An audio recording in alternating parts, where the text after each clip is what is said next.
Li Mei's Wuxia whispers to Chapter 448. I am Lei Jiazi, the king of the Undulls, Lorna, and ancestors, the ruler of the seven kingdoms and the protector of the realm, little green dragon. Aegon was very excited, his cheeks and eyes turning red. Be my partner and submit to me. Dany's aunt was unhappy. Such a long title sounded very imposing, but even she was embarrassed to use it. You don't live up to your name, but you said it without any shame. Also, you dare to say that you want my son to submit to you? This nephew is even more annoying than my second nephew. Why don't I find a chance to send him to the Great Wall, and become a night guardian with his illegitimate brother? Although they couldn't control the dragon spirit, Little Green and Little Gold could vaguely sense their mother's thoughts. She didn't like this guy who was shouting. Thus, when Aegon got closer and closer, Greenie stuck out its neck like a snake and opened its mouth to roar. Hissa! Aegon's silver hair danced in the sulfuric breath. His excited face turned pale instantly, his eyes filled with fear, and he screamed and fell to the ground. And this useless behavior increased the hostility in Little Green's heart. Its throat turned red, and dragon flames spurted out. Little Green, shut up. Dany's smile disappeared. She stood up quickly and activated the fire control technique. She didn't care about her nephew's life, but there were only the two of them here, and he died in Little Green's mouth. Who would believe the Dragon Queen if she said she wasn't a kinslayer? Boom! Aegon's body seemed to be covered with a transparent eggshell-like shield. The dragon flames were like river water hitting a reef, and the bright red flames split around Aegon's body. Ah, the sea of golden red flames in front of him made Aegon scream in fear. Huff, huff, huff! Dany waved her hand and scattered dragon flames soared into the sky. They were like fireworks that bloomed in an instant. They came brilliantly and disappeared just as quickly. Aegon was still slumped on the ground as he screamed. His voice traveled down the corridor and into the palace below, alarming Ymont, Clinton, and the others. Squeak! The little green centipede let out a squeak and retracted its neck. It lay back down and closed its eyes to rest. Dany looked at him with a strange expression and said with surprise and suspicion, I didn't expect Little Green to have such a bad temper. Yes, this fellow had also spat fire at her when she was young. What's wrong? What happened? Clinton hurriedly ran to Aegon's side and hugged him. As if he had lost his soul, Aegon sat on the ground in a daze. Ah! Dany, what's going on? Old Ymont walked over with Cora's help and asked. The old man looked worriedly at her and then at Aegon, as if he suspected that she had done something to him. Dany sighed. Aegon wanted to tame a dragon. I told him to slowly develop a relationship with Little Red. He thought Little Red was too small and wanted Dahe. I told him that Dahe went to Dragonstone Island and had to wait for a few days. He said Little Green was fine too, and then he shouted at Little Green. He said something like, I am Lei Jiazi, the king of the Undulls, Loinars, and ancestors, the ruler of the seven kingdoms and the guardian of the realm, green dragon, submit to me. Puffed before Dany could finish, the little devil couldn't help but laugh. In this quiet and serious situation, his laughter was particularly harsh. What's wrong? Dany raised her eyebrows and looked at him. Your Majesty, please continue. The dwarf also noticed the unfriendly gazes of Clinton and the others. That's it. Little Green spat out a mouthful of dragon flames. Fortunately, I was by his side and saved him. Dany said calmly. Ha ha ha. Tyrion couldn't help but laugh at Aegon, who was gradually recovering on the ground. Your Highness, dragons aren't tamed like this. Li Mei's Wuxia whispers, if you do this, even 100 lives won't be enough. To tame a dragon, you should at least prepare a few sheep, a few cows, and feed them with your own hands. Also, you can't wake them up at night from their sleep. Think about it, even if you're a rational human, if I wake you up in the middle of the night, you'll also punch me in anger, right? Indeed. Old Ymont also sighed and said, before you become a dragon knight, don't put pressure on the Megalosaurus. They are sensitive and can sense your emotions. Your Majesty should have reminded His Highness, Clinton said with some resentment. Remind what? I've never encountered such a thing. In fact, my Megalosaurus guards, a dozen centaurs have taken care of the Megalosaurus for so long, but they've never been attacked by the Megalosaurus. Dany frowned. Yes, the Megalosaurus never spits fire at us. Moreover, under Calixi's guidance, The megalosaurus also changed its habit of eating humans. Chui Luo said with certainty. The megalosaurus guards are different from Aegon. Tyrion's eyes flashed with a hint of pride. The megalosaurus can sense people's emotions. Don't doubt it. If it can't connect with people's minds, why is there the saying one dragon and one night? Obviously, the megalosaurus guards are only responsible for taking care of the megalosaurus, and have never thought of conquering them, so they won't be attacked by the megalosaurus. But the preparatory dragon knights are different. Before the megalosaurus went extinct, how many Targaryens and Valerians died in the process of dragon taming? Do you really think it's so easy to be a dragon knight? Dany glanced at him and said, You know quite a lot. Your Majesty, I'm not boasting, but in today's world, I'm one of the few megalosaurus experts. When I was very young, I dreamed of having a dragon of my own, even if it was a pygmy dragon like me. Taking off my armor to meet a dragon is my life's wish. There's no greater miracle in the world than a dragon. Tyrion looked at the 3 dragons sleeping together on the wall, his eyes full of love and desire. The emotion in his eyes was so sincere that Dany was infected. After a while the imp sighed and said, When Uncle told me that the dragons were extinct, I cried, really. That was the only time I didn't cry because Cersei bullied me. For the sake of the dragons, I didn't feel ashamed. Since then, I've done everything possible to collect books related to dragons and understand everything related to dragons. It's not an exaggeration to say that I have the world's most complete book, Dragons, Lizards and Pterosaurs, the unnatural history of the dragon race. Then he said as if he was begging, Your Majesty, you can let me join the megalosaurus guards. I swear to take care of your dragons. The wildfire general can't use my talents at all. Dany avoided his eyes and said calmly, I don't lack megalosaurus guards. Aegon stood up with a pale face and suddenly said, I'm Lay Jazi. So. Tyrion didn't understand. He had said it so clearly, why did the young prince still emphasize his identity? I'm closest to Aunt Dany. Dragons have 3 heads and I'm one of them. The prophecy said so. Aegon emphasized. Who do you think the other head is? Could it be Scholar Ymont? Tyrion asked with interest. Old Ymont's eyes flashed as he thought of Jon, who was suspected to be Liga's illegitimate son. He said calmly, A prophecy is a prophecy. Dragons won't change their habits because of a prophecy. Aegon, you're too reckless. And Dany, you too. You shouldn't have let him get close to Megalosaurus like Greenie and Blackie. Aegon wants to ride a dragon to seize the Iron Throne. The little dragon can't carry him, Dany said. Ymont furrowed his brows and looked at the people around him. He said with hesitation, Aegon, I don't recommend you to go to the King's Landing, and don't even think about bringing a dragon to the Westeros. Why? Shouldn't I take back what belongs to Targaryen? Aegon said emotionally. 3-eyed crow. Westeros are too dangerous for you. The old scholar clenched his teeth and decided to tell the truth. There aren't just deviant ghosts beyond the Great Wall. There's also the Green Prophet, the 3-eyed crow Blinden. He can control people's thoughts and even steal dragons. Scholar, what are you talking about? Tyrion, Clinton, and little Aegon were all dumbfounded. Could it be that the old scholar could still awaken the mad blood at such an old age? Wasn't it a little too late? Sigh, even deviant ghosts have appeared. What's the big deal about the Green Prophet? The old man spoke with a complicated tone about how Dany was controlled by the 3-eyed crow after she entered the Westeros. The others were stunned when they heard this, but Tyrion was still skeptical. He chuckled and said, It sounds like a legend. I even met the rat chef in the Nightfall Castle. Do you believe me? Dany asked with a smile. Tyrion laughed lazily. There's also Mad Axe. I didn't find him before I left. I wonder if the red-robed woman caught him, Ymont said. Tyrion laughed lazily. Dany turned to nephew Gu. She saw that he had come back to his senses and was also skeptical.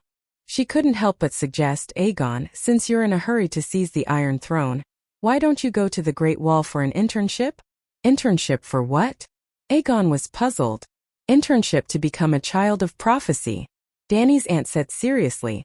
Only by going beyond the Great Wall and fighting deviant ghosts can you quickly become a qualified savior. As long as you end the Nightfall, no one will be able to stop you from ascending the Iron Throne. No, it's too dangerous to go to the Great Wall. Clinton rejected it immediately. Then will he still abide by the promise of, the one who ends the nightfall will be king? The prerequisite for me supporting him is that he can fulfill my promise. Otherwise, I'll become a traitor, Danny said. Clinton said uncertainly. We'll see when the nightfall arrives. The prince is a child of summer. If the nightfall is real, I'm afraid. Tyrion shook his head and didn't continue speaking. However, everyone understood what he was implying. A person who didn't even dare to go to the Great Wall definitely couldn't become a child of prophecy. Aegon's face turned green and red. He gritted his teeth and said, "Give me a white dragon or a black dragon. I'll immediately go to the Great Wall to kill a few deviant ghosts." Your Highness, this isn't a matter of giving them to you. The key is whether you can subdue them. Tyrion didn't know when it started, but there was a hint of well-hidden disdain in his eyes. Even a green dragon can scare you to the ground. A black dragon is even more terrifying. I heard that it can even speak. Then he asked Danny curiously, "I've seen a black dragon a few times, but I've never heard it speak." Danny rolled her eyes at him and said, "It's not like he's a chatterbox. Why would he chat with you for no reason?" "Alright, that's all for today." She yawned and said impatiently, "Everyone disperse." Dragon Queen, the Centaur Maid, and Old Yamont's rooms were on the top floor, while Aegon and the others were on the second floor. When they walked out of the staircase, Tyrion noticed Aegon's gloomy and angry expression. He pulled him to the side and whispered, "Are you unhappy? What are you doing?" Aegon asked gloomily. "If a man is unhappy, he should vent it out," Tyrion said with a sly smile. "The green dragon was indeed angered by me. It's not my aunt's fault. I don't know how to tame a dragon, so I was a little reckless." Aegon sighed. Tyrion looked at him appreciatively and nodded in his heart. Although this child is irritable and impulsive, he has his redeeming qualities. Clinton and Ashera taught him well. It's definitely not your aunt, but you can find other women to vent it on. Tyrion chuckled. Chapter 449. Find a woman? Little Aegon's cheeks instantly flushed red as he stuttered. "Of course, only a woman can comfort a man," Tyrion laughed. "But..." Aegon's eyes were wandering as he looked left and right. Clinton and the rest had already gone downstairs, leaving only the two of them at the staircase. I can't go. As if he had heard the most terrifying thing, he shook his head repeatedly. "Why? Are you worried about your aunt?" Haha. Tyrion raised his eyebrows as he laughed. "Your Highness, it's obvious that the Dragon Queen means what she says. If she says she won't marry you, then she definitely won't marry you. It's useless for you to keep your chastity for her." No, Aegon was angered by the little devil's teasing expression. He straightened his neck and said, "I don't want to go myself." Tyrion looked at him strangely. "Little prince, you're 17 years old, right? Tisksk, you're still a virgin. Little devil, you're a shameless bastard." "I'm different from you," Aegon said angrily. "Yes, we're different. I'm a man and you're still a child. Men build their careers and children go home to drink milk." Tyrion puffed out his chest and said proudly, "I really do have the talent to anger princes." Looking at Aegon's twisted face and red eyes, the little devil thought proudly, "Sigh, how many times has this little prince gone crazy because of me? Why is it that every time I see him, I can't help but think of my nephew Joffrey?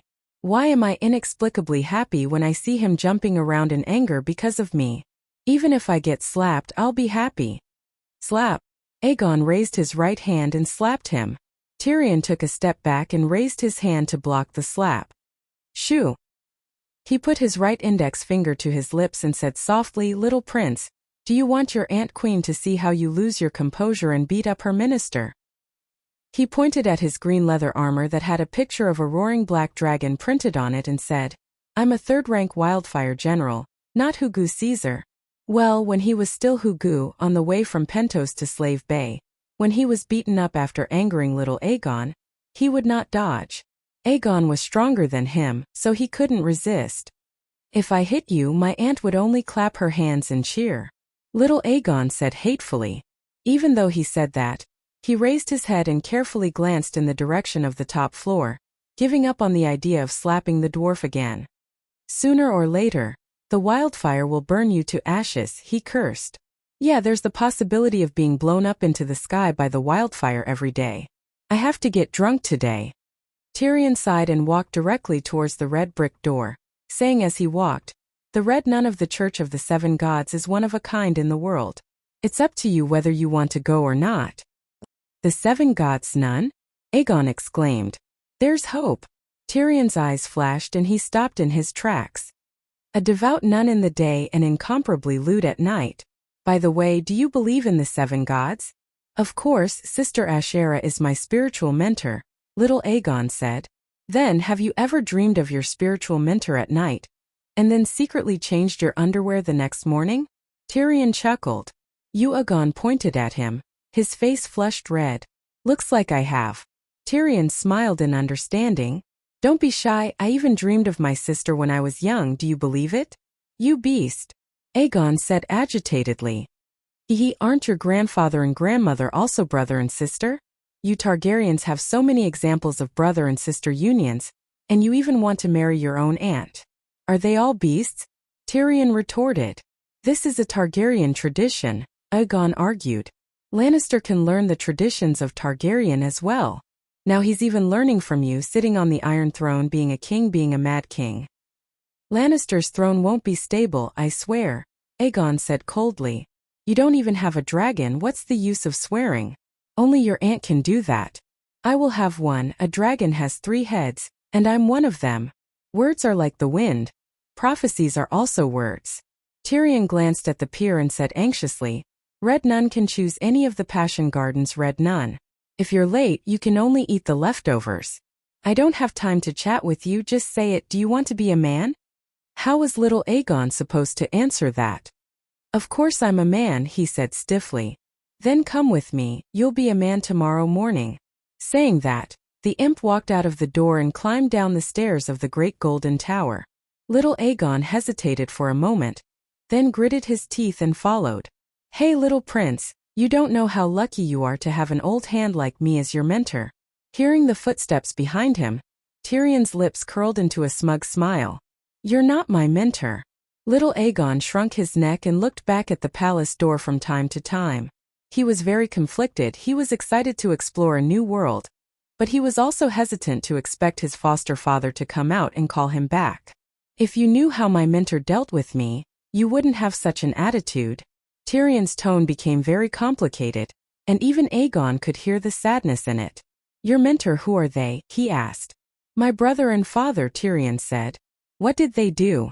Tyrion was absent-minded for a moment. His footsteps slowed down and he muttered. When I was 13, Jaime and I saved a cute peasant girl from bandits. She fell in love with me. Maybe. Anyway, I loved her very much, really. I bribed a cultivator to arrange a simple but incredibly sweet secret wedding for me and Tessa. Damn it, your first time was so beautiful, but you tricked me into giving my first time to a prostitute. Aegon cursed and was about to turn around and leave. Listen to the story first. Tyrion pulled him back. After you hear it, you'll definitely be impatient to find a prostitute and give her your virginity and innocence. Go on, Aegon said stiffly. He changed his mind, a dwarf at 13 years old. He was already 17 this year, he really couldn't be a boy anymore. After that, my brother told me that the hero saving the damsel in distress was a scam. Tessa was only a prostitute that he paid to let me experience the matters between a man and a woman, Tyrion said. Aegon was stunned, then hesitantly said. The Kingslayer went a bit overboard.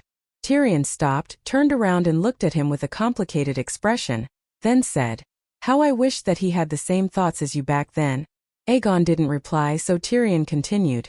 I cried, I threw a tantrum, I didn't believe it, I wanted Tessa, I was only 13 at that time. I didn't have any grudges against my country. I was much younger than you are now. And then, to make me see the truth, my father gave Tessa to a battalion of soldiers, 1 silver coin per person, and they could have her, 100 guards, 100 silver coins. Aegon shuddered, then muttered, Your father is a beast. Very good in this regard, we have reached a consensus. Tyrion nodded with satisfaction, then sighed. A beast's father gave birth to a beast's son. I stood on the side and watched until my dick was about to explode, and then I became the 101st. For this, my father paid Tessa a gold dragon. According to his words, Lannister should always be a cut above others, and the price should be higher than the average person. You really are a beast, Aegon said coldly. Kid, let's play a game later. If you win, I'll shout Tyrion is a beast 3 times to the sky. How about that? Tyrion said with a strange smile. What game? You'll know in a while. Aegon fell silent again. At this time they had already walked down the pyramid. The unsullied trainees guarding the stairs at the door only glanced at them, then untied the fence. Tyrion found a white-painted carriage with a kerosene lamp in front of the square, handed a few copper coins to the coachman, and pulled little Aegon in. You're so familiar with your movements, it's not your first time, right? Aegon asked suspiciously. I'm a normal man, and I've been in Slave Bay for so long. Of course it's not my first time. Although Astapor is not as prosperous as Volantis, it still has a market that's open. You should have come out with me a long time ago, Tyrion said.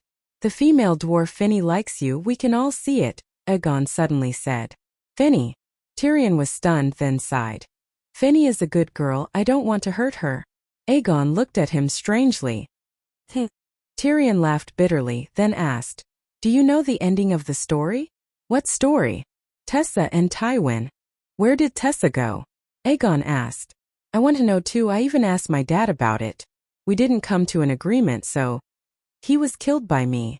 Tyrion shrugged. You're crazy, Aegon's eyes widened and said in shock.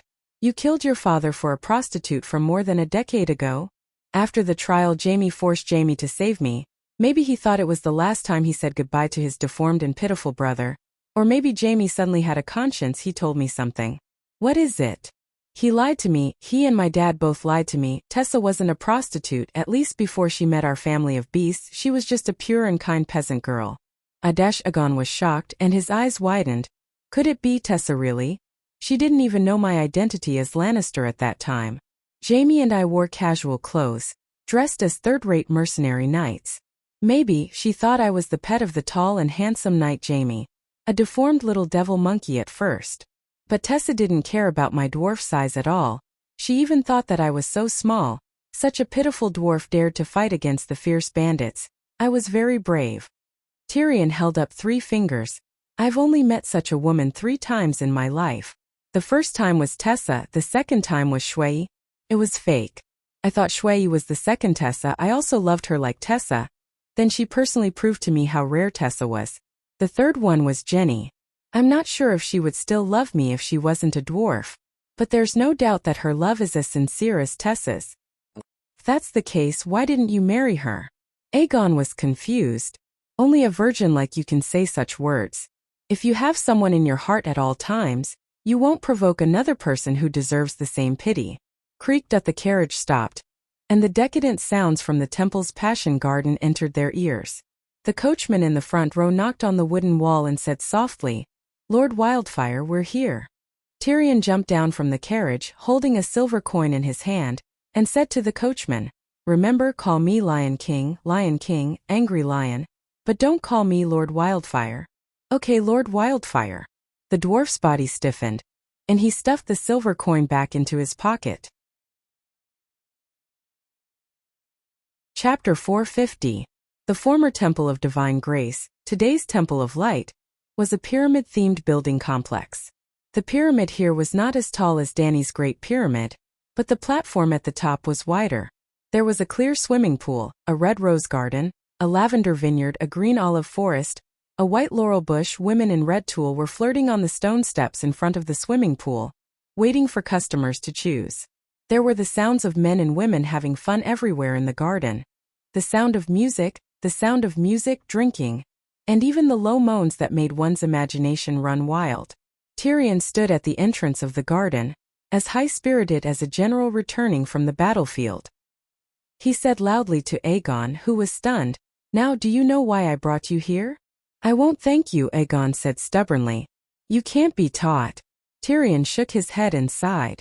If you don't experience big and small battles, how can you become a veteran of the battlefield? If you don't see all kinds of women, how can you distinguish true love from false love? If I had the experience I have now, I would at least be able to distinguish Jaime's lies immediately. How do you distinguish? Aegon said blankly. Tyrion patted him on the back and said with a complicated tone, "Do you know how to distinguish new shoes from old shoes? Unfortunately, I've been muddle-headed all these years, and only now have I figured out such a simple problem. Now, you can get my advanced experience without going through the vicissitudes of life. Be happy."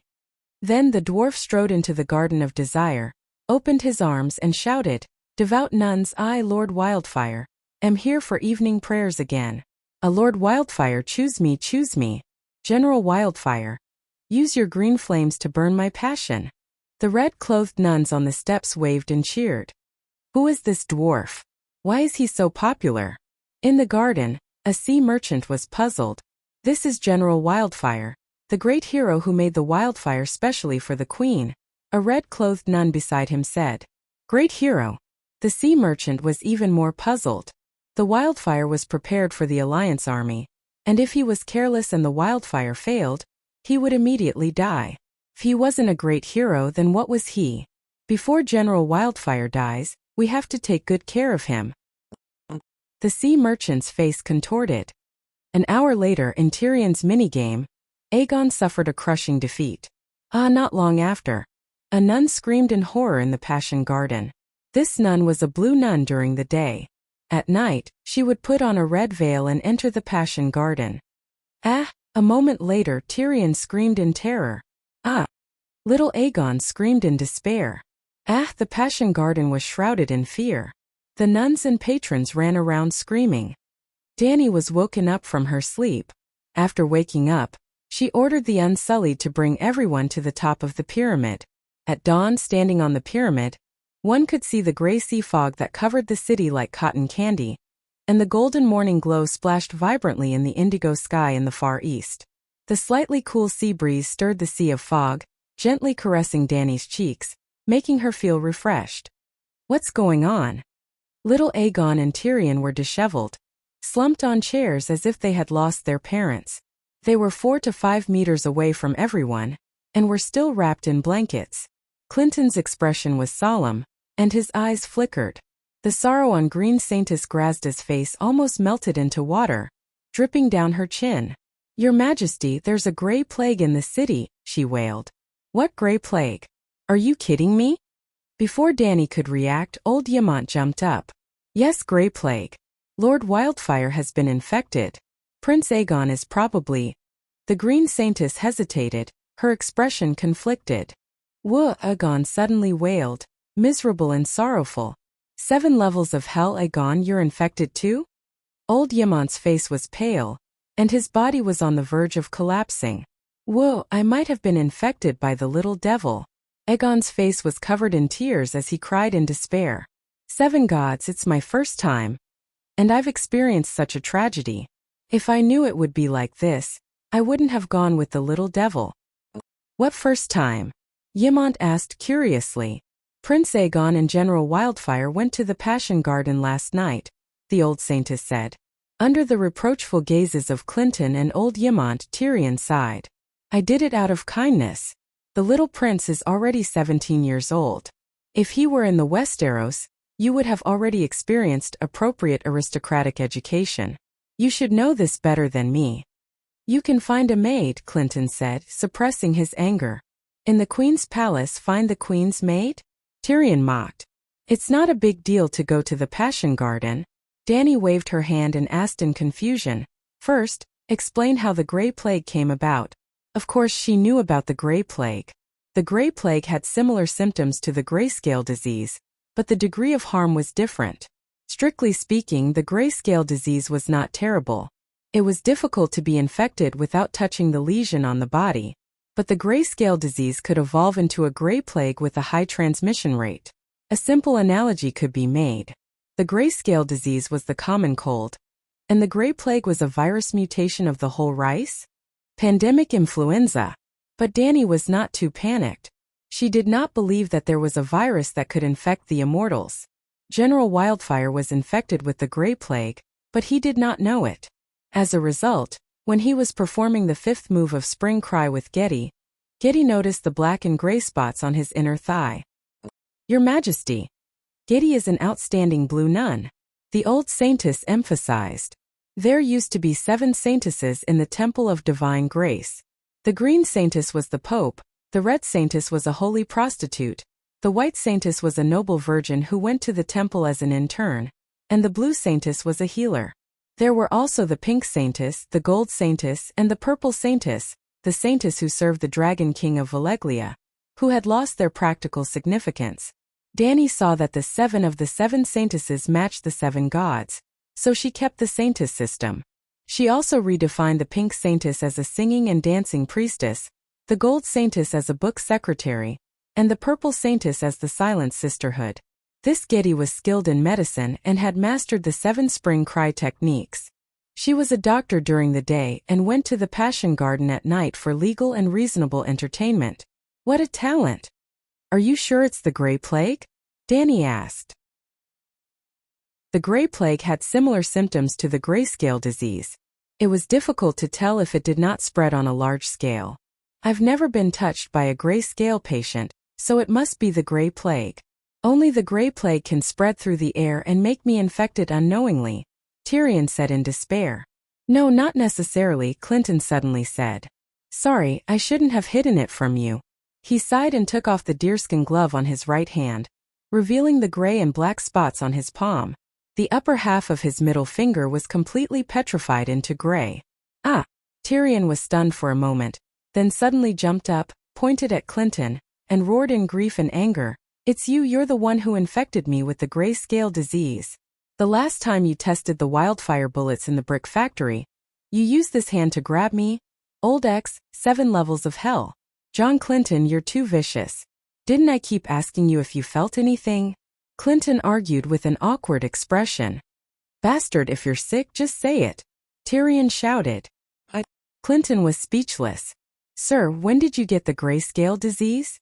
Danny asked. Clinton glanced at the unusually angry Tyrion and sighed. About 4 months ago, in Sad Hill. Tyrion was pulled down the river by a stone man, and I jumped down to save him. In the process of fighting with the stone man, it grabbed me in its hand. The angry expression on Tyrion's face froze. Why didn't you say so earlier? He asked softly. Clinton smiled bitterly and shook his head. So what if I did? There's no cure for grayscale disease. It's a terminal illness. The curse has already entered my blood, and it flows through my entire body.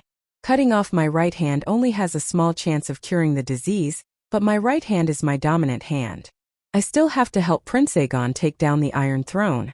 At that time, I didn't know about the Queen's vow to end the long night as Queen, nor did I know that she had already gone to the Westeros. I thought that the Queen would immediately marry the prince, then ride the dragon to Pentos, join forces with the fleet prepared by the Golden Group in Illyrio, and take back the Iron Throne first. That way, Prince Aegon would become the king of the 7 kingdoms, and even if Her Majesty failed in Slave Bay, she could still return home. As long as you help Targaryen restore their kingdom within 2 years, and let me redeem myself from the failure of the Battle of the Ringing of the Bell, I will return to Vulture's Nest Castle, and spend the rest of my life in the Mahogany Forest where I first met Prince Rhaegar. Silence. Everyone's emotions were complicated, and their gazes towards Clinton were no longer filled with reproach and resentment. Danny sighed in her heart. This was a true knight, just like Barristan the White Bull and Sword of Dawn, an old version of the knights. The Mad King was so crazy, so why were there so many honorable knights under his rule? Old Ymont let out a sigh of relief and slowly said, as long as it's not the Grey Plague, it's not a big problem. Immediately isolate anyone who has close contact with Tyrion, and use a knife to stab the places he has touched. Ugh. The old man's face contorted, and he couldn't continue. 7 gods above, General Wildfire has been going to the Passion Garden almost every night, and most of the ladies are with him. Also, our ladies are receiving guests. The Green Saintess expression was one of despair. Aegon, you just went there today, right? Ymont asked expectantly. Woo, after being called out by old Ymont, the young prince, who had been sitting in a daze, came back to his senses and cried. The little devil invited me to play a game. I couldn't help but join in. Whoa. What game? Danny wanted to ask. Don't worry, the power in our Targaryen bloodline is very strong against curses, and almost no one in history has been infected with the grayscale disease. Old Ymont comforted Aegon. This was true. The genes of Valeglia were all optimized, and almost no one would catch a cold or have a fever. Valeglia were completely immune to most of the diseases that normal people contracted. But there were two prerequisites. First, the bloodline must be pure, and second, there must be a dragon. Stannis' daughter also has Targaryen bloodline, but she still contracted the grayscale disease, Dany said. Whoa! Aegon heard this and cried even harder. Shireen and Aegon are different. Shireen and Princess Lele are 3 generations apart. And Aegon is your nephew, and has the purest bloodline. Aegon stopped crying, and looked at Aunt Dany eagerly. Lady Green Saintess closed the Passion Garden immediately, and conduct a thorough investigation. Grey Worm stopped the journey to Meereen. 8,000 Unsullied and 5,000 trainees will be mobilized, and lock down the entire city. Go door to door according to the household register, strip naked and check one by one. Remember, all Unsullied must wear leather armor, gloves and masks. At this point, Dany turned around and asked Ymont, how do we kill the virus? The curse? Chapter 451. Old man, do you know how to kill the grayscale disease virus? Dany stopped Grey Worm, intending to ask about the disinfection precautions. Virus? That's a novel idea. Old Ymont nodded thoughtfully. Usually, the patient and the things they come in contact with are burned. Burned? Tyrion's voice was sharp. Is there no other way? The medical profession of the City of Knowledge has been around for thousands of years, but no one has developed a cure for the grayscale disease. First, use boiling water to wash the area infected by the curse. Then apply a plaster made of lime and mustard, Ymont said uncertainly. What's the success rate of this method? Dany asked. The old scholar's eyes drifted. His voice so low it was almost inaudible, very low. There should be a 50%, at least a 30% chance, right? Tyrion said expectantly. There's no clear evidence that this method has saved patients, Ymont said awkwardly. Success rate 0? Dany was stupefied. In other words, this method is completely useless? Not necessarily, Ymont quickly explained. About 50 years ago, the grayscale disease appeared in the old town, and the scholars promoted this method. Half of the city's population died, and 3/4 of the people in the City of Knowledge died. Wait, Dany raised her hand to interrupt him, her expression strange. The scholars of the City of Knowledge used lime and mustard ointment, and 3/4 died? And the civilians were useless and only half died? Old man, even a fool knows that 3/4 is more than half. Dany, you can't say that. Ymont said seriously, scholars of my generation study hard all their lives. Isn't it to stand up in times of crisis? Of the 3/4 of the people who died in the City of Knowledge, 99% were infected while trying to save the civilians in the city. The oath of an apprentice to become a scholar is to serve the 7 kingdoms. And every qualified scholar has a silver chain, symbolizing medicine. They're all frontline doctors. But Dany was only touched for a moment before she realized another problem. Shueching sacrificed so much. He obviously did his best and risked his life, right? Of course. Don't think that the City of Knowledge is violating the rights of the guests and exterminating the Megalosaurus. They are not afraid of sacrificing themselves for the sake of their ideals, Old Ymont said with a complicated expression. I knew those guys weren't afraid of death, otherwise he would have killed them long ago. If the people do not fear death, why should they fear death? Dany nodded and said strangely, but there doesn't seem to be any effect even if you try so hard. Half of the city's population died, and it's not much better than the other cities infected by the Grey Plague. Jorah Mormont nodded and said, a few years ago, I experienced it myself. A Braavosi merchant ship infected by the Grey Plague docked at Pinto's Wharf. The infected sailors were killed or burned to death, but the rats on the ship could not stop them. They brought the disease to the nobles and commoners of the city, causing a super pandemic. But only 2,000 people died. Let alone half, it's not even 1% of the mortality rate. Look, Dany spread her hands and looked at old Ymont with her big eyes. That's why I said that the mustard lime cream's effect is not that significant, the old scholar said hesitantly. Soon, he added, Stannis's daughter, Shireen's grayscale disease was suppressed by Scholar Clarkson with this method. The City of Knowledge is useless. They have a medical school that has systematically researched medicine for thousands of years, but they still shamelessly steal from everywhere. Now, they still only know how to use leeches for blood-sucking treatment. They haven't even come up with a systematic theory of medicine, Danny said with disdain. Compared to the incompetent scholars of the City of Knowledge, the Chinese medicine of the Celestial Empire was as awesome as magic. You think the City of Knowledge didn't work hard? Old Yamant could not help but defend the honor of the scholars. He said, after that epidemic, the City of Knowledge immediately launched the Witchcraft Lens Research Project and spent millions of gold royals. In order to get sponsorship from your father, they even sent a request for help to me on the Great Wall. Witchcraft Lens? Danny perked up. She finally remembered that she still had such a thing in her treasury. She would find it and test it later. They even made the dragons extinct. Isn't researching the Witchcraft Lens research a waste of time? She mocked. Sigh. Yamant sighed helplessly. Danny turned her head and looked at Tyrion and Aegon. She smiled maliciously and asked, "Can cutting off the infected organ stop the spread of the disease?" Cut off? The two prostitutes shivered and wailed with pale faces. No, you can't cut it off. If you don't cut it off, then burn it. Choose one, Danny said with a straight face. Isn't that Shireen cured? Let Scholar Yamant try the lime mustard cream, Aegon said in a panic. Don't be afraid, child. Clinton's firm blue eyes flashed with heartache. She comforted him gently. Only the little devil's thigh is infected. That area is not petrified and stiff. Perhaps you are not infected. Aegon stood up suddenly and roared with his eyes wide open. Perhaps? You're telling me perhaps? If you didn't hide it, bastard. Dragon Queen's expression changed abruptly. Her beautiful eyes were filled with endless majesty.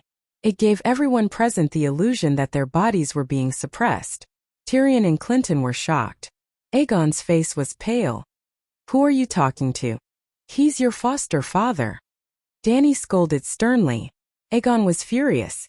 But when he met Ant Queen's eyes, he could not help but tilt his head. His mouth opened unconsciously and he could not say a word. Your emotions are not stable now, Danny softened her tone. Go downstairs to take a shower and sleep. Don't go out today. Wait a day and see if your body can still feel it. Listen to your aunt. Go. Yamant looked at Aegon with a complicated expression. He comforted him and called two Unsullied over to take the dejected Aegon away. What's wrong with you? Danny turned her gaze to Tyrion and asked with a frown. It's been a week since the wildfire experiment. Why haven't you noticed anything strange? If he had not met Sister Lon, who knew how long Tyrion would have been fooling around? It's on the inner thigh. It can't be seen and rarely touched. If there was pain or itch, I might have noticed it long ago. But the grayscale disease doesn't feel it, the little devil said bitterly. Have you stabbed it with a knife? Danny asked again. Yes, it's like wood. It doesn't hurt. His eyes were red and he was about to cry. You haven't slept all night. Go down first. After Tyrion left dejectedly, Danny turned her gaze to the sorrowful Clinton. She glanced at the big bear who was sitting upright and sighed. Sir Clinton, don't blame yourself. It's all fate. It's all the scriptwriter's fault. In Game of Thrones it was Mormont who contracted the grayscale disease, but now it was Clinton. Her foresight was completely useless. Well, she shouldn't complain. Clinton and his group weren't in Game of Thrones. Queen, should I go down and seal the city? Grey Worm asked. Danny nodded and said, remember, you must wear gloves and a mask. I'll let Scholar Yamant accompany you and guide you on the protective measures. Is there a problem? She turned to the old scholar. Yamant stood up and nodded. Don't worry. Although the City of Knowledge doesn't have the technology to treat the grayscale disease, it has summarized a set of relatively perfect protective techniques. Isn't sealing the entire city a bit too big of a move?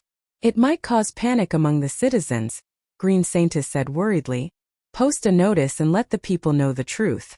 The grayscale disease isn't a big problem, but it will be troublesome if it develops into a gray plague, Danny said seriously. Right, let the older women in the neighborhood check each other's bodies, she added, remembering that the Unsullied were always dressed as men. When the city was sealed, it was still dawn. The residents had just woken up and didn't have time to go out. They were very surprised to see the Unsullied blocking the streets. When hundreds of Unsullied held metal horns and loudly read the Queen's notice along the streets, it did cause quite a stir. But the city didn't fall into chaos. Everyone stayed in their houses obediently, anxiously waiting for the final result. Not long after, Dragon Queen rode the green dragon and patrolled the city with Xiao Jin a few times. The dragon's roar was loud and clear, and the panic in everyone's hearts was also calmed. The Queen is with us. Looking at the Megalosaurus passing by the rooftops, they all thought so. But when sealing the docks, the Unsullied encountered some trouble. Many foreign merchants refused to accept a physical examination and didn't want to be quarantined in the inn. Their guards and sailors even clashed with the Unsullied who were on duty. Someone shouted, "We are foreigners, we risk defending the alliance to do business in Slaver's Bay. We shouldn't be treated so rudely. Otherwise we won't come again and let the bustling Astapor become desolate again." Then the Megalosaurus descended, flapping its wings, blowing up the sand and stones on the streets. The arrogant foreigners all covered their eyes and shut their mouths. Dragon Queen sat high on the dragon's back, looking down at the merchants who were blocked by the Unsullied and coldly said, "Those who don't cooperate with the inspection can scram right now. Dragon Queen, you're destroying Astapor's market. No one will do business with you from now on," a merchant shouted. "This empress will take zingies and queers sooner or later. The entire summer sea will be my pond. You won't do business with me? Fine, go home and farm." Danny coldly laughed. The foreign merchant was indignant and shouted, "The alliance has an army of several 100,000. Danny raised her hand and cut him off. "No need to say more, cooperate with the inspection and you'll still be Astapor's VIPs. It's useless if you don't cooperate. We'll forcefully strip you naked." Danny waved her hand. 3,000 Unsullied entered the dock and sealed off all the shops, docks, shops and warehouses. "Danny, what are you doing?" Old Yamant anxiously approached Xiao Lu and warned her in a low voice, "Just a physical examination is enough.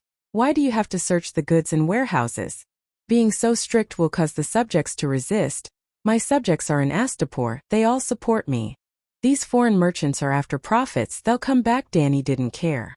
Seeing the Unsullied pushing away the sailors and mercenaries, barging into the ships and opening the warehouses, the old scholar worriedly said, "Back then, in order to deal with the epidemic, Count Quinton Hyder burned all the ships in the harbor, closed the city gates, and strictly ordered his soldiers to kill anyone who tried to escape, men, women, old and young. But when the epidemic finally subsided and the harbor reopened, not only did the survivors not thank him, they even dragged him and his son off their horses and slit their throats. Do you think anyone can drag me off the dragon's back?" Danny giggled. As Xiao Lu's cold emerald eyes scanned the crowd, white smoke with sparks coming out of her nostrils. "All right, I'll stop joking," Danny said seriously. "I've been neglecting something. Now Tyrion reminded me." Chapter 452. Danny's beautiful violet eyes were covered in a layer of obscure light as she said in a low voice, "Did the old man notice? The plague in the old town, Pentos a few years ago, it was all prosperous docks. Patient zero all came from foreign merchant ships." Yamant stared blankly for a good while before saying in shock, "You're saying that the Alliance might have purposely sent ships to Slave Bay to send patients with the Grey Plague?" Danny nodded with a serious expression and said, "Maybe it's not the Grey Plague. The Grey Plague is too terrifying and the Alliance can't control it." This kind of speculation was terrifying, but what was even more terrifying was that the speculation had become reality. The two had only spoken a few words at the docks when a 600-ton ship called Orsha Blacksmith broke out in a riot. Facing the Unsullied who had boarded the ship to search, the sailors actually pulled out their blades and fought with them. A short and strong first mate with a blue beard suddenly attacked, pulling out his blade and chopping down an Unsullied in charge of inspection. After chopping down the Unsullied, he raised his blade and shouted at the surrounding ships, "The eunuchs have ulterior motives, destroying our goods for no reason. Everyone fight them to the death." Woo-woo. The next moment, the centurion below the ship blew a horn. Over 100 Unsullied lined up neatly at the docks rushed up the gangplank. "Is this a guilty conscience? Damn it, I guessed it right." Danny was shocked and angry. She slapped Little Green's neck and sent it flying over. "Leave them alive." In a short few dozen seconds, the Unsullied had already formed a formation and boarded the ship. With shields in front and crossbows in the back, they were like killing machines that crazily slaughtered the sailors in cotton clothes. The screams of the dead spread through the docks. Boiling blood dyed the deck red, and the faint smell of blood was carried to the docks by the sea breeze.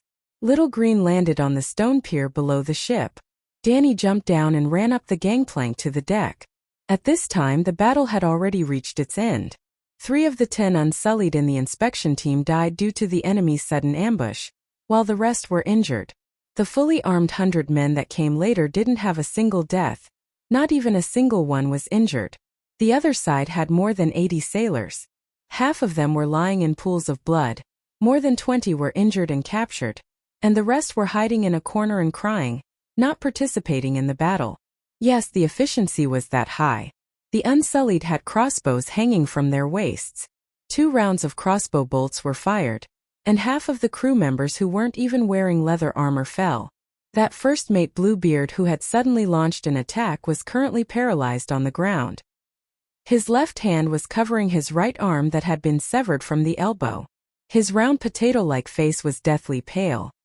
His mouth was hoarsely shouting, "Everyone, come and see! Dragon Queen has gone crazy. Dragon Queen is killing people. Dragon Queen wants to rob us of our wealth." The iron boots left a string of messy footprints on the bloody deck. Danny walked closer, only indifferently glancing at the howling first mate. Then she ordered Unsullied, "Go check the cabin, don't let go of every sack, every chest. We are honest merchants. We don't have any contraband." The chief mate's face was ferocious as he growled, "Would a legitimate businessman take the initiative to kill my man? Tell me, what did you bring over for the Alliance?" Blackie was in the middle of flying, so the dragon soul couldn't enter his body and let him freefall. Danny pulled Little White, who was lying on Dragonstone Island's flying dragon pagoda, into her spirit sea. Her violet eyes were suffused with bits of silver light. Her might was like the Milky Way falling from the 9th heaven, overturning the potato-faced first mate's soul. His face was getting paler and paler, and large beads of sweat seeped out of his forehead. "I'm not afraid of you, you won't find anything, you won't find anything." The substantial dragon might made him unable to breathe, but the first mate still clenched his teeth and kept his secret. Danny frowned slightly. This guy had a strong will. The dragon might was real. It was also real that the dragon might could oppress people's minds and make some criminals confess honestly. But the dragon might was only a mental pressure in the end. Couldn't even be considered a soul attack. As long as the person was tenacious enough and had a strong enough will, they could still withstand it. You've already been exposed, do you know that? Ordinary people couldn't withstand the dragon might. Danny sneered and said to the Unsullied beside her, "Take him to the pyramid and let the doctors help him stop the bleeding. Then send him to the Black Prison. Tell Hattar that I want to know all the secrets of this first mate." Immediately, 2 Unsullied picked up the potato-faced first mate and dragged him away. "You won't find anything." The first mate looked at the Dragon Queen with a sly smile, and then shouted to the sea merchants and crew members who were watching from both sides, "Do you see?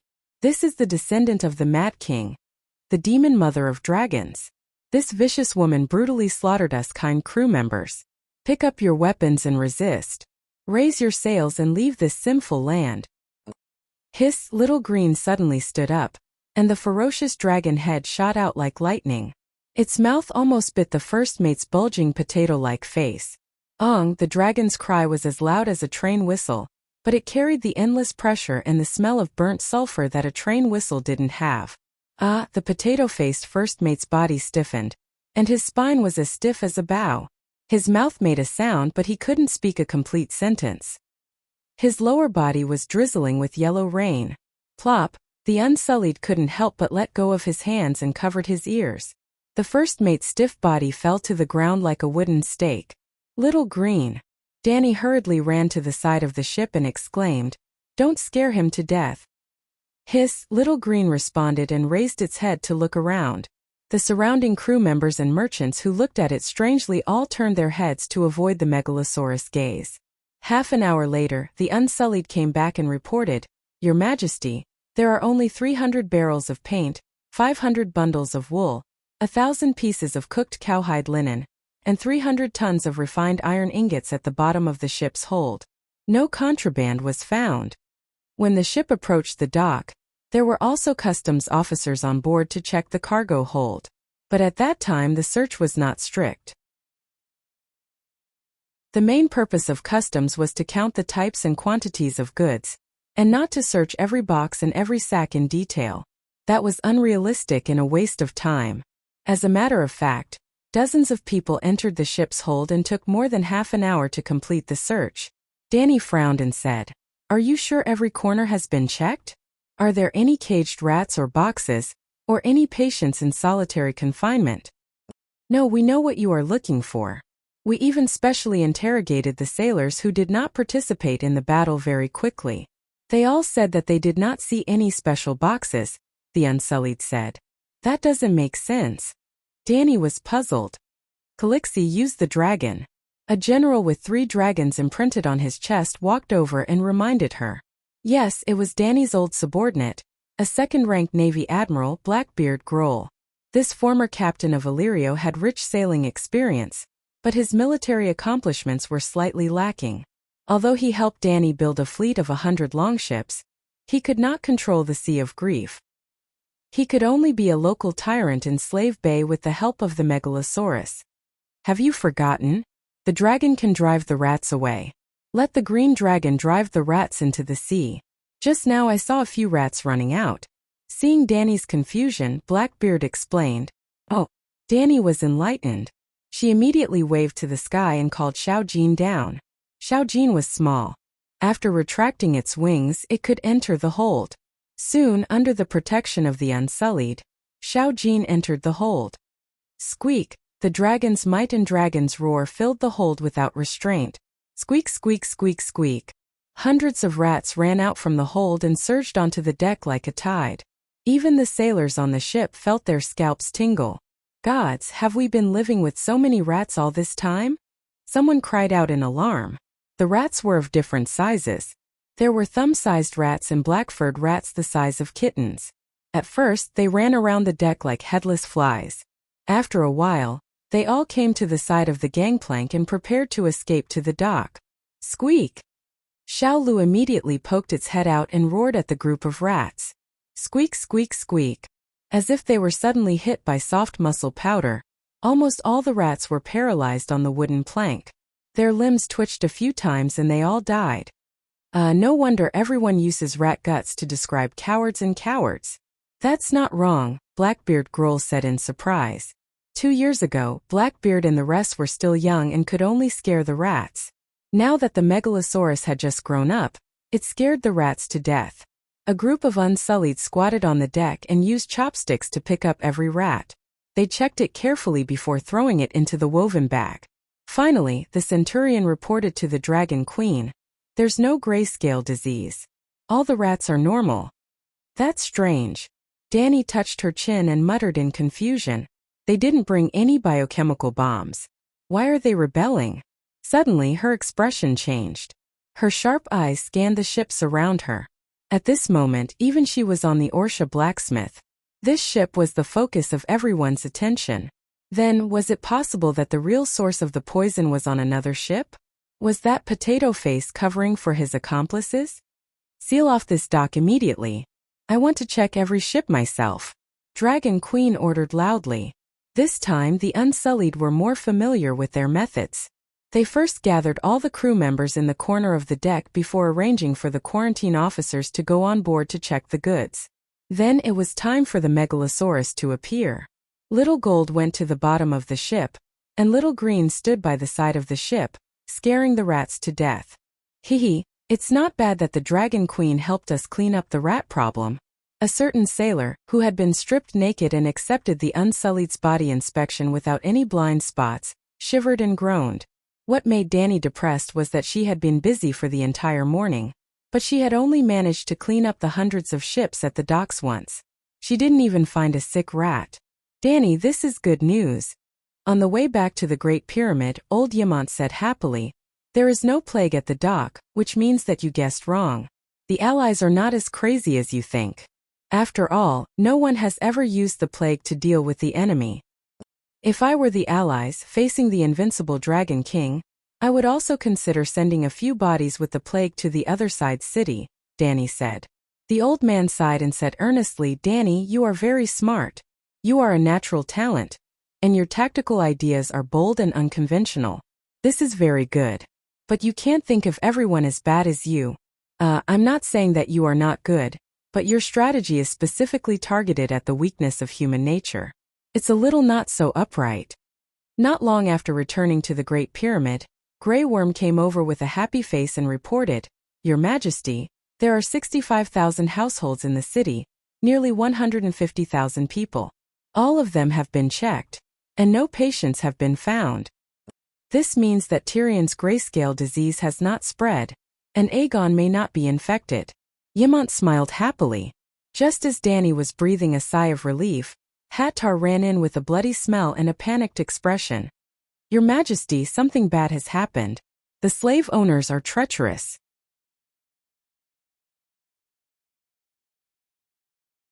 Chapter 453. Devil's Tale. Hattar had been unhappy for the past 2 years. It was not that the Dragon Queen had mistreated him. In fact, compared to the previous great benevolent Lord Grazdan, he liked his current master more. He was a cruel interrogator, but he also had a heart that longed for freedom and hated the slave owners. He was the same as Lord Bow of Meereen. The reason why Hattar was unhappy was that his former friends were doing too well, while he was still in the same spot. Devil's Tale, Hattar and Butcher Klein were both the heroes of Astapor during the benevolent lord period. One was the best at butchering pigs in the city, the prettiest pork man. The other was the most vicious interrogator in Slave Bay, the most vicious of all. With their amazing skills, the two of them became famous and could be said to be brilliant. But after Astapor was liberated by the Dragon Queen, the two of them developed very differently. Hattar only showed off once when the Dragon Queen was trying to win people's hearts, but he did not have any chance to show off after that. On the other hand, Klein rose step by step, his status became higher, his wealth became richer, and his reputation became louder. The first count under the Dragon Queen, one of the 8 heroes of the Northern Expedition. Other than the Dragon Queen, the most hated enemy of the slave owners in the world, Meereen has a Klein impartial and impartial. 7 gods above. Listen to these awe-inspiring titles. Hattar's heart was filled with envy and jealousy. If his friends were doing well, he was not. The last time Klein came to Astapor for trial, he hoped that the queen would hand the butcher over to him, so that his former friends could feel his wrath, jealousy, and hatred. Especially when the trial of the son of the Harpy ended, the Count of Shattered Shackles looked for him to drink and eat lobsters. During the meal, he complained to him in a boastful tone. Green Saintess Grazdan was too hateful. She suddenly confessed her crimes in court, causing the climax of the trial, the defendant, Klein, in front of countless people, to express his thoughts to come to an abrupt end before it even arrived. The speech that Klein prepared for a long time, and even secretly asked the Dragon Queen to moisten her pen, also became a waste of paper. This reduced his chances of showcasing his talent as a great songstress by 99%. Moreover, everyone was discussing the answer between the Dragon Queen and the Green Saintess. Very few people were talking about Lord Bow of Meereen. Well, with a sense of superiority, the butcher introduced the story of Scholar Bow of the Sea of Sunset to the interrogator. Most of it was made up by the butcher himself, because the Dragon Queen never told him the story of Lord Bow in detail. Hattar wanted the same fame and fortune as Butcher. Once, there was an opportunity in front of him, but the interrogator was powerless and was defeated. Yes, the female faceless who tried to assassinate the queen. The Devil's Tale used all its means to torment the other party for a few months. In the end, he gave in shamefully and didn't even get a useful word out of the other party. What a disgrace. For several days he didn't dare to go out, afraid of meeting people. At that time, Butcher was helping Dragon Queen attack the pyramid in Kaiyuan. He was victorious in every battle, and reports of victory kept coming in. Finally, the straw that broke the camel's back came. Butcher became the lord of Meereen City, and Butcher became the only count under the queen. Hattar woke up from his depression. He couldn't continue to be muddle-headed like this. He had to pull himself together, he had to strengthen his business ability. He began to train his whip technique like crazy. Why did Faceless, a mere woman, keep her mouth shut under his peerless whip technique? Is Faceless powerful? then he should be stronger than her. He had to improve his cultivation. Finally, after a few months of hard training, his whip technique entered a new realm.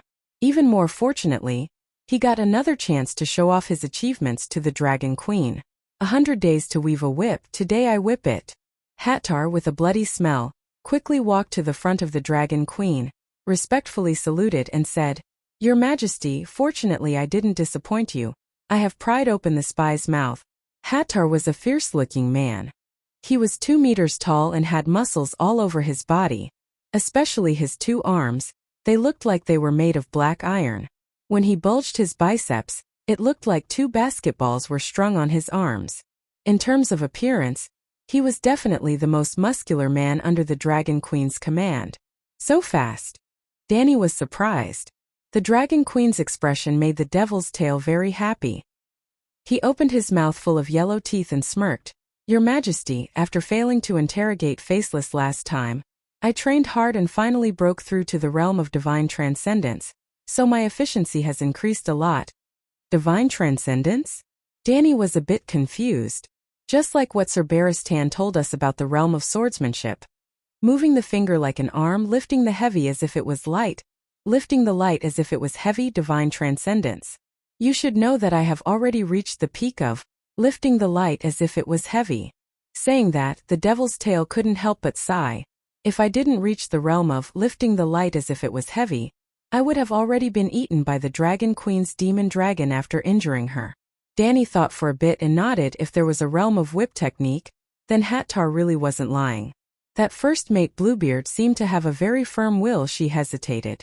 A guy who could even resist the dragon's might, how could he be afraid of a whip? Hattar sighed. That guy is indeed a ruthless character. A month ago, I absolutely couldn't do anything to him. But now I have comprehended the ultimate meaning of whip technique and reached the realm of divine transcendence. At first, he still clenched his teeth and persevered, not saying a word. But under my extraordinary means, he only lasted for a quarter of an hour before he groaned. Another half an hour he screamed at the top of his lungs. Another hour he begged me for mercy. 3 hours he said whatever I asked him. Dragon Queen was interested and asked, "That ultimate meaning, what kind of realm is it? Can you give an example to explain?" Of course Hattar stuck out his chest, his proud expression somewhat sighing. "Once I could whip a fly to death on tofu without leaving a trace of whip mark on the surface of the tofu below. Now when I put the tofu into a big porcelain bowl and cover it with a plate with a whip, I want to break the plate, but the tofu and bowl won't be harmed. When I want to break the tofu, the plate won't even fall from the bowl, let alone break. When I want to break the bowl, the tofu will fall neatly on the dregs of the bowl, and the plate will cover the tofu. This is really divine transcendence. But I don't know what effect it has on prisoners," Dragon Queen exclaimed. Hattar sighed and said, "When used on prisoners, their skin won't break, their flesh won't rot, but their bones will break. I want them to feel pain wherever I want, as much pain as I want. If there's a chance, you can perform it for me," Danny said with interest. Then she saw Yamont's reproachful gaze and immediately added, "I mean the show of whipping tofu and plate, Your Majesty, I can perform for you at any time, any kind is fine. Actually, there should be another realm above divine transcendence." Danny was very touched by Hattar's behavior of using off-duty time to train his business ability. It was like a certain programmer who had signed a contract to sell himself. He was already working at 996, but he was still working hard on coding at home on the 7th day. How could the boss not be touched? She should encourage and provide some help to such a motivated employee. Once in Whis, Dragon Queen was halfway through her sentence when she suddenly noticed the old scholar Yamont beside her. He was an old Westeros and a scholar. What Westeros story could deceive him? Ahem, when I was in Westeros, I heard a story about an ancient sword saint. His name was Invincible Loneliness. He often said to people, "I, who stand at the peak of swordsmanship, am too lonely. My greatest wish in life is to be defeated by a strong person. Isn't this too strong?" Hattar was fascinated. Even old Yamont temporarily suppressed his doubts of, "Why have I never heard of this invincible loneliness swordsman?" and muttered, "To be able to say such words and not be beaten to death. He must be a peerless strong person." "Hattar, do you know what level invincible loneliness swordsmanship has reached?" Above divine transcendence. The first stage, there is no sword in the hand, but there is a sword in the heart. The second stage, there is no sword in the hand, and there is no sword in the heart. Everything can be a sword. The Dragon Queen sighed and encouraged the burly executioner, Hattar. You are very talented. Continue to work hard, and one day, you will also become Hattar's Whip of Solitude. Solitary whip? The executioner muttered with a dazed look in his eyes, as if he was in a daze. Yimont did not care about the level of the burly executioner in front of him. He directly asked, Hattar, I saw that you looked panicked when you first came in. What did that spy say? Hearing this, Hattar snapped out of his reverie and said anxiously, Your Majesty, please send someone to seize the ship Erudite immediately. That is also a spy ship. They transported 10 stone men and threw them into the sea beside the dock. Stone men? Are they patients with the grayscale disease who are completely petrified? Danny asked. Yes, they are the stone men found from the Sorrowful Hill. The demon's tail's face was filled with anger. The spy wrapped them in oilcloth and pressed the cloth bag to the bottom of the ship. This way they could avoid our customs inspection. When the ship docked at the docks of Astapor, Kaiwan and Murine, they took the opportunity to transport the goods into the city and threw the stone men into the wells of the residents. 7 gods above, the Alliance army is really so vicious. Old Yimont stared with his eyes wide open. His face was pale and his body was swaying. Danny hurriedly supported him and turned around to ask Hattar, Did you record Bluebeard's statement? Yes. Hattar hurriedly handed over a roll of blood-stained, dragon's paper. Danny's craftsmen spent 2 years and finally invented the technique of making paper. They named the paper Danny's paper. Dragon Queen felt that it was a little low-class, so she changed it to Dragon's paper. The interrogation statement was very standard, including name, place of birth, age, department, immediate superior, contact person. Danny hurriedly skipped over the above content. She focused on the Alliance Army's sinister plan to throw the stone men into the public well in the busiest area of Slave Bay. The grayscale disease could not be explained by the medical science of her previous life. This disease would cause the patient to slowly turn into a stone man. It was too magical, a real stone man. Stone men were naturally denser than water, so they could sink into the well without being discovered. The stone men at the bottom of the well were not completely dead. No one knew how long they could live, so they were a long-term source of infection. However, the outbreak of Tyrion's infection was so sudden that it interrupted the Alliance army's plan. In order to avoid being caught red-handed, Bluebeard decided to abandon the Rook to save the king. He crazily courted death and attracted the attention of Dragon Queen and the Unsullied, giving Erudite a chance to destroy the corpse. Oh, the corpse was not destroyed. Those bastards threw it into the sea.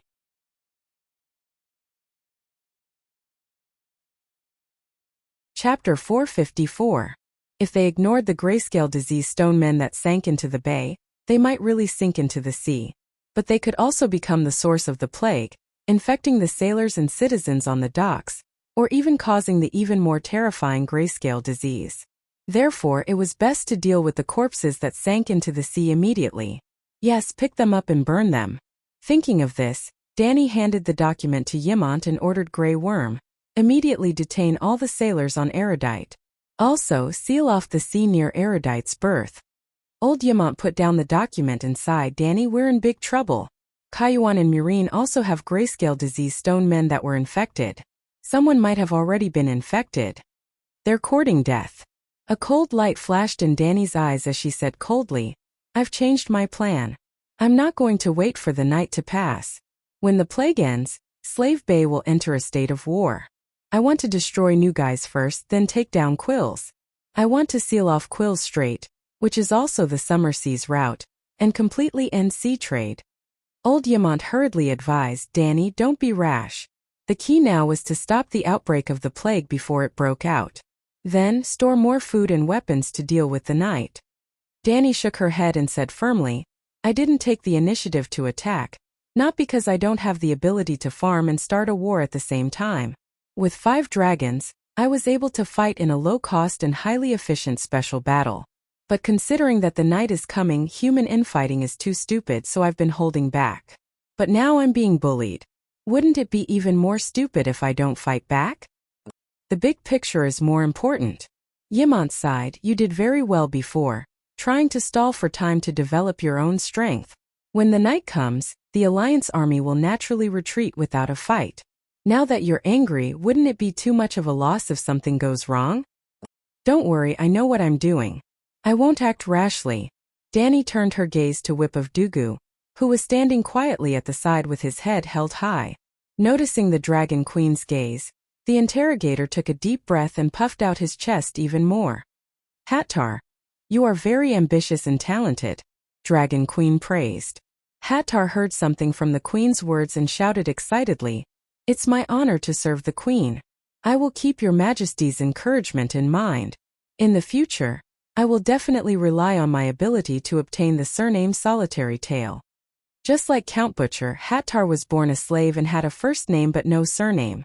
In fact, ordinary Westeros did not have surnames either. If he became a noble, Hattar would be able to design his own family emblem and surname. Of course, in Slave Bay under Dragon Queen's rule, the commoners had long been qualified to give themselves a surname. However, most of the commoners were illiterate and did not know which surname to choose. Many people simply did not want a surname. There were also some who planned to join the Dragon Queen's Mother of Dragons Gar, and have the Queen bestow upon them a surname. Very good.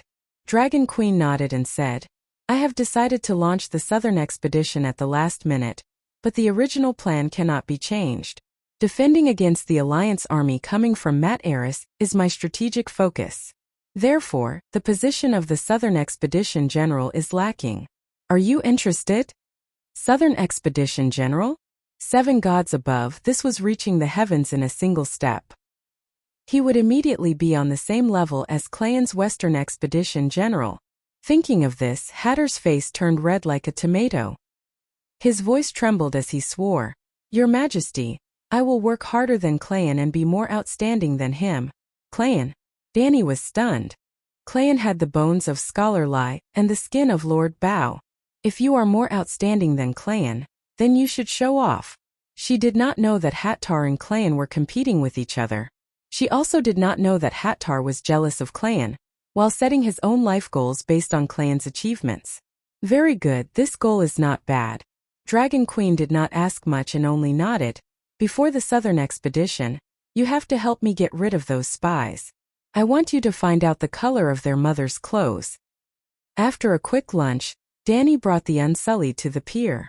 Tyrion and Clinton followed along. The two of them had been to the Sad Territory and had seen many grayscale disease stone men. More importantly, the two of them were already infected. Even if they touched the stone men, their condition would not worsen. At this time, other than the pier, the city of Astapor had been unsealed. The residents had resumed their daily lives and production. However, the number of people on the streets was much less than before. Yes, Danny did not do a 14-day quarantine. She only put up a notice telling the people not to hold hands and not to touch each other for 7 days. The grayscale disease was indeed not as harmful as the Gray Plague. If one did not come into contact with the infected area, they would not be infected. This morning, she checked the citizens of Astapor, the nuns of the Passion Garden, the pier merchants, more than 100,000 people. Currently, only the 2 red nuns were found to be infected. There were grain-sized gray spots on their necks. If one did not look carefully, they would not have noticed it. Of course, the quarantine for the grayscale disease was never done with the eyes. As long as the skin was found to be of an abnormal color, one had to poke it with the tip of a knife. If one cried out in pain, it meant that they were not infected. If there was little bleeding after the skin was poked and the color was dark, the person involved would not feel any pain. Then, there was a 99% chance that they were infected. Other than the 2 red nuns, more than 20 dock merchants were infected. This was only the first census. In the following week, every day the people would have to check themselves. Then on the last day, the Unsullied would seal the city again and conduct a thorough check on everyone. In the hot afternoon at the pier, the seawater was blue and the sun was glaring. The surrounding ships had all been moved away. A middle-aged fisherman wearing a straw hat threw out his fishing net with all his might. The bundle of silk net suddenly unfolded in midair like a huge lotus flower. The silk threads reflected bits of silver brilliance under the golden sunlight.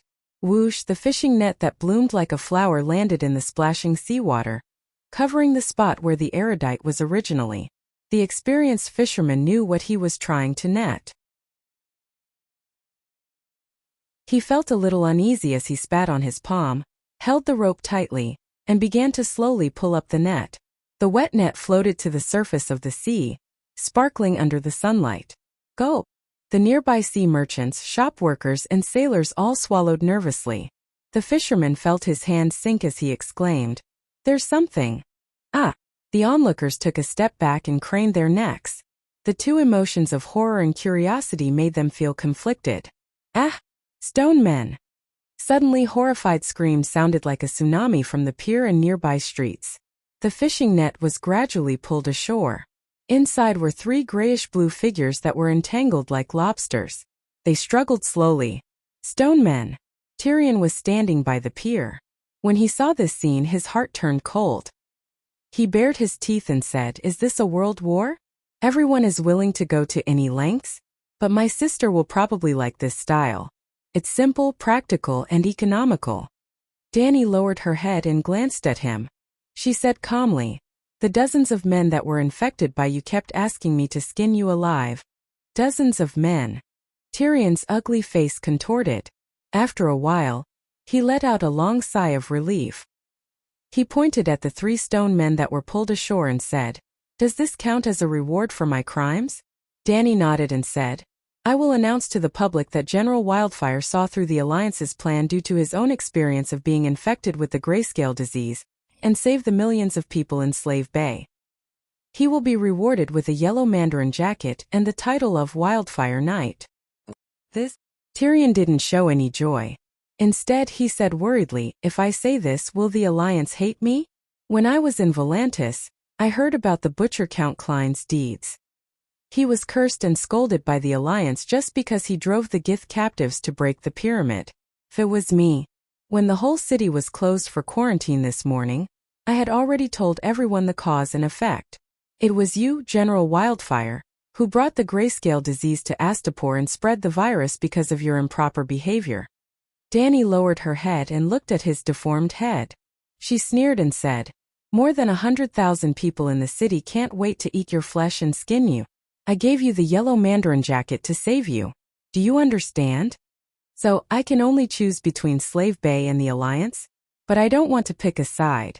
I don't care about the slavery system. I'm a Westeros." The little devil said with a wooden face. "What's wrong with Westeros? I'm also a Westeros. Barristan, Cora Clinton, Ymont, John Bolton, and so on are not Westeros. Also, you're already a General Wildfire. You don't think that slave owners like to bathe in the wild, do you?"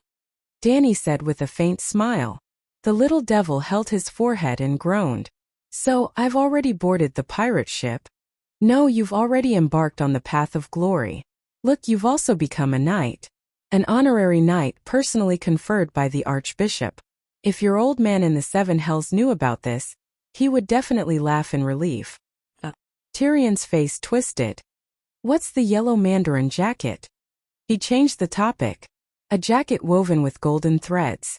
It's an honor that was specially made for you. If it's paired with a special hairstyle, it'll be even more glorious." Dragon Queen said seriously, "Am I the only one who has it?" Tyrion was a little excited. "Not really." Dragon Queen thought for a while and said, "Once I even gave one to Zero. Oh, Quills, the great merchant Zero who received me. In the future, I'll also give one to Illyrio. He's helped me a lot. There's also the 8-clawed spider Varys. He should also have one. It's just that he doesn't have hair and can't have the glorious hairstyle that goes with the yellow mandarin jacket. I won't hide it from you. I really don't like that eunuch. But he really did save my eldest nephew. This is a great favor. Sigh, I'm a person. Not only do I keep my word, I also know how to repay kindness. If I don't repay it, I won't be at ease." She looked up at the sky and sighed. "Woo-woo, no pity, mercy, queen, have mercy." A wave of ghostly wails and howls came from afar, from the street all the way to the pier. Nearly 100 sailors had their hands and legs chained. Under the Unsullied's crossbow-wielding Unsullied, They staggered towards the fishing net on the shore. They were all sailors from the Erudite and the Orsha blacksmith. With the help of 2 of his companions, the fisherman finally dragged the fishing net that trapped the 3 stone men ashore. Grey Worm threw down a bundle of oilcloth and said to the captured sailors, 10 people go over and wrap up the stone men in the net and carry them to the deck. Moving the stone men was such a dangerous job. Dani obviously wouldn't let her own people do it.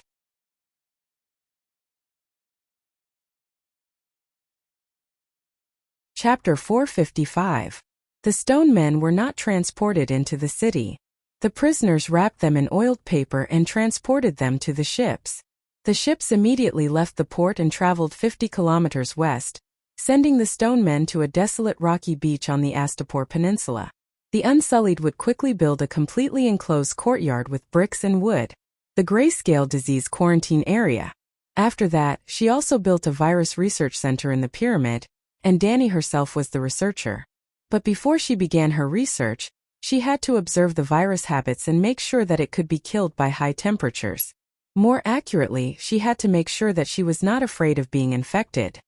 After handing the docks over to Grey Worm, Dani immediately rode Greenie to Kayuan and Myrine, and personally ordered the docks to be sealed. Kayuan had close to 20,000 wings of liberty, and Myrine had 15,000 guards. They were fully capable of quickly carrying out Dragon Queen's orders. Under her orders, the soldiers put on leather gloves, helmets, and masks, and strictly searched every ship. She also announced that Slavers Bay was closed, and that sea trade would be suspended from today. Slavers Bay's industrial and craft production do not have to stop. I will buy all the goods, Dani announced to the citizens of the 2 cities. Even if the gold was used to buy food, she was not short of money. Not to mention the millions of gold royals that the Count of Shattered Shackles had confiscated during the trial of the son of the Harpy, there were still mountains of silver and jewelry in Dani's Great Pyramid. As for the copper coins, Dragon Queen had the right to issue currency, and Slavers Bay had the world's largest copper mine, so she had as many copper coins as she wanted. Myrine and Kayuan's trade was not as prosperous as Astapor's, and all the quarantine work was completed by evening.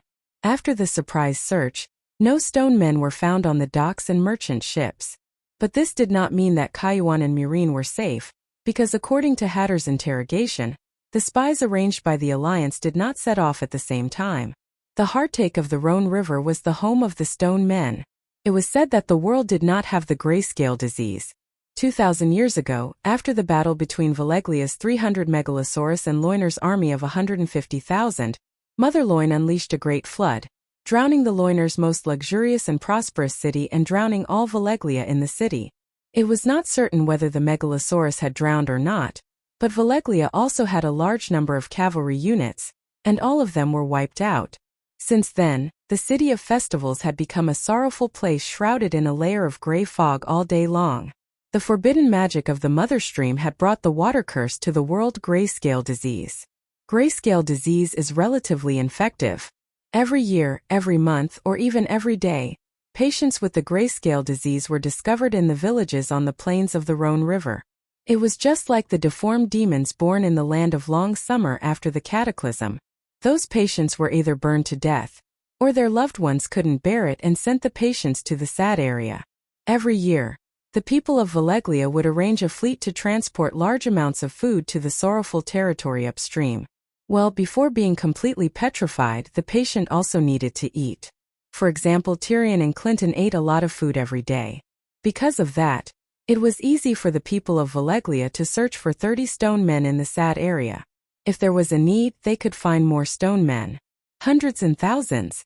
The captured stone men were loaded onto the ships and secretly transported to Volantis along the river. Seeing the Dragon Queen slurping down a pot of meat soup, 2 pieces of bread the length of an arm, 3 boiled eggs, a large glass of milk. For some reason, the Gith people suddenly felt a sense of security and warmth in their hearts. Becoming the Dragon Queen's people seemed to be a good thing. They thought so. After lunch, Dani did not return to Astapor immediately. Kayuan and Astapor were not infected, so her focus should be on Myrine. But Myrine's mayor, Clyde, had just been removed by her, and was still recuperating in Astapor whipping. The commander of the guards, John Bolton, had gone to Astapor for a meeting and was on his way home. Murine was a little empty. The top garden of the Great Pyramid. The pool. Under the light blue water of the pool, two pairs of similarly slender and beautiful jade legs were kicking the water, creating splashes of water. It was Danny and the red-haired female knight, Lila Amber. There were only the two of them in the garden, and they had been busy all night, neither sleeping nor bathing. They were now naked, lying by the pool and chatting leisurely. Your Majesty, the best way to prevent grayscale disease is to get rid of the patients immediately. Anyway, they are all Gith, so it is better to kill them and burn them as usual, Lila said seriously. At lunch, she did not accompany the queen to the manor where the patients were quarantined. Now that she knew that the Dragon Queen was eating with the patients, she was shocked and anxious. There is no need to be so extreme, just strictly quarantine them. If we really kill them, there will be patients who will deliberately hide their illness in the future, and even have thoughts of revenge on society. You don't want to be one day walking on the street and be pounced on by a grayscale disease patient and bite your ankle, right? Lila lifted her well-proportioned slender legs out of the water, and her feet twisted a few times mischievously, saying, I have been wearing iron armor and iron boots recently. He can't bite me. Danny covered her face with a wet silk handkerchief and said lazily, there are always people who don't wear armor. And grayscale disease is not incurable. I have the witchcraft lens, and I know that Stannis's daughter has antibodies in her body. Scholar Yimont's medical skills are also. At least he is qualified. In short, as long as they are my people, no matter what race they are, I will do my best to save them. Isn't this what a queen should do? Splash. Lila put her feet back into the water, and the surging waves gently caressed Danny's silver hair that was suspended in the water like seaweed. But you can't take the risk. The red-haired female knight sighed. It's not considered a risk. Grayscale disease is not a gray plague. It won't be contagious without contact. And as soon as I came back, I roasted my whole body with fire, killing all the viruses. Thinking of the scene where the Dragon Queen roasted herself with fire, Lila was silent. Even she did not think that the curse of grayscale disease could withstand the burning of the fire. After a moment of silence, Danny said, I originally intended to let you be the Lord of Murine, but now the situation has changed. My elder brother's son Aegon is here, do you know? Little Prince Aegon? I have seen the letter you sent to John. Lila nodded and asked, what's wrong? Are you sure he's real? John and I both feel that the baby swap is too legendary, it sounds fake. All the evidence proves that his identity is real. Danny's heart skipped a beat. Maybe I can use the witch lens to do a blood test for him. Lila understood the meaning behind the Dragon Queen's words, and said in surprise, you intend to let the little prince be the Lord of Murine? We haven't found all the grayscale disease patients in the city, and the 10 stone men have not been found, and Murine will be a battlefield in the future. Won't it be too dangerous? It depends on whether he has the courage. I won't force him. He still wants to fight for the Iron Throne. Murine is safer than the Westeros, isn't it? Danny said indifferently. You really intend to give up the throne? The little prince's identity is unknown. Even if we take a step back, he is only your nephew, not your son. Lila frowned. Ending the long night as king, this will not change, so the Iron Throne may not be mine. If Aegon was really brave and dared to go to the Great Wall to fight the other ghosts, so what if Aunt Dany gave him the priority to fight the other Ghost King? As long as Aegon defeated the Night King, she would really help him ascend the Iron Throne. The Iron Throne was devalued to a pile of dung. She was not willing to fight for it. To be honest, the most valuable thing in the Westeros now was the Church of the Seven Gods. Dany had a vague idea a long time ago the seven gods were fake, but the faith of the seven gods was real, and the demigods could use the power of faith. Dahay could definitely become a demigod dragon. In fact, he already was. So could Dahay take over the Magpie's Nest? If this plan worked, she would benefit greatly. Her guess failed. The Great Sparrow was over 60 years old now. Could he survive her? Even if he escaped the evil hands of the Sex Queen and died a normal death, at most 20 years, wouldn't the Church of the Seven Gods be hers? Dany stood up, water droplets rolling down her white, curvy body. As she dried her hair, she said, Lila, close all the public wells in the city. If the residents need to fetch water, they can go to the nearby pyramids. I have to go back to Astapor and see if my nephew can escape. There were exclusive wells in the pyramids, and there were guards outside the pyramids so spies could not sneak into poison.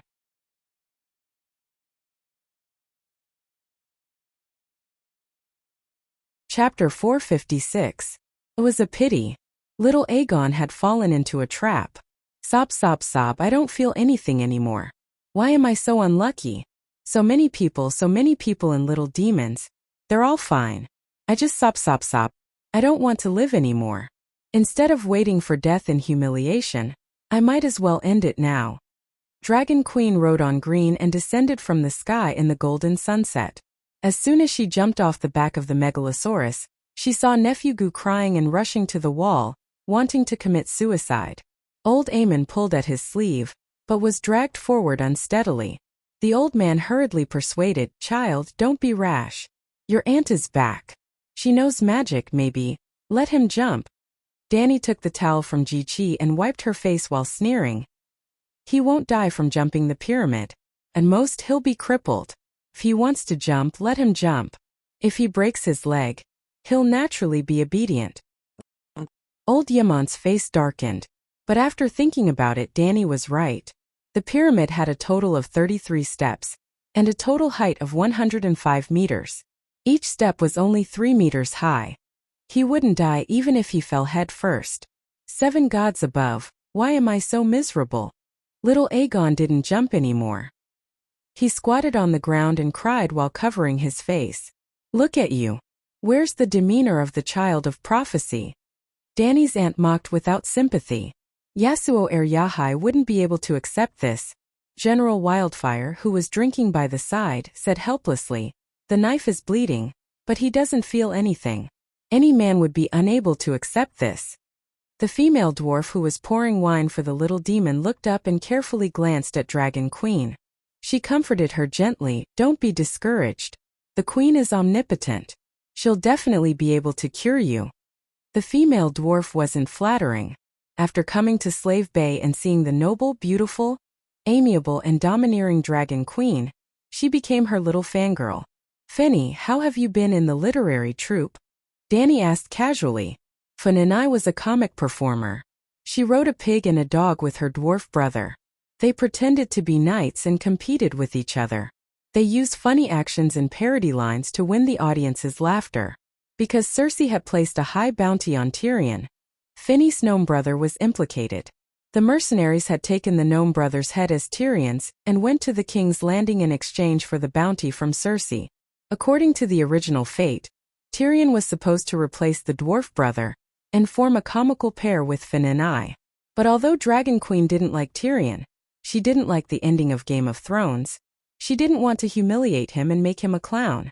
Tyrion would most likely be more willing to be the queen's jester and perform comical acts with Fenny than become the Wildfire General. There was also a suitable place for Fenny in Slave Bay, the Militia Literary and Arts Troupe.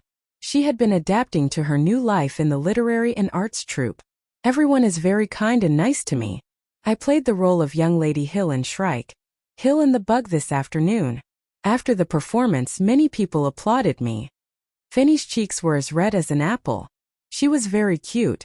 "Keep working hard. You will become a real heroine in the future," Dany encouraged her. "Yes, I will do my best."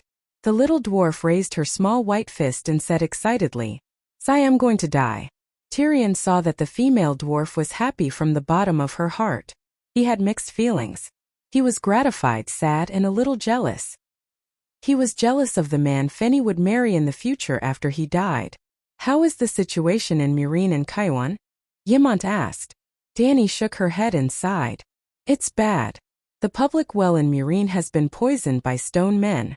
Nearly 100 people have been infected with the grayscale disease.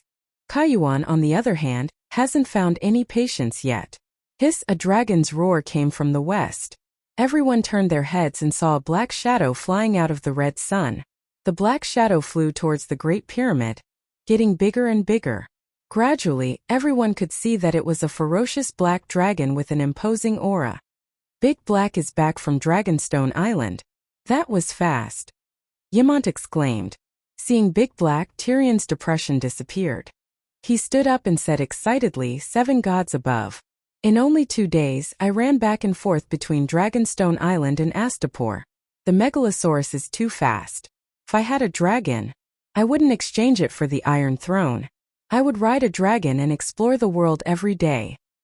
Wake up. You don't have a dragon and you don't have an Iron Throne. Danny glanced at him and said coldly, Your Majesty, you can control the world, but can you control my bragging? Since he was terminally ill, Tyrion did not plan to be cautious in front of the Dragon Queen. He directly retorted. Plop! When Big Black flew past the pool, he threw a bundle of sheepskin that was as thick as a tree trunk into the water. What's that? Tyrion walked to the pool and looked curiously. Get Master Topmot out. Danny turned and said to the Unsullied. Big Black flapped his wings and the leaves of the persimmon trees nearby rustled. He landed on the wall and stretched his long neck in front of Danny. He shouted, Mother, I'm back. Very good. At least he didn't call my name this time. Danny patted his nose and praised him with a smile. He's talking. Tyrion opened his mouth and stammered. Aegon stopped crying. He got up in surprise and approached Big Black. He asked, Big Black, you can understand human language? What are you talking about? This is Draconic. Big Black is calling Mother. I understand. Centaur Meiji said proudly. You actually understand Draconic. Tyrion, Clinton, Aegon and the rest were in awe. They immediately looked at Ji-Chi in a new light. Ji-Chi, what else did Big Black say? Danny said lightly. Hello, how is everyone? Ji-Chi frowned. Guess again. I'm back? Ji-Chi probed. Yes, you guessed right. Ji-Chi laughed foolishly. The little demon had a strange expression.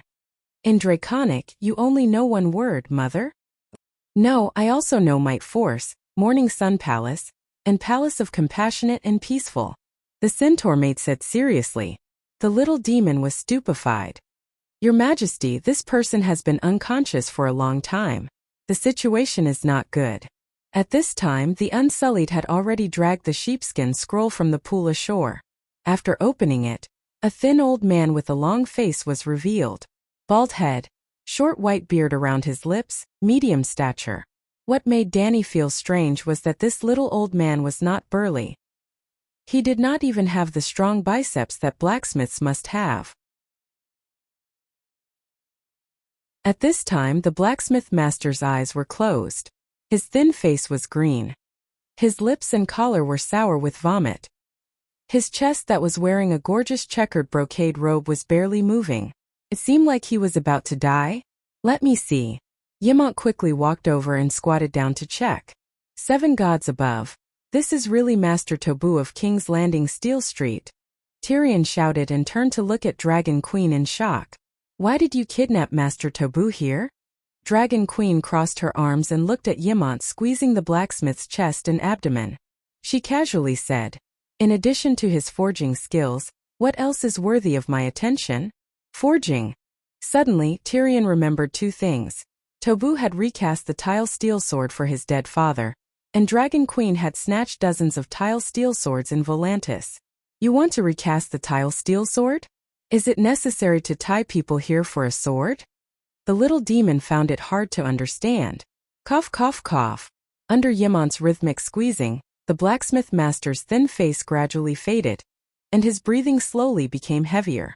Finally, he coughed out a lump of filth and opened his eyes blankly. Where is this? Blacksmith Tobu murmured in a trance. Master Tobu, do you remember me? Tyrion moved his face closer and asked with concern. Tyrion's noseless deformed face scared Tobu to scream, and his body struggled to retreat. Master Tobu, it's me, Tyrion Lannister. The little demon awkwardly said. Blacksmith Tobu took a few breaths and looked around. He saw several megalosaurus and saw the extraordinary temperament of the silver-haired purple-eyed girl. He looked up to the sky and sighed. I'm really at Slave Bay. Finally, you still have me as an old acquaintance. Tyrion softly comforted. Blacksmith Tobu's status was very high. He was the Blacksmith Guild president of King's Landing Steel Street. Tyrion had seen him a few times. During the rebellion of the 4 kings, Tyrion had cooperated with him for a period of time in order to build the iron chain that blocked the river. The 2 of them had a little friendship. Oh, you suddenly came over. I thought I fell into the 7 layers of hell, and saw the devil devouring the living. "I'm sorry," Tobu explained with a bitter face. "Am I that ugly?" Tyrion was a little unhappy. People's natural reaction is the most realistic. Dany laughed, then put on a straight face and said to the blacksmith, "You know who I am and why I brought you here, don't you?" Tobu sat on the ground and did not move. He only tilted his head slightly and looked at Dragon Queen from the corner of his eyes. His thin face showed a cold arrogance. "If you let me ride a dragon instead of grabbing me like a bundle of straw, maybe we can talk." "Very good." Dany slightly nodded and turned to the Unsullied. "Send him to Hattar." "Yes." Immediately 2 Unsullied walked over, one on the left and one on the right of the sneering blacksmith grandmaster, and walked towards the stairs. "Humph, you want me to surrender?" "Impossible." Tobu turned to look at Dragon Queen and said with a firm face, Master Tobu, don't be stubborn. That Hattar is known as the Devil's Tail. He is very scary." Tyrion looked anxious. He looked at his old friend and then looked at Dragon Queen. "Your Majesty, if you have something to say, we can talk. The Grandmaster has just been kidnapped, so it is reasonable for him to have some resentment in his heart. You give him to me, I will slowly persuade him, and he will naturally be willing to join us. I am now busy dealing with the epidemic. I don't have the mood to accompany you and him." Dany waved her hand and let the Unsullied take the blacksmith away quickly. "Isn't that steel sword of yours called Clear Sky very useful? Why do you have to go through so much trouble?" Tyrion sighed. "I want steel armor. After the steel sword in my hand is distributed to my generals, it is not enough to smelt into armor. So I need Tobu's secret technique." Dany said. "Tobu can only recast steel, he can't forge steel." Tyrion said. "I know, but if I know the incantation, maybe I can derive the secret technique to forge steel." Tyrion suddenly remembered something and said with a strange expression, "You want steel? I know a place with dozens or hundreds of tons of steel. It is enough for you to forge 5,000 sets of steel armor."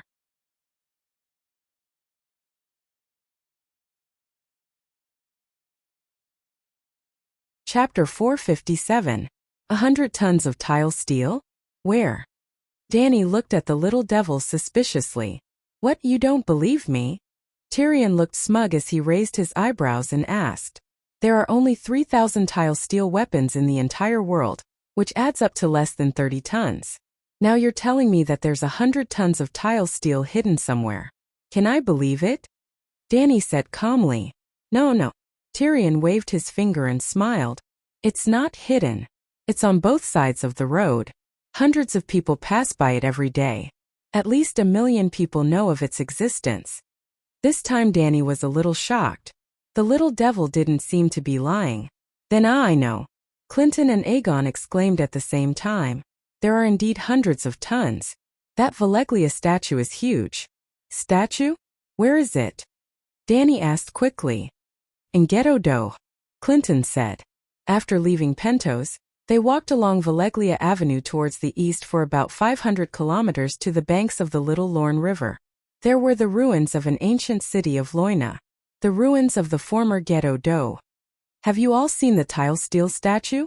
Dany asked again. "We've been living in seclusion upstream of the Little Lorne River for 10 years. Every time we passed by Ghetto Do, we saw the Sphinx statue by Valeglia Avenue." "Ah, I remember now." Cora clapped his hands and said, "When I was a mercenary for Miran Bravosi, I passed by that statue a few times. The body of a dragon, the head of a woman, the Sphinx statue was lying on the ground. Its base was half the width of a double bed and 3 to 4 meters tall. It was at least 70 tons if not 100 tons. At that time I was wondering why there was only one statue. It was very out of place. Then my mercenary friend told me that 200 years ago, the Khalasar of the Centaurs came and took the king's statue away." At this point Deshiong was completely excited. His cheeks were red as he said, "Your Majesty, in the Avenue of the Gods in Horse King City, you will definitely find the Sphinx statue with the dragon's body and the human head. Oh, 7 gods above. These 2 tile steel statues definitely weigh more than 100 tons. If they are all forged into tile steel swords and tile steel armor, why would we be afraid of deviant ghosts?"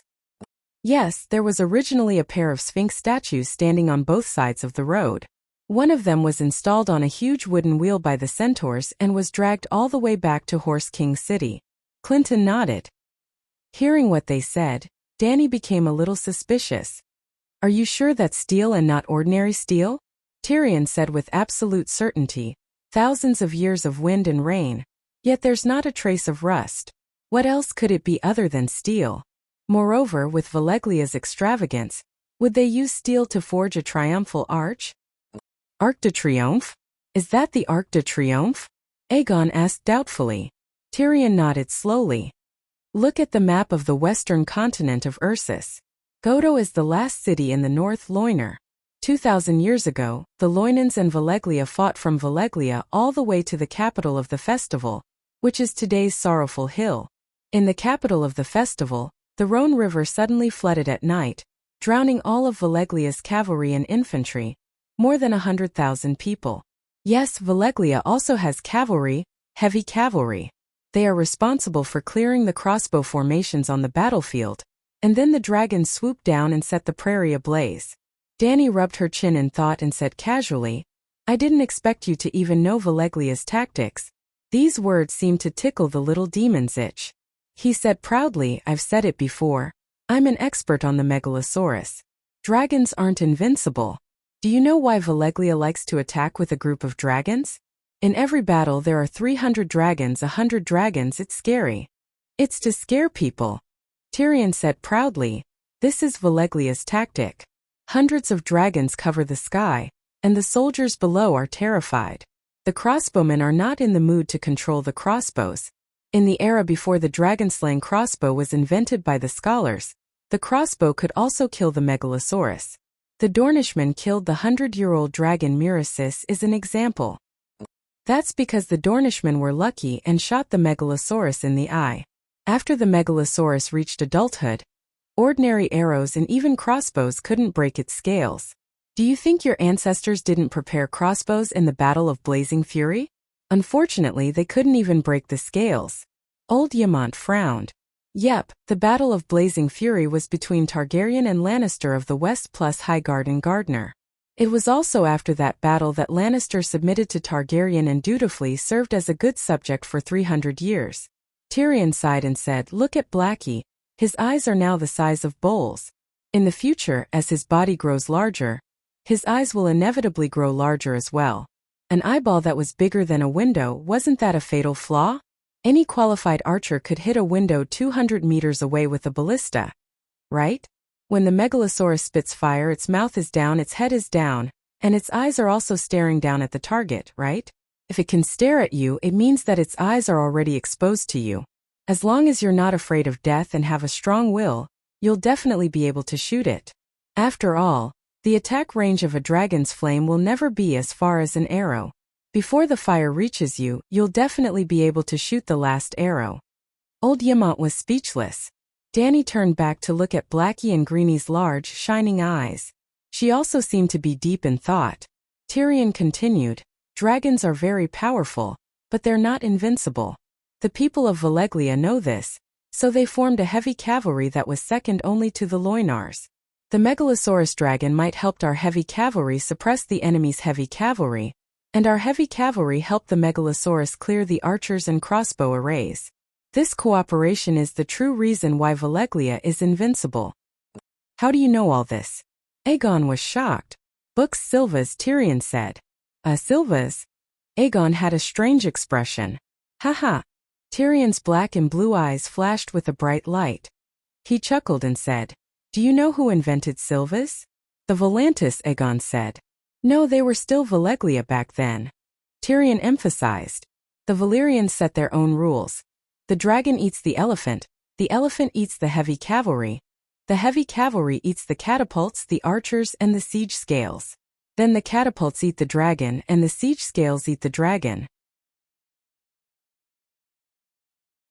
The fact that the people of Valeglia set such a rule means that in their countless wars of conquering the world, they must have encountered situations where the catapults threw stones to shatter the Megalosaurus's skull, and steel crossbow arrows pierced through the Megalosaurus's vitals. Seeing that silence was listening to everyone, Tyrion smiled proudly. He turned to Aegon and said, so, Do you know why I can easily beat you every time I play chess? It's because I know the rules. Dragons can never be too far away from heavy cavalry. Knowing this, you'll definitely win more than you lose when you play Silvas. The reason why you lose is because your opponent also knows this rule and does it better than you. This time, even Danny could not help but look at the dwarf in a new light. This guy is really smart. He can easily see the core truth behind the problem. Tyrion understood the look in the Dragon Queen's eyes, which made him very happy. Involuntarily, he winked and smiled at the queen. Danny's face was wooden, and a basin of cold water was poured on him. So you're about to die, why are you showing off? Sigh. The smug look on Tyrion's face froze, cracked and peeled away, revealing the bitterness of despair beneath. He sighed and said, I know it's too late to say anything now. I just want to complain, Queen. You shouldn't have made me the Wildfire General. The Megalosaurus General is more suitable for me. Alright, stop talking nonsense, explain to me about the Arc of Triumph. Danny waved her hand and said in a bad mood. Tyrion said weakly, the flood that drowned 100,000 Valeglia in the city of the festival came from Mother Lone's revenge. Then Valeglia also began to take revenge on Loina. Hundreds of Dragon King rode the magic dragons up the river, from south to north, burning every village and city on the way. And Dorf was the last castle on the Little Lone. Burning Dorf to ruins meant that the war between Valeglia and Loina officially ended, and Valeglia won. That's why they built the Sphinx statue outside of Dorf. That's Valeglia's Arc of Triumph, a monument to the destruction of a great people. That makes sense. Dragon Queen's beautiful eyes sparkled. The statue might really be made of steel, 200 tons. Valeglia is too extravagant. Old Yamant exclaimed. I don't think they're extravagant enough. Danny said excitedly. Tyrion laughed in a low voice. Your Majesty, have you thought about it? If the statue could be melted, why would Khal let it go? Even the centaurs could use huge wooden wheels to transport the statue to Horse King City. Why couldn't Khal of Blacksmith City do it? Why, do you know the reason? Danny calmed down and asked. I don't know the exact reason, but I'm sure that all the blacksmiths in Khal couldn't melt it. Tyrion said with certainty. Tap tap tap. While they were talking, Hattar walked up the stairs with heavy steps. He bowed respectfully and said, Your Majesty, I didn't disappoint you, the old man confessed. So fast? Tyrion was surprised. Sigh, he only took a dragonfly skimming the water from me, and he was scared. Hatter's melon-like face showed some loneliness. He sighed and said, At this time, I'm actually looking forward to meeting another faceless one. I have dragon-slaying skills, but in front of me is only a group of snakes, insects, rats and ants. It's too lonely. Tyrion shuddered and his vision blurred. The tall, burly man seemed to have transformed into a tall hat and a wide belt, with long hair and a long beard, a lonely, peerless swordsman. Under the full moon, he stood proudly on the peak of a lonely mountain, his long hair and robe swaying in the wind. He held his sword and looked down at the mountains alone. All right, bring the blacksmith here, I have something to ask him. Dragon Queen's impatient scolding pulled Tyrion back to reality. He looked again. The boar was still the boar, vulgar and ugly. Together with the butcher count, they were called the Slave Bay's twin devils. 10 minutes later, two Unsullied came back with the blacksmith, Tobu.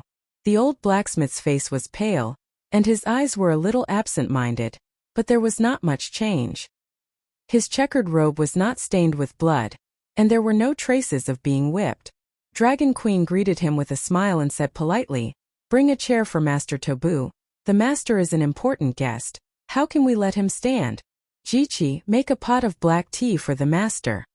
Seeing the Dragon Queen's sweet smile, the muscles on the blacksmith master's thin face twitched a few times. He forced out a humble maid-like smile and said, Your Majesty, what do you want to know? I will tell you everything I know.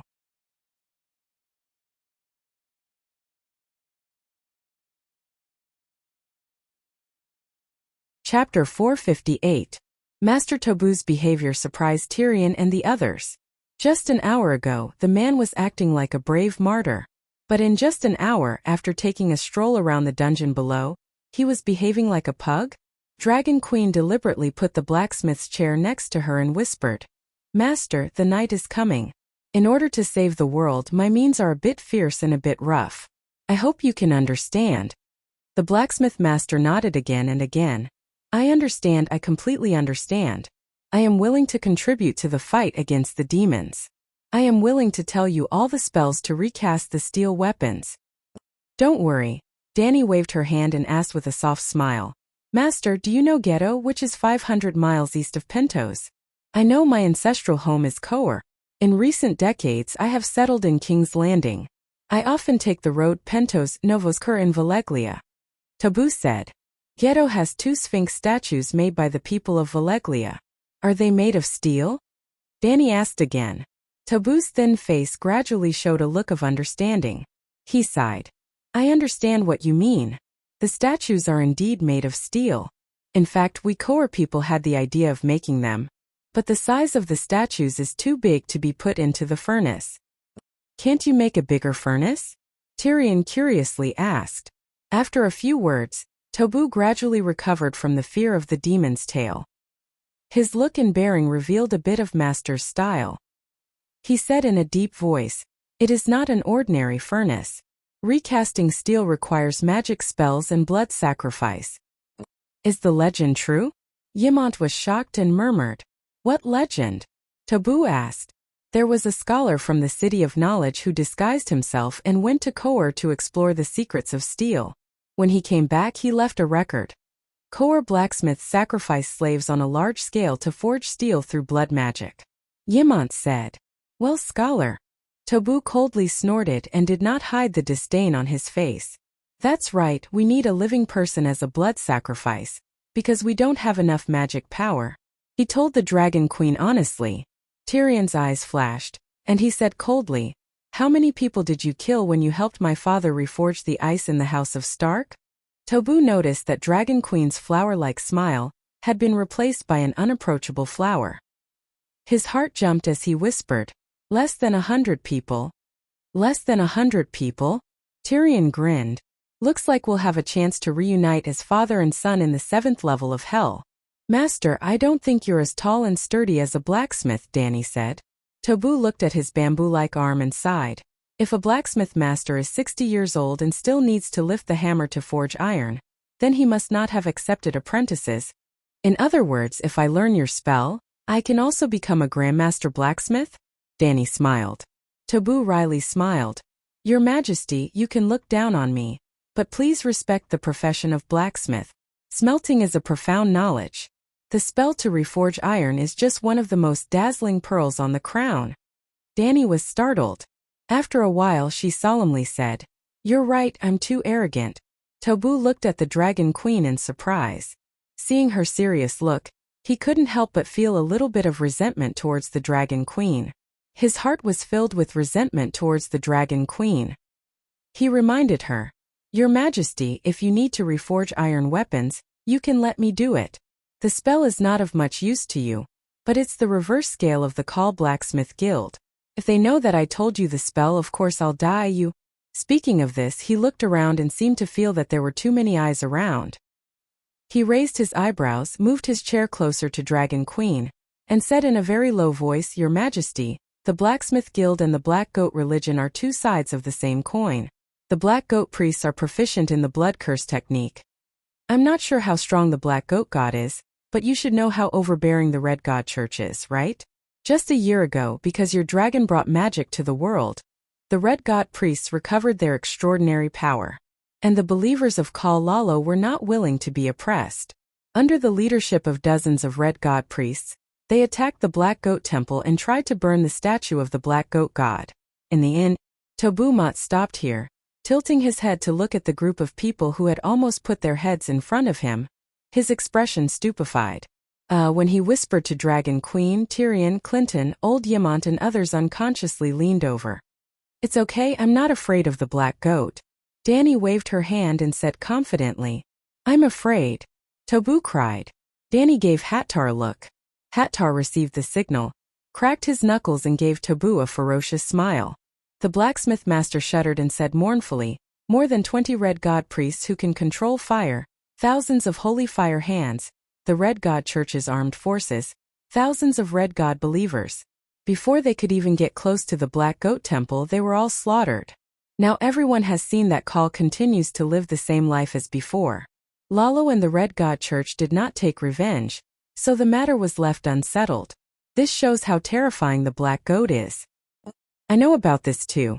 To be fair, you can't blame the Black Goat Church for being cruel. In the past 2 years, the Red God believers have been developing wildly. Their demands have become more and more excessive, and their actions have become more and more overbearing. The Black Goat belongs to the primitive religion of Call. Even Valeglia did not ban it. But an outsider wants to destroy the local church and preach that the Red God is the only one. Clinton frowned. Yeah, I heard about the chaos at Slavers Bay. Danny nodded. Why did Danny support the Seven Gods Church? Or rather, why did they have to develop a religion? Because the people of this world needed faith. As long as people experienced hardships, they would have hope. They would hope for the hardships to pass, and hope for salvation to come. Hope was to step onto the steps of faith. If she didn't promote her religion, another religious force would immediately fill the void. And the Red God Church was the largest, most overbearing, and the hardest to control. The King of Light Lalo was real. He was a true god with power and will. On the contrary, the 7 gods were just 7 pieces of wood. The 7 Gods Church represented the 7 spirits. It was more like a philosophical thought on what is a person and how a person should be. What really made the 7 Gods Church powerful was a person. It was a wise and powerful chief bishop of a certain generation. It was not a god that was above humans. The 7 Gods Church could be controlled. Danny's lips curled into a smile that made the blacksmith's hair stand on end. She asked, "Do you think the Black Goat really exists? What do you want to do?" The blacksmith asked with a trembling voice. I heard that the Black Goat Church's fanaticism for blood sacrifice even surpassed the Red God priest? Danny's smile widened. This is true. Butomat swallowed his saliva and said, "The Black Goat is a god of darkness. It needs living things to worship it every day. On ordinary days, the priest will offer calves, bulls, and horses. On holy days, convicted criminals and slaves who do not please their masters will have their throats slit by the priest. If necessary, the nobles in the city will offer their children to the Black Goat as a show of comfort. They hope that it can protect the city." Ha ha ha, good, good, good. Danny laughed out loud and said good 3 times. What's good? Tyrion asked curiously. My son is growing and lacks God to eat. What? Tyrion opened his eyes wide and said in disbelief, Eat God? Are you crazy? Danny waved her hand and said loudly, Master Taboo, tell me the incantation to melt steel. I want to melt the Sphinx statue. I want to choose one out of 100,000 soldiers, 1,000 battle wolves. Oh, dragon warriors! If the dragon warriors could wear steel armor and hold steel swords, even without the help of the Megalosaurus, they would be able to kill the demon god Black Goat. As soon as the dragon queen had this idea, a demigod of darkness in Koor thousands of miles away felt a sense of danger. In the center of the city there was a dark temple that was tightly shut. On the altar, there was a fluffy black goat statue that was the size of a wild bull. Its red eyes, which were polished with blood crystals, suddenly began to flash with a red light. A moment later, a group of black-robed priests with their faces covered by hoods gathered in the corridor outside the main hall. Creak, the door of the temple opened, and a middle-aged man with silver hair and purple eyes with a dignified appearance walked out. He was also wearing a black robe, but the edges of the black robe were sewn with dark red edges like blood. My master, the Black Goat, prophesied that a great disaster is about to befall Koor, the dignified middle-aged man said. Your Excellency, where is the prophesied disaster coming from? A black goat priest asked. The Mother of Dragons, the high priest said. Hearing the name of the Mother of Dragons, the priests were not shocked. Instead, they felt a strange sense of relief, as if it was finally their turn. Sigh, she first burned hundreds of nobles in Valeglia, and more than 10 noble trading princes in Lys. Even the strongest city, Bravos, did not escape her fate. Now I am not surprised that she wants to attack us. In fact, I always thought that she would ride a dragon and burn down our arsenal. After all, many parts of the dragon-slaying crossbow were made by Koor. She should treat us as her mortal enemy, an old blue-eyed priest said. No, the prophesied crisis is related to her. The mother of dragons seems to be hostile to the great black goat god. The high priest said. Why? The old man did not understand. Maybe because of the slaves? We often sacrifice slaves to our master, someone guessed. No matter why she wants to harm our master, what we need to do is to protect Koer. It would be best if we could help the alliance break through Slaver's Bay. The high priest said. What can we do? Go to the Lorne Plains, the Dothraki Sea, and the Horse King City to find the call. No matter how strong or weak their Khalasar is, I need you to persuade them to go south to Slaver's Bay. The high priest said. Will they listen? The old man was uncertain. The high priest explained. You do not need to go alone. There will be caravans carrying large amounts of supplies with you. In a way, the centaurs are very trustworthy. When they accept our gifts, they will definitely repay us. It is up to them to decide when to repay us. Your mission is to join the Khal's Khalasar, and remind them to go to Slaver's Bay. High Priest, the Dragon Queen is also the widow of Khal Drogo. She is a Khaleesi.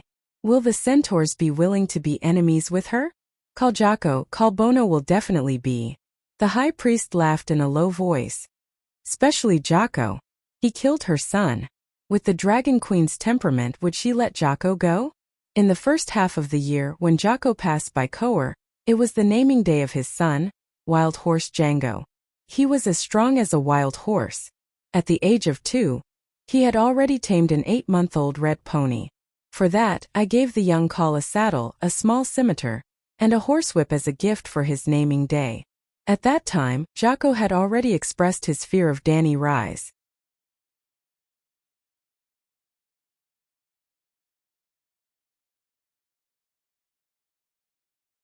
Chapter 459.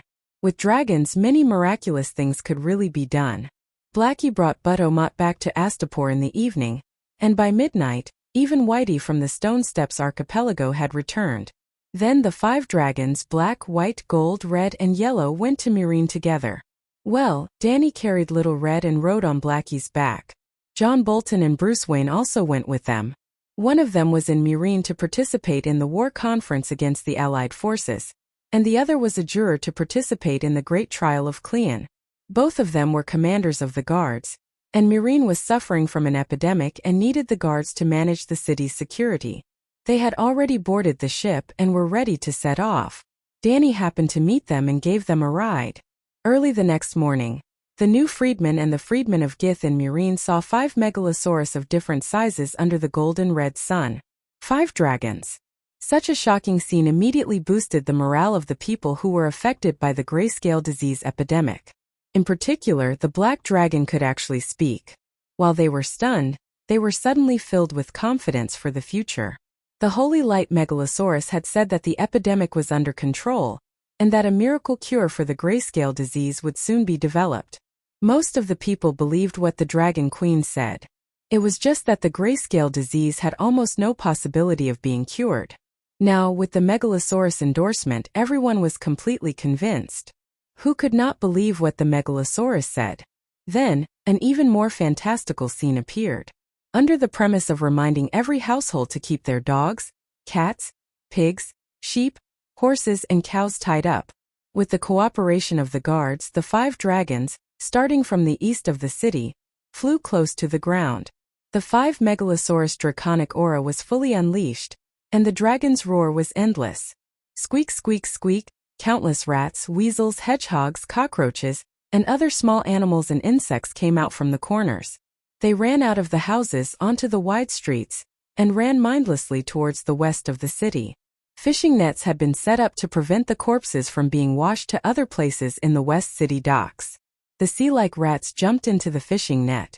The rats in front struggled and drowned in the sea, while the rats behind continued to run forward under the pressure of the Firebird. People with trypophobia would probably pass out just by looking at it. This cycle repeated 7 or 8 times. Finally, not a single mouse could be seen on the street. Only then did the 5 dragons end the demonstration of power activity. At this moment, the azure sea surface was actually filled with floating corpses, causing one's scalp to go numb. However, the rat corpses on the surface of the sea did not need to be dealt with by humans. Boom! The 5 dragons spat out dragon flames at the same time. The rolling pillars of fire almost boiled the surface of the sea. Ere I should eliminate Little Red. He was just here to be a bystander. The chopstick-thick dragon flames and the cat-like dragon roars were completely useless. Danny had called him over mainly because she wanted to establish a friendly relationship with her brothers through their activities. Well, it could be considered a parent-child activity. After doing this, Dragon Queen prepared to leave. She still had to use the same method to get rid of the rats in Kayuan and Astapor City. Whether there was grayscale disease or not, rats were one of the greatest sources of infection for the plague. By getting rid of the rats, the safety of the people in the 3 cities of Slaver's Bay would be reduced by 10 times. The Great Pyramid of Murine. Under the sunlight on the green brick wall, Danny sat on Blackie's back with Little Gold in her arms. Little Green, Little White, and Little Gold circled above her head. She said to the red-haired Lila below, "The rats that can run in the city are all dead. The ones that can't run. The rats that can't even run on the ground have no effect on the residents. In the next few days, the symptoms of the patients will show. You are responsible for sending them to the quarantine area. Before the cure is developed, I will come here every 3 days." Can grayscale disease be cured? Or did you discover something with the witchcraft lens? Lila asked curiously. To tell you the truth, I'm not confident either. Danny pulled back Little Red, who had naughtily climbed onto her shoulder. She hugged him and smiled bitterly. Grayscale disease is indeed transmitted by a virus, but the virus of grayscale disease is actually a magical beast. It's too strange and confusing. The red-haired Lila's cheeks twitched. She asked dryly, "I don't understand what you're saying. What kind of virus is it?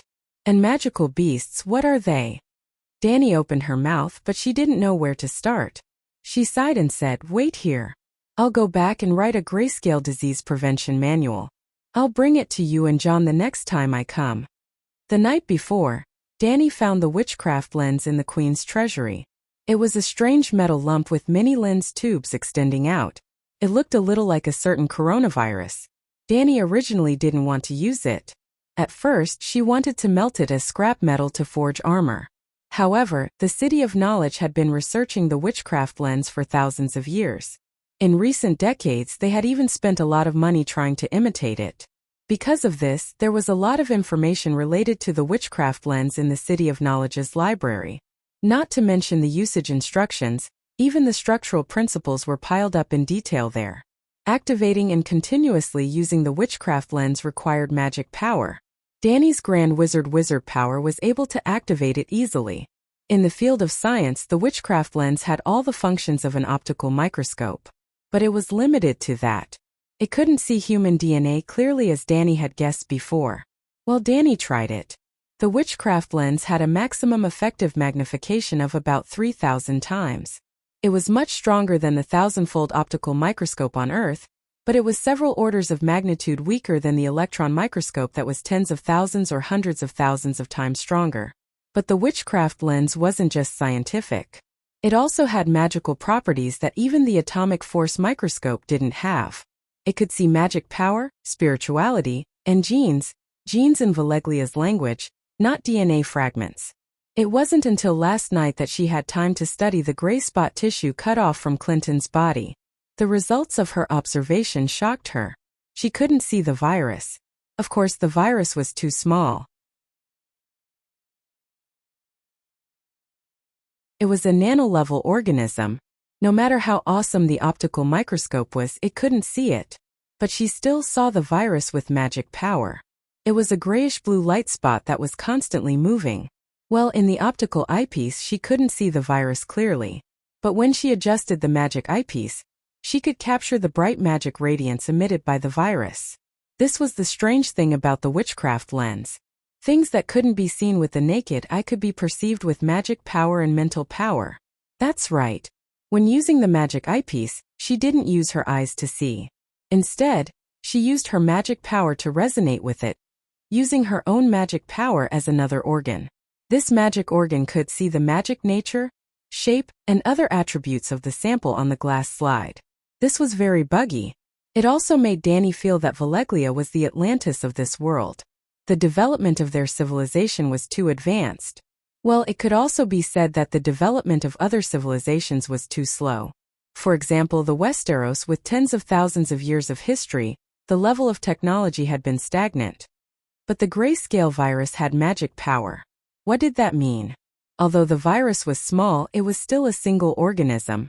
Wasn't a creature with magic power a magical beast? After driving away most of the rats in Kaiwan and Meereen, it was almost 8 o'clock in the evening. After dinner and taking a shower, Dany went to the laboratory opened on the second floor of the Great Pyramid, next door to Tyrion's bedroom. She summoned Kuei Shi, together with old Yamant, and the three of them began to study the virus again. Well, Kuei Shi came over as a friendly support.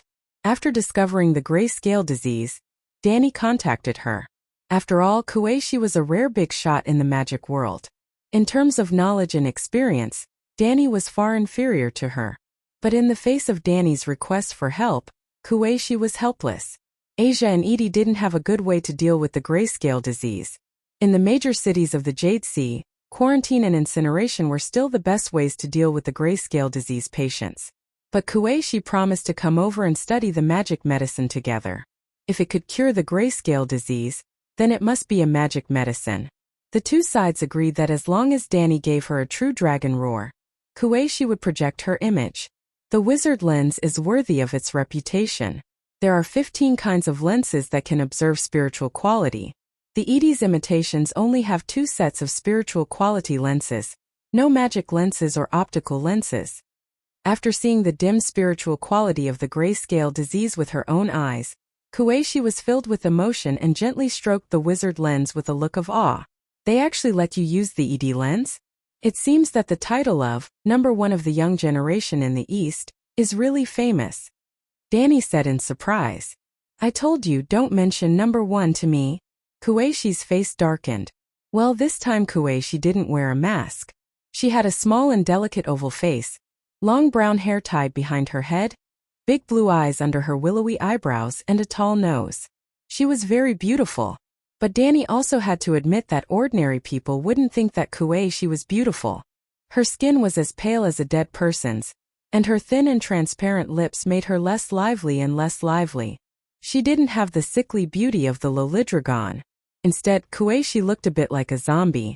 After seeing Kuei Shi, old Yamant asked Dany with concern, will Jon Snow look like your friend in the future?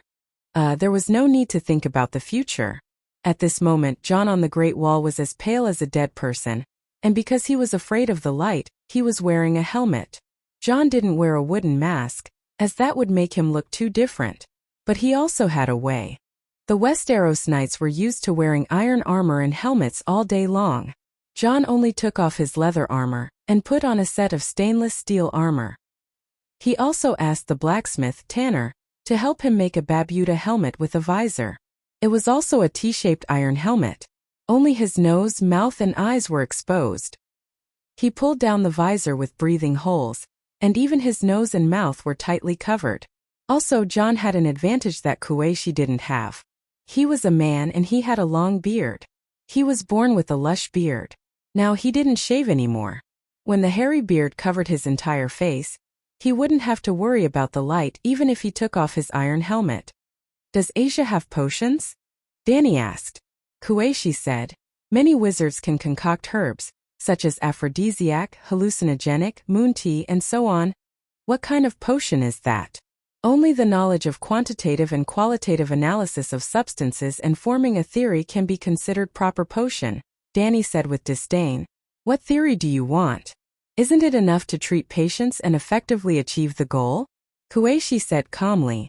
Sai, if there's a basic theory of the 5 elements, we can at least find a cure for new diseases through mutual promotion and suppression, such as grayscale disease. I don't know how to test drugs at all, Dany said helplessly. What's the theory of the 5 elements? Old Yamant asked curiously.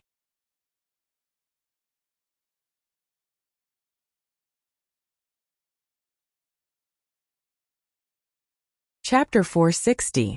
What kind of theory is the 5 elements theory? Yamant asked curiously. Dany was a doctor in her previous life, but she was a modern surgeon. She did not understand traditional Chinese medicine, and could not accurately explain the 5 elements theory of traditional Chinese medicine. But since she had already bragged, she did not want to admit defeat so easily. Anyway, there was no real traditional Chinese medicine expert here.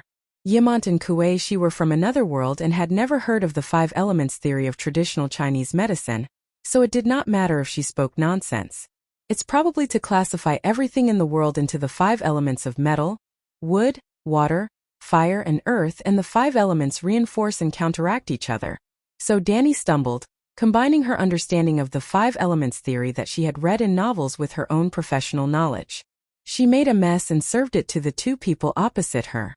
Whether they could eat it, whether they would have diarrhea or be poisoned to death after eating it was none of her business.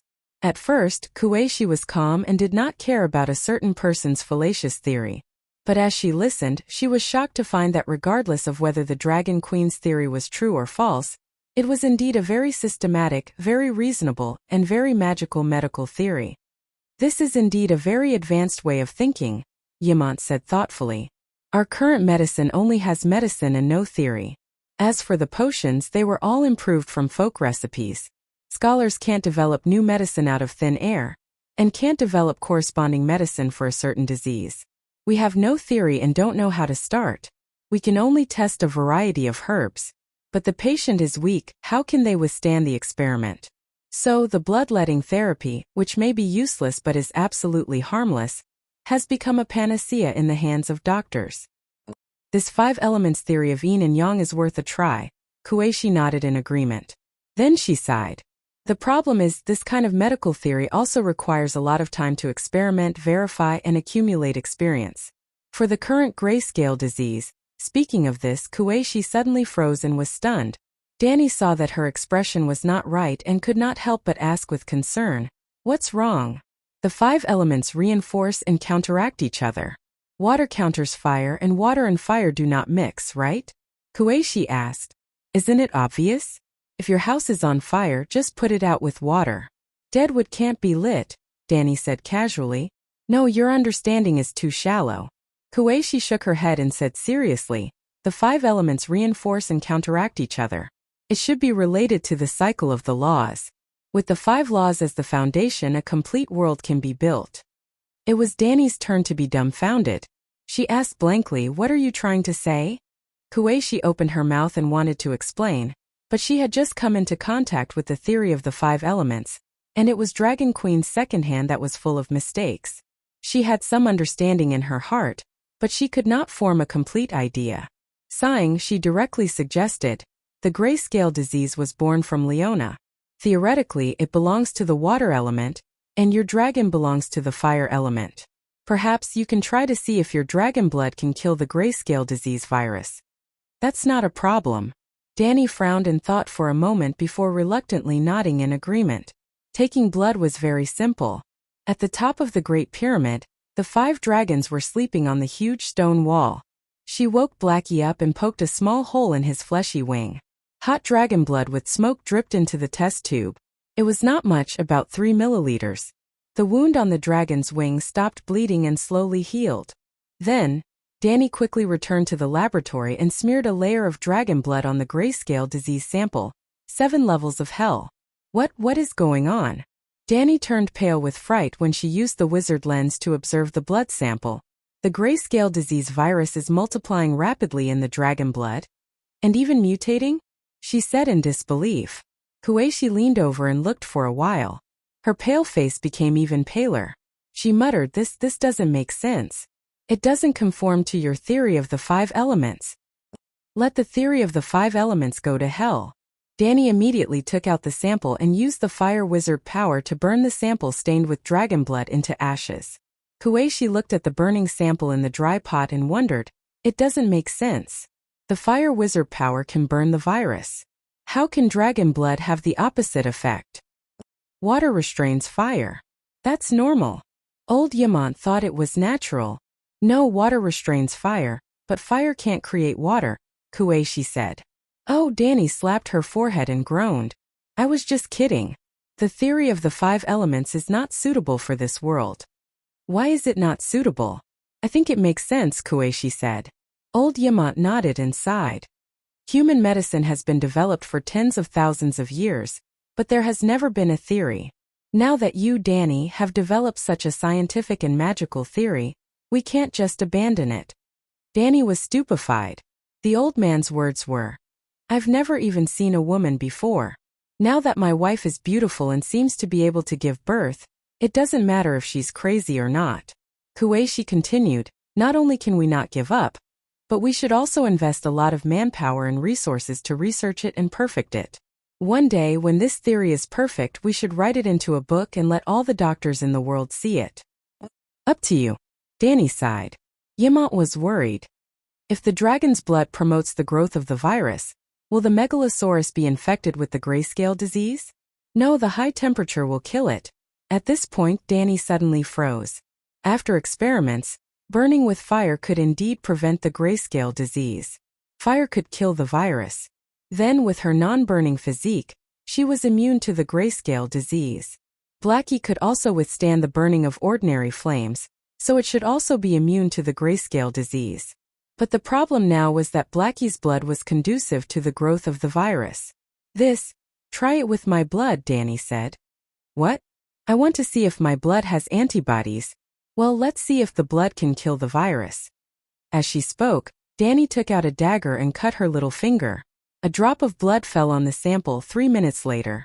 Looking at the virus growing wildly in the blood, Danny felt a chill run down her spine.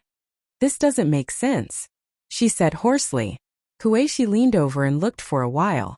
She was also puzzled. "Try it with my blood," Yamant suddenly said. "What?" Danny was confused. "Your blood and that of the megalosaurus have magic, but I don't know magic," Yamant explained. Danny was shocked and immediately began the experiment. Then she let out a long sigh of relief. Old Yamant guessed right. His blood did not have any effect on accelerating the growth of the virus. After that, Danny rode the dragon and went to the wildfire processing plant, 10 kilometers away, to take the blood of a group of fire mages. The result was that their blood had an accelerated effect, but it was not as strong as the megalosaurus and Danny's. Why is that? Can the grayscale disease virus absorb the magic in the blood? According to this theory, transcendents are more likely to be infected with the curse, but the reality is the opposite. Kueishi was puzzled. In fact, few mages were infected with the disease. After a while, Danny said seriously, "I'll try it myself." "How?" Kueishi asked. "Try to see if the virus can infect my body," Danny said. "Danny, are you crazy? You're the queen, how can you put yourself in danger?" Old Yamant cried out in panic. Kueishi also advised, "Don't be stupid, only 100 people in Slaver's Bay are infected. The worst result is that they'll be burned to death. 100 people in Slaver's Bay is really nothing. Plagues are not uncommon in the major cities, especially in the coastal ports. For example, there's an outbreak in Flanders, and it's the terrifying grayscale disease. Hundreds and thousands of people die every day." "Is that so?" Danny smiled faintly. "Wait until I test the poison and develop a cure. Then I can save thousands of people." "But what if you're infected?" Yamant said anxiously. Danny smiled strangely. "Don't worry, I'll use the witch lens to observe. As long as there's a virus in my body, I'll burn it to death immediately." "What if it doesn't die?" "If it doesn't die, I'll cut off the flesh with a knife before the virus spreads." Danny's expression was firm, and her whole body exuded a fearless spirit of sacrifice. Kueishi asked, "Which part are you going to infect?" Danny looked at her right hand. On the lower half of her palm, there was a pinprick-sized brown mole on her white skin. "How about this?" She pointed at the mole. Kueishi was stupefied. Old Yamant was stupefied. Danny fixed her right hand under the lens, and after adjusting the magnification, she used her empty left hand to pick up a slender silver needle. First, she inserted the tip of the needle into the dark gray skin tissue of the stone man, infected it with the virus, and then carefully placed the needle near the mole on the palm. She gently touched it. Kueishi was responsible for observing the target under the eyepiece, and after seeing the dark blue magic spot, she immediately said, "Okay, the virus has fallen into your palm." Danny pinched the silver needle with her fingers, and an orange flame ignited on the tip of the needle. Putting down the sterilized silver needle, Danny nervously looked at Kueishi, waiting for the final judgment. The waiting time felt like years. For a long time, Kueishi didn't say anything.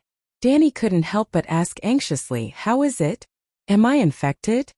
Kuwei looked up at her and saw that her smooth forehead was sweating. Obviously she was anxious and scared. Kuwei couldn't help but laugh. "Weren't you very brave before? You wanted to test the poison with your own body to find the miracle medicine that can save the people?" Seeing Kuwei's smile, Danny let out a long sigh of relief. "Seems to be working well?" she asked casually. Kuwei nodded and said, "The virus that fell on your mole didn't spread, and it didn't multiply. Instead, it died after entering the pores on your skin. In other words, the magic spot under the eyepiece is disappearing. It's strange. Your blood promotes the growth of the virus, but you're indeed immune to the grayscale disease." The Shadowbinder looked very confused. After a while, she looked up at Danny and said, "We still need a group of fire mages to do the experiment. We need to test whether you're special or all transcendents are immune to the grayscale disease. Testing this won't help with curing the grayscale disease. Our main goal now is to cure the disease. Also, the fire mages under me are weak. They can only conjure wildfire. They can't even gather fire to light a lamp. It'll be terrible if they get infected," Danny said. Kuwei frowned and thought for a while. She said, "My projection is about to end. Why don't you get the Black Dragon to pick me up from Thunder Island, and I'll come to Slave Bay to help you research the miracle medicine." "You're not sealing the evil god of the underground palace?" Danny asked in surprise. "According to the Brandon Evil Suppression formation you gave me, I ordered a new batch of magic materials from Wuxia. I have about a month of free time," Kuwei said. "Okay, I'll get Blackie to pick you up." After Kuwei left, Danny didn't end the experiment.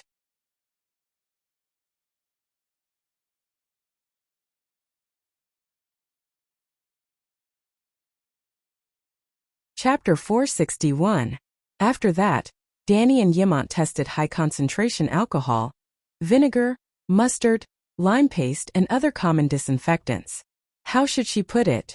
The mustard lime paste developed by the scholar was almost useless. It could not effectively reduce the amount of virus on the surface of the sample.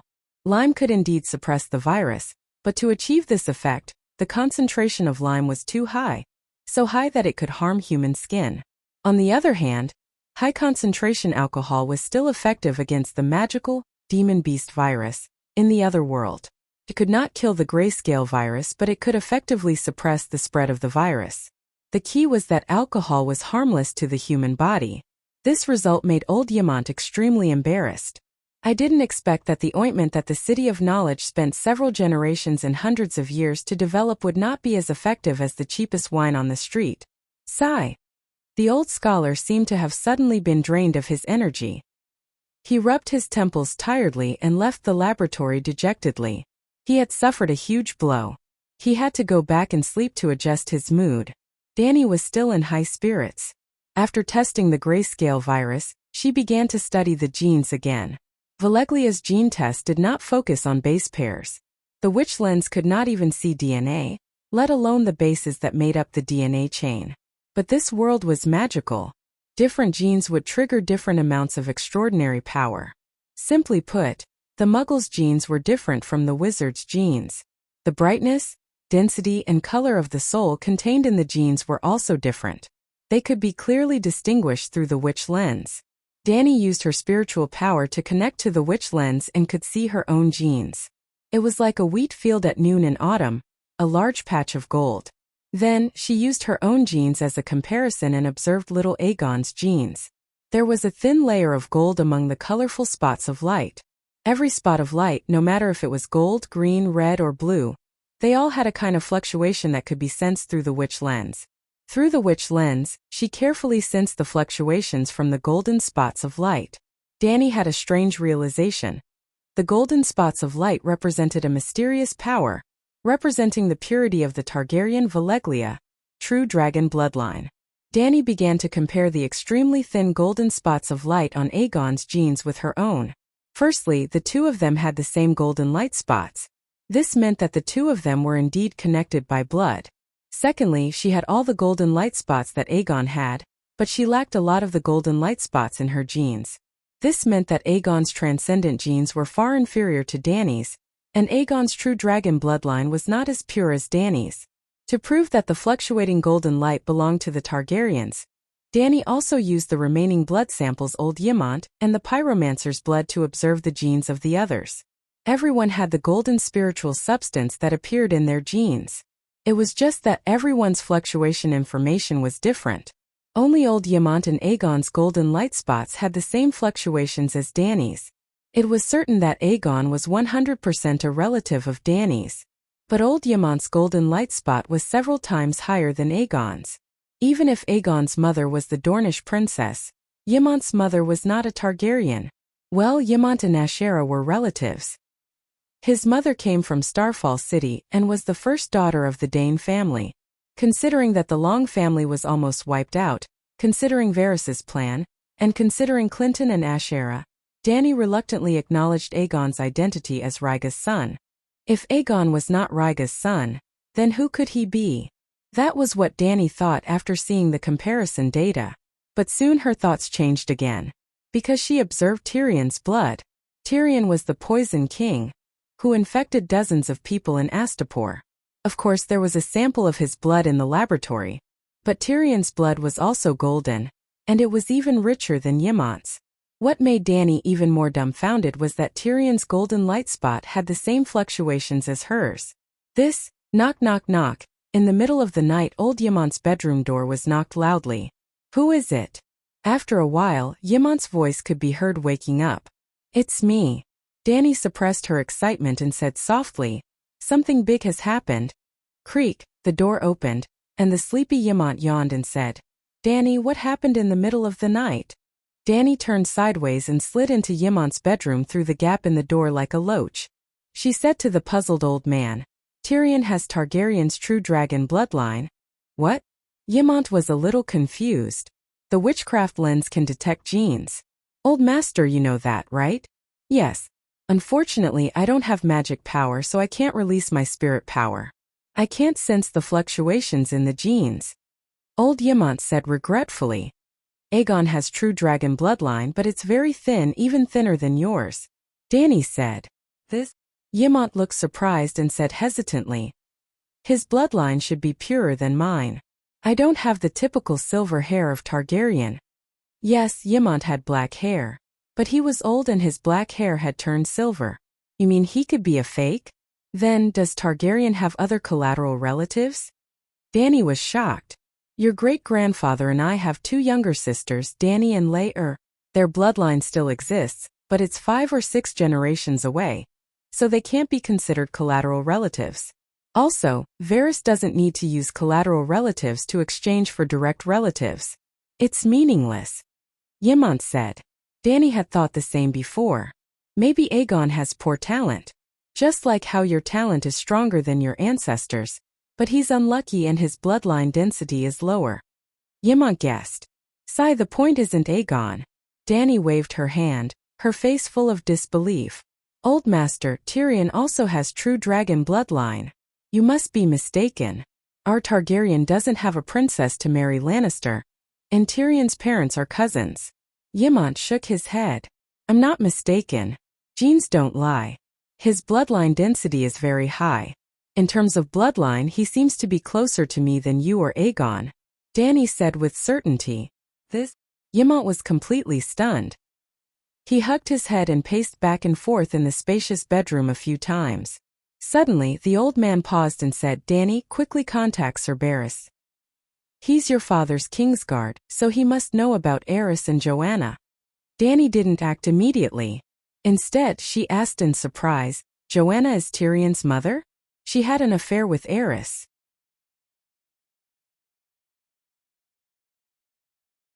There's a rumor that when your grandfather was crowned, Joanna came to the Red Castle. And your father. After that, she was your father's lover for a few years before marrying Tywin. At this point, Ymont shook his head with a bitter smile and said, Now it seems that it might not be a rumor. If Tyrion is really your father's illegitimate son, at least it means that Joanna really did have an affair with your father. It was bad enough that the wise, mighty, cold, and arrogant old lion had died in the toilet, and now there was a sea of Dothraki grass looming over his head. Could it be that she had been wrong all along? And the most miserable person in the game of power was actually the elder lion. Danny's expression was conflicted for a while before she let out a long sigh of relief and sighed. This explains why Qing Taiwan is so cruel to Eris, and why Qing Taiwan is biased in the matter of the purple wedding. Go and ask Barristan. Before Tyrion was born, did Eris and Joanna have an affair? Yimont urged. All right. The Dragon Queen's bedroom was just opposite Yimont's. Danny returned to the bedroom, took out the glass candle, and began to contact the White Knight. Yes, it was noon in Astapor, and around 4 in the afternoon at the Narrow Sea, thousands of miles away. On the mirror-like Sea of Mir, a long string of flat-bottomed cargo ships with the White Tower flag came from the east. Barristan stood on the bridge, looking at the ships in the distance with a pair of binoculars in his hand, and his heart was filled with emotions.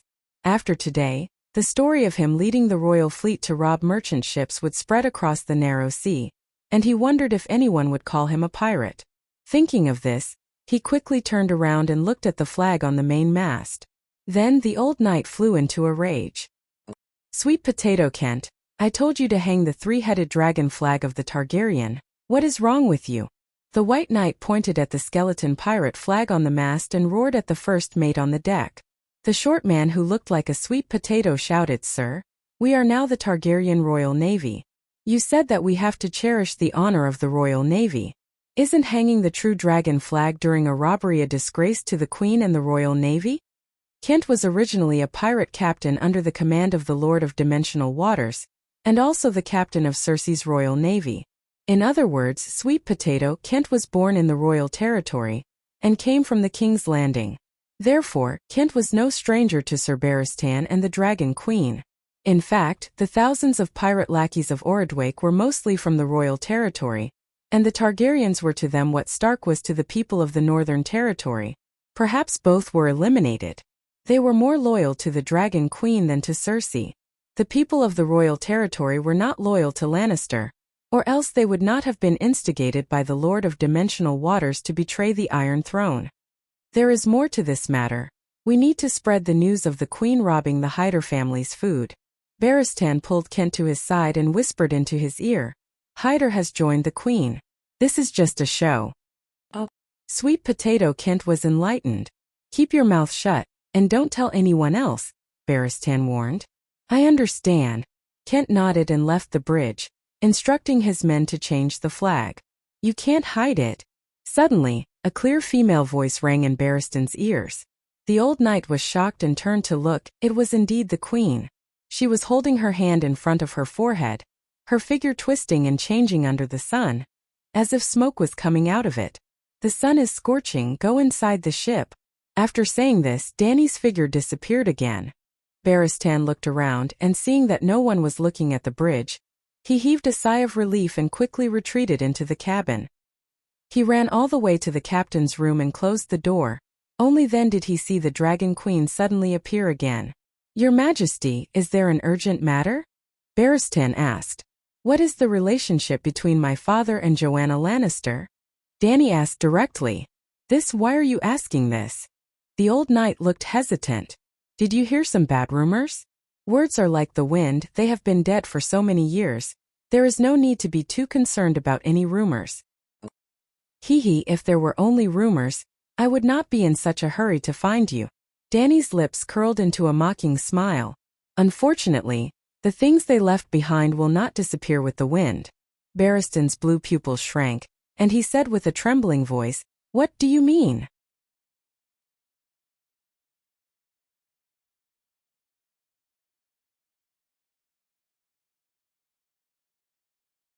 Chapter 462. Dany looked at the old knight's panicked and incredulous face and sighed. As you thought, Eris and Joanna had an illegitimate child.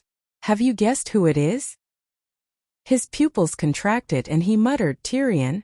Tell me, why isn't it Cersei and Jaime? I heard that Joanna not only gave her virginity to Eris, but also was his mistress for a few years before asking Tywin to take over, Dany said. Take over the mistress? The White Knight didn't understand the word, but he didn't spend too much energy on the unfamiliar word. More important things occupied his attention. It's a rumor, Barristan said with certainty. There's only pure love between Joanna and King Aerys. Are you sure?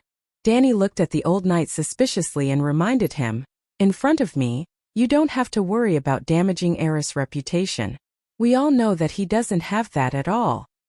No, Your Majesty, you misunderstood. Barristan quickly shook his head and explained. In the beginning, when Miss Joanna came to the Red Castle to serve as Princess Lele's maid, she and Duke Tywin weren't lovers. On the contrary, Aerys, who was still a prince, fell in love with Joanna at first sight and they truly loved each other. Seeing that he stopped and looked at her nervously, Dany was eager to continue eating and urged, continue. You're not angry? The White Knight looked at her carefully and asked, angry about what? Layla is your mother. The old Barristan mumbled. I was having a good time eating, Layla. If you didn't remind me, I would have almost forgotten. Dany rolled her eyes and said bluntly, Aerys is my father. This is too bad, too melodramatic. I don't want to be involved at all. Okay. The White Knight nodded and relaxed and continued. Your Majesty, you have to understand one thing. Prince Aerys was generous and selfless in his youth, handsome and courageous. Wait. Dany raised her hand to interrupt him and complained. I only want to hear about Aerys and Joanna's love history. You don't have to worry about his identity as the king and my father. Don't flatter him. Flattery. Barristan suddenly raised his voice, widened his eyes and shouted. I have always adhered to the path of honesty. Why would I flatter the king? All right, I've poked the old knight's sore spot. The Dragon Queen immediately nodded and admitted her mistake. I said the wrong thing. You were just protecting the honor of the Emperor. Sigh, Your Majesty, I'm telling the truth. Barristan panicked. He, old Ba, had been wearing a white robe for dozens of years. He had experienced 1 king, 2 kings, 3 kings, 5 or 6 kings. When had he not been upright and outspoken and sincerely admonished? Even if it was for the glory of the king, he would at most remain silent. Why would he deliberately flatter the king? But Dany frowned. The young talent you mentioned has nothing to do with the Mad King. Prince Aerys in his youth is not the same as in his old age. The old knight emphasized. Old? He was only 40 years old when he passed away, right? King Aerys has changed. Quite a bit. Barristan scratched his head. When the Mad King was in his 30s, he was tormented by madness until he looked like a 70-year-old man. He looked haggard, his long hair tangled, his beard unkempt, and his foot-long twisted nails. He was younger than himself, but in Barristan's impression, the Mad King had always been an old man. When he was young, the prince had a bad temper and was temperamental, but it was all under control. In fact, Prince Aerys was widely acknowledged to be very charming. Noble girls adored him, and talented young men from the 7 kingdoms liked to befriend him. Prince Aerys, Duke Tywin, and Robert's father, Duke Steve, were the most outstanding young nobles of the Westeros. They were also the best of friends. They grew up together and participated in the Battle of the 9 Copper Coin Kings. Your father's bravery was tested in the flames of war, and Tywin even personally conferred him the title of knight after the war. Dany did not comment. So Joanna fell in love with such a beautiful young man. The two of them did not do anything impolite. But you know that the forest which prophesied to your great-grandfather that the child of prophecy would definitely be born in your parents' bloodline. So Prince Aerys could not marry Miss Joanna. I am not sure whether the change in his personality was related to it. In short, after marriage, King Aerys' behavior became more and more crazy. Sir Barristan said the last word carefully, and he kept staring at the Queen's expression. Dany did frown, but it was not because Aerys was called the Mad King. Are you sure that my father Aerys loved Joanna? She asked. Barristan said firmly. Prince Aerys is temperamental, and his hobbies could not last long. But I can swear that Prince Aerys never loved Princess Layla. There was no love between them. On the contrary, his feelings for Joanna lasted for a long time. If the child of prophecy had not prophesied, there was a 90% chance that he would have married Joanna. Then, do you think that my father's change is related to the three-eyed crow? Dany asked. Barristan's expression changed drastically, and he said in a trembling voice, if I did not know about the three-eyed crow and that he had once distorted your thoughts, I would not have thought of this. So it is? Dany asked again. Barristan shook his head and said, but why? Blynden Riverman is a Targaryen. His father, Aegon V, doted on him, and even acknowledged his identity and inheritance. Later, his elder brother, Dylan II, also trusted him and appointed him as prime minister. I really cannot find a reason for him to destroy the Targaryen dynasty. Without a doubt, driving your father crazy is the same as destroying the Westeros and the Targaryen family. Maybe. Dany's gaze was gloomy. The director needed him to follow the plot according to the script. Otherwise, how could the child of prophecy be born? Who? Prince Aegon is the child of prophecy? Barristan frowned and said. He has never been to the Great Wall or fought against deviant ghosts. He's just a child in summer. The long night is coming soon. Can he grow into a savior in an instant? Stop guessing. Only deviant ghosts know the three-eyed crow's thoughts. When I master my divine skills and place my steel sword on Blindon's neck, we can interrogate him in detail. He waved his hand and ended the topic. Dany changed the topic and asked, how did Tyrion come about? Joanna has been staying in Casterly Rock City since her marriage. How could she have the chance to give birth to Tyrion? No, there was a chance. 10 years after King Aerys's coronation, there was a tournament held at the King's Landing. Joanna brought Jaime and Cersei overside. Joanna gave birth to Tyrion the next year and died in childbirth.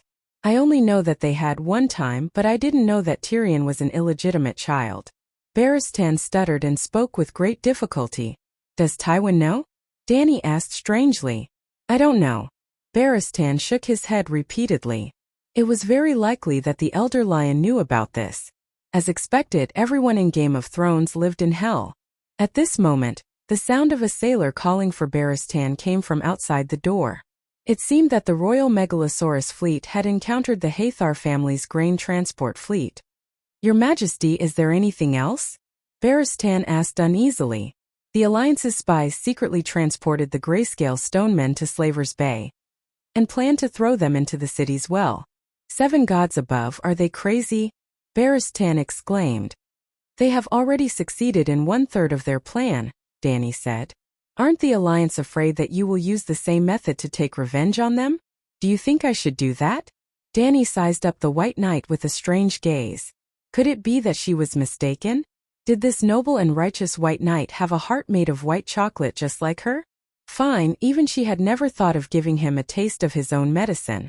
Other than venting her anger, she could not achieve the effect of taking revenge on the enemy. In the slave cities, the ratio of slaves to free citizens was generally higher than 3:1. The ratio of nobles was even lower, 1:1:1:1. However, the nobles' hygienic environment and medical conditions were the best. Just like a certain beacon of civilization country, the epidemic in the country was so serious that tens of thousands of people died. But upon closer inspection, the dead were all poor people. No. Afraid of being misunderstood by the Queen, the White Knight waved his hand and said anxiously, You are the liberator, the one who broke the shackles, the Misha that countless slaves look forward to. You must not do that. You said to do it. I didn't, Dany said. I didn't. Sigh, how do you plan to take revenge on them? The White Knight sighed. Dany said, when the epidemic stabilizes, I plan to take down new guys. I will only use the power of the Megalosaurus and the Navy. It will not affect Meereen's preparations for war and food production. If possible, Queers will not let it go. So, I need a Navy general who can fight. Blackbeard Growlithe has a lot of sailing experience, but he does not know a proper battle for sea control. How about Ordvi Water? Barristan asked. I need someone with more honor, Dany rejected. With a long sigh, the White Knight said in a tone that said, When I hand over the Royal Navy to Ordvi Water, you can ask Whitey to pick me up. No, Knight, you have a lot to do. Reorganize the Royal Navy, protect Dragonstone Island, control the landing point from the Stone Steps Archipelago to the Land of Strife, escort the food transport team and the Barbarian fleet. You are equivalent to the Queen's hand, not a Navy general, Dany said. Barristan nodded in satisfaction and recommended. Aerysitiga is fine, Gale's Hider is fine too. Get them ready, I will ask Blackie to pick them up in a few days. Tyrion's identity as Targaryen's illegitimate son only surprised Dany. This kind of plot that did not exist in Game of Thrones made her feel sweet and satisfied. However, The identity of the dwarf's illegitimate brother did not make her feel close at all. She did not feel uncomfortable, conflicted, or awkward at all. To put it simply, Dany did not acknowledge Rhaega, second brother Way, Mad King Aerys and Queen Layla, the original owner's relatives. Hence, she did not feel anything when Tyrion became her brother in name. Therefore, the next morning, in the hall on the first floor of the Morning Sun Palace, in front of many officials and citizens of Slavers Bay, Dany awarded General Wildfire a yellow magua as usual. Yes, this was an announcement that was made before. Targaryen's words were like a mountain. The Dragon Queen acknowledged Tyrion's contribution in exposing the Alliance's sinister plan. Even if it was indirect, it was to reward Tyrion for giving her 200 tons of steel. She said that she would reward him. Even if he became the Targaryen's illegitimate son, she would still give him this piece of fragrant ice cream. General Wildfire, you can consider changing your hairstyle. Dany held back her naughty thoughts and suggested.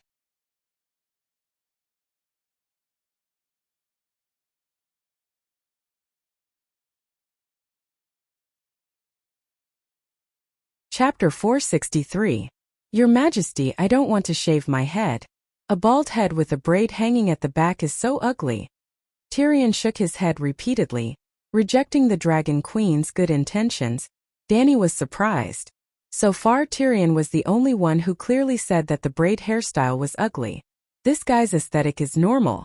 Well, she also thought that it was very ugly, very funny, and had a disgusting smell for sensible people. Because of this, she instigated the little demon to get one. The uglier, funnier, and more disgusting he was, the happier she was. After learning that he was Targaryen, Dany hated the little demon's performance in the finale of Game of Thrones even more. She wanted to see him make a fool of himself, to see him get a minion's head without knowing it. Who knew that his aesthetic was the same as the normal people of the Celestial Empire? In this other world it was too abnormal. Returning to the living room on the top floor from the yamen on the first floor, the unwilling Dany suggested again, Meereen is undergoing the roundhead movement, and the Gith people have begun to shave their hair. If you shave it too, I'll transfer you to Meereen and give you a promotion. A second-grade official is qualified to participate in the Imperial Conference. The Queen's words were half true and half false.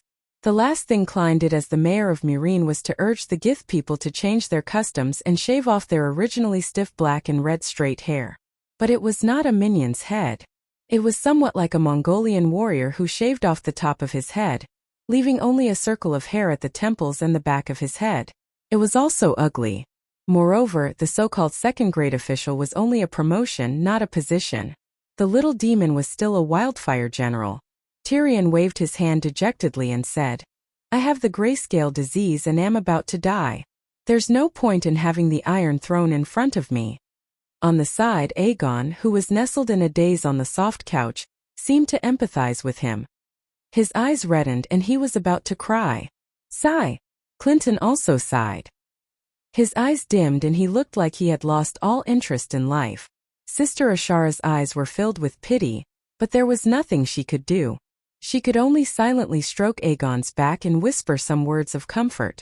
Seeing this, Ymont comforted them, Don't worry, the Queen has the witch lens and has already studied the characteristics of the grayscale disease virus.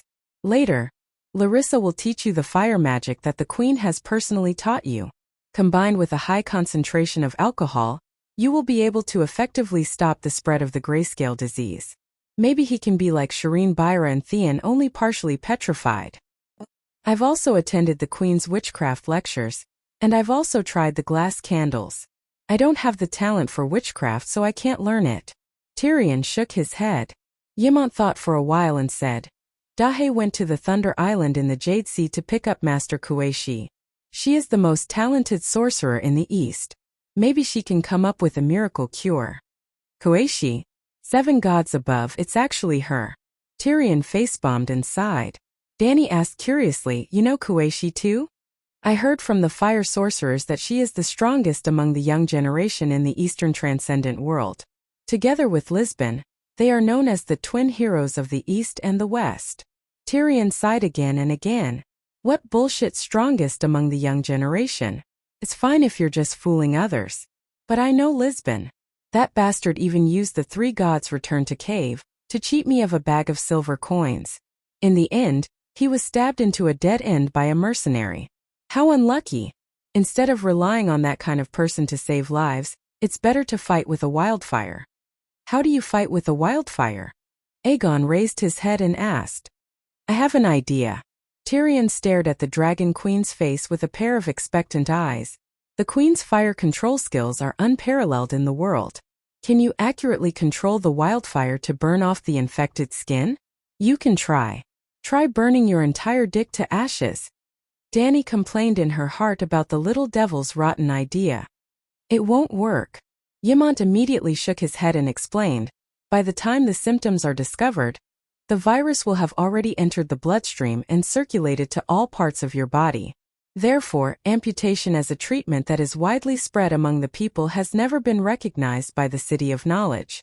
For example, even if Sir Clinton's right arm is chopped off, there is a very high chance that the other parts of his body will be infected. Tyrion, you can try drinking a few mouthfuls of the wildfire. Perhaps you can awaken the immortal bloodline. Dany said with a wicked smile. Dany! Old Ymont increased the volume of his voice and glared at her meaningfully. After leaving everyone's line of sight and entering the laboratory, old Ymont warned her, Dany, don't tell Tyrion his true identity. Why? There are too many dragons. Ymont smiled bitterly. If there are too few true dragons, there is a danger of extinction.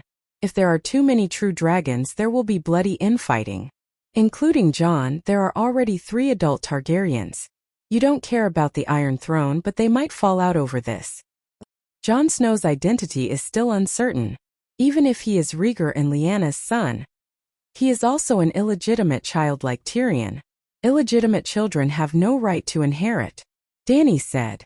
According to tradition it is. But Aegon is different from you. You are 100% the daughter of Aerys and Layla. A true dragon. Everyone knows that. But Rhaegar's children died 16 years ago. This is also a fact that everyone knows. In the hearts of the nobles of the Seven Kingdoms, a prince with a doubtful identity is not nobler than an illegitimate child whose identity is confirmed.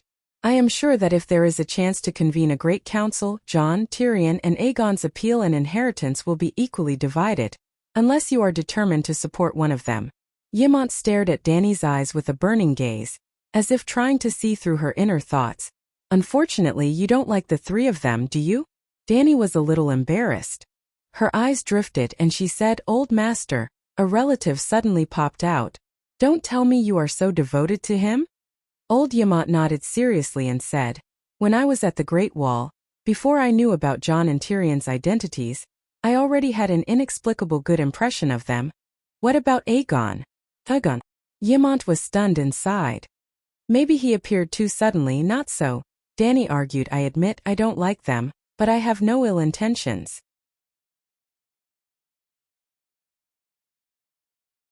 Otherwise, why would I tell you about Jon and Tyrion's identities? Then what do you plan to do with them? Ymont asked. What do I do? I'm already too busy with my own matters. Let them fend for themselves. What can they think? Why don't you tell me what to do with your seniority? Dany threw the ball back again. Jon has already put on black clothes, and is destined to be a night watchman for the rest of his life. Tyrion, let him continue to be Lannister. Don't tell him his identity. In the future, you can help him become the Duke of Casterly Rock City. After all, Aegon is the son of Rhaegar. The Iron Throne will be given to him. Ymont looked at Dany and asked tentatively, How about this arrangement? Okay, as long as Aegon has the courage to participate in the Battle of the Long Night, as long as he can kill the strange Ghost King. Dany nodded in agreement without any pressure. At around 3 o'clock in the morning the next day, the sky was still a deep indigo color. Blackie passed through the dark sky like a ghost and landed on the torchlit walls of the Great Pyramid. Blackie had indeed never been to Thunder Island, but Dany's spiritual projection had been to the underground palace of Thunder Island many times. Blackie, who could communicate with Dany's dragon spirit, naturally knew the direction of Thunder Island.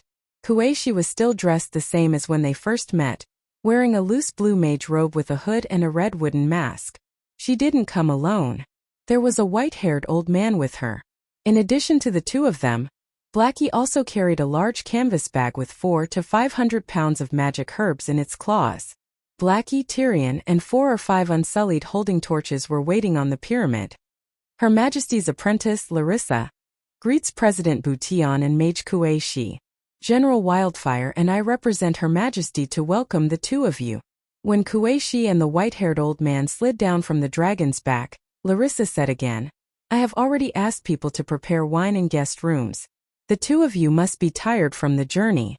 First, eat a little and rest for the night. When dawn comes, the Queen will personally receive the masters. Masters, hello. My name is Tyrion Lannister. Actually, other than General Wildfire, I'm the only one bestowed with a yellow mandarin jacket. The little demon was wearing a golden mandarin jacket. He strode over with his short legs and walked over with his head held high. I will accompany the two of you for dinner on behalf of the Queen and introduce the epidemic in Slave Bay. Yes, Tyrion was here to accompany them. At this time the Dragon Queen was sleeping and couldn't receive guests. However, he couldn't let the guests sit in the living room and eat alone. General Wildfire, who was bestowed with a yellow mandarin jacket, accepted the task of accompanying the guests. After all, he could drink and had a sharp tongue. He was most suitable to be a receptionist. Master Kuei, I have long heard of your great name. After the introductions, Tyrion began to show off. He walked in front of Kuei, who was wearing a red wooden mask, and gave him a thumbs up. He praised, the best of the younger generation, and the same as Volantis Lisbon enough. The shadow-binding knight, who had been silent all this time, almost shouted, I'm not the best of the younger generation. Don't compare me to Lisbon, she said in a low voice after catching her breath. Haha. Tyrion didn't know what to do for a moment, but immediately smiled as if he understood something. This female wizard was very modest, very shy, and even a little shy. Wizard Kuei, she is truly modest. But who doesn't know your name? Who doesn't know? Even an outsider like me knows your position in the transcendent realm. You're too modest, he praised loudly. He couldn't be rude just because she was too modest. On the contrary, the more he praised a modest person, the better impression she had of him in her heart. After all, he had contracted an illness and needed her to treat it.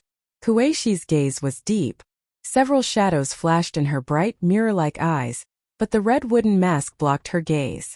The dwarf gave a thumbs up and waved it in front of the barbarian elder and Kuei-shi. He praised loudly, Wizard Kuei-shi, the best of the younger generation. Who else could be better than you?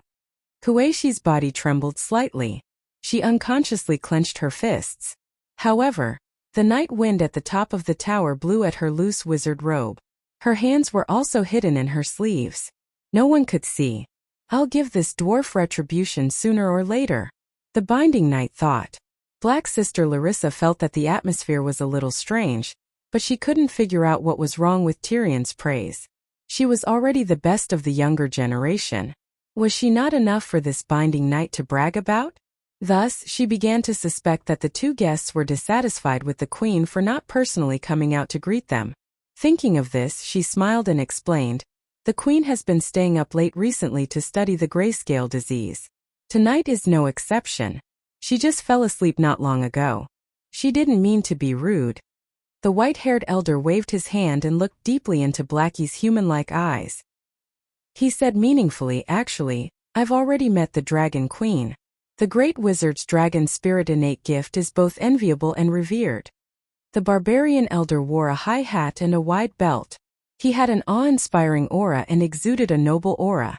Larissa wondered what dragon spirit innate gift was, but the other party was an honored guest who had come from afar. She couldn't be rude and just led the way. Masters, please follow me. Her Majesty has prepared Qingting Island golden wine. Let's get drunk tonight. Tyrion smiled. The elder seemed to have a high status. He directly walked past Kuei-shi and said, there's no need to rest or feast. I've been meditating during the flight. I'm not tired now. Take me directly to the laboratory. The legendary wizard lens. How can I sleep when I think of it next door?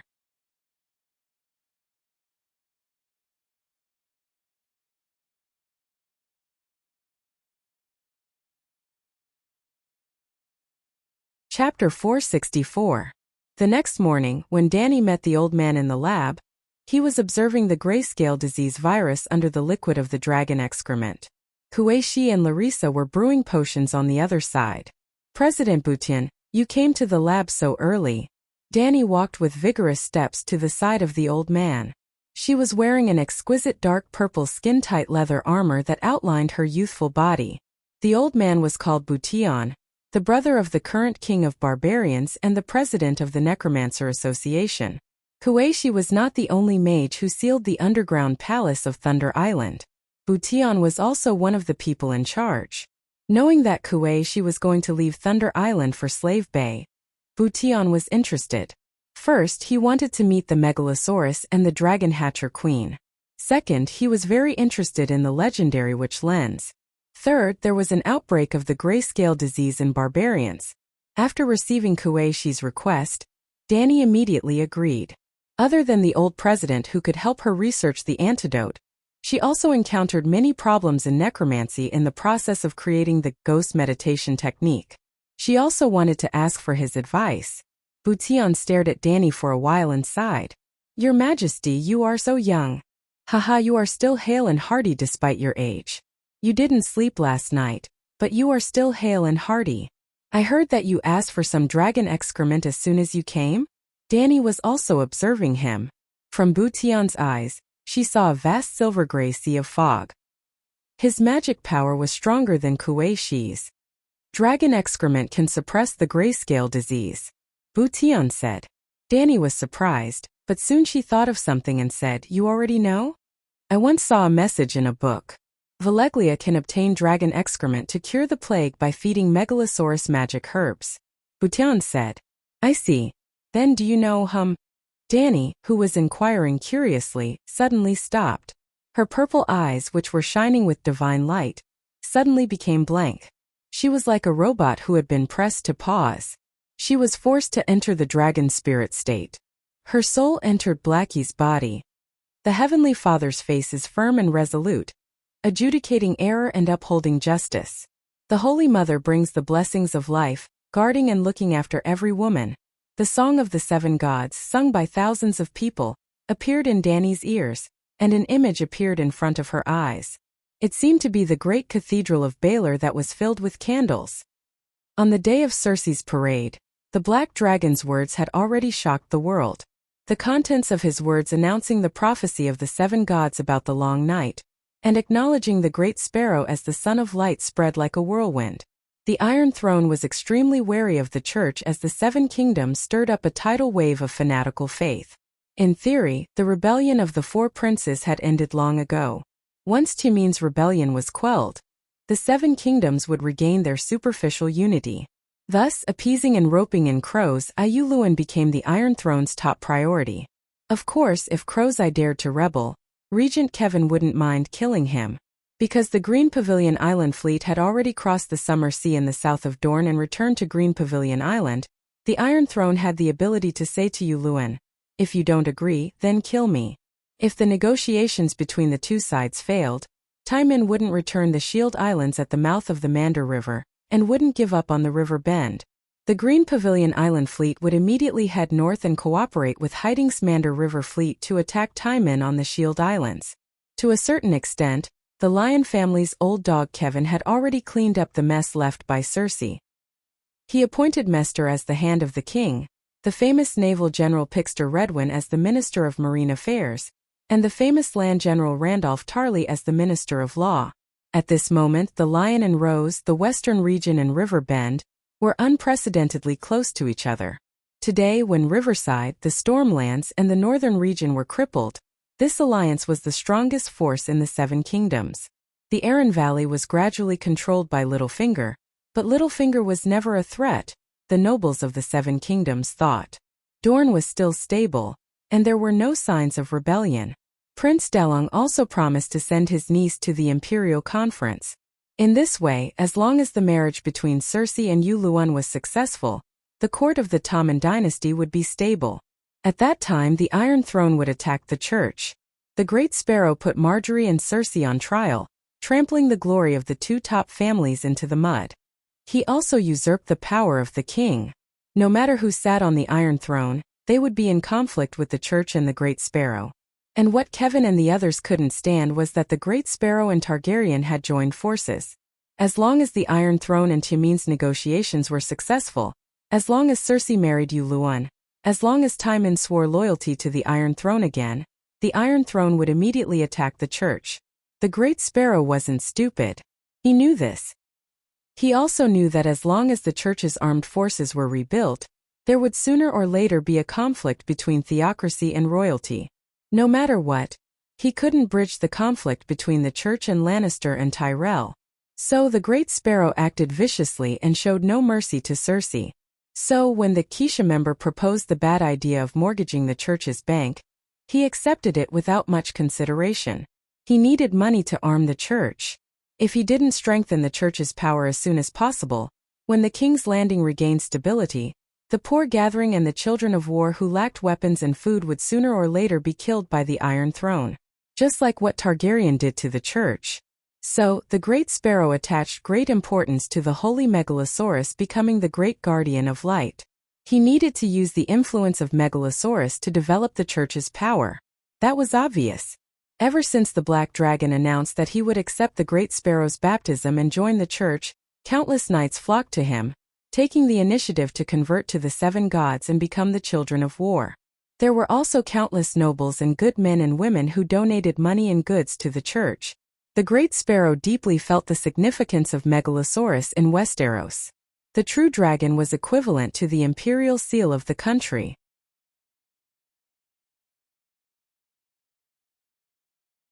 So the Great Sparrow urged the craftsmen to work day and night to build a black dragon statue next to the statue of the maiden inside the Holy Church and under the lectern outside the Holy Church.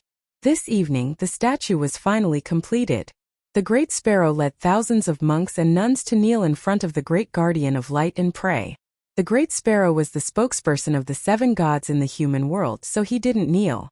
But the other monks and nuns were obviously lower in status than the seven gods' Great Guardian. Even the king had to kneel to the archbishop, so it was natural for ordinary monks to kneel to the Great Guardian. Thousands of people prayed, praying for the Great Guardian of Light, the Black Dragon, to bless the church and make it prosperous. Attention! They were praying to Big Black, not the seven gods. The problem was, Big Black was a demigod. A demigod could perceive and absorb the power of faith. If an ordinary demigod established a small church, even if 2,000 people prayed to him at the same time, it wouldn't increase the demigod's power of faith, because the number of people was too small, and because the prayer time was too short. In this time of low magic and low martial arts, the power of faith, like magic, was extremely scarce. But the Church of the Seven Gods was a little special. It had existed for at least 8,000 years. First it was the Undulls on the Andaros Plains. Then 6,000 years later, all of Westeros, except for the northern border, believed in the seven gods. Other things aside, 10 million people had believed in the seven gods for 6,000 years. The accumulated power of faith was even more terrifying than Christianity on earth. Even in this magical world of ice and fire, it was the first in the world. That's right, the accumulated power of faith of the Church of the Seven Gods surpassed that of the Red Gods. At this moment, the believers of the Red Gods naturally surpassed the Church of the Seven Gods. But 400 years ago, when Valeglia ruled the world, the Red Gods had been limited to the continents around the eastern Jade Sea. What was worse was that the Red God Lala was crippled by the people of Valeglia, and went into hiding for thousands of years. It was only in the last few hundred years that he became active. Therefore, the faith of the Seven Gods was the first in the world. The problem was that the seven gods were only the seven spirits, the seven forms of humans, and the seven forms corresponded to the seven virtues. But in the material world, the seven gods were nothing but seven pieces of wood. The seven gods didn't even exist. The power of faith was nowhere to be used until today.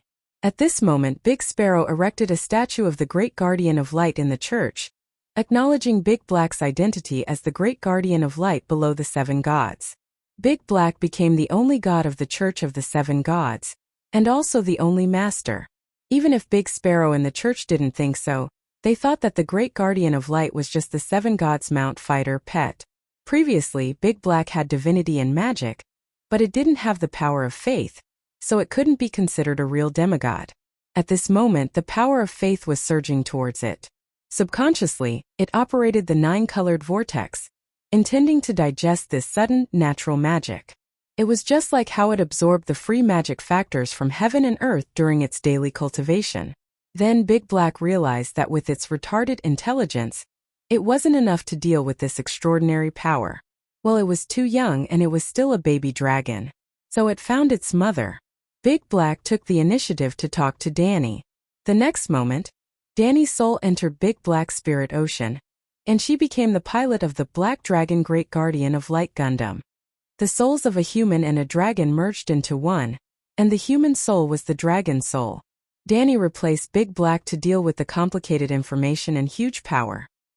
The maiden dances in the air, existing in the sadness of lovers, holding the torch high against the sun, bringing freedom and igniting heaven. The 7 gods created us, listening to our prayers all the time.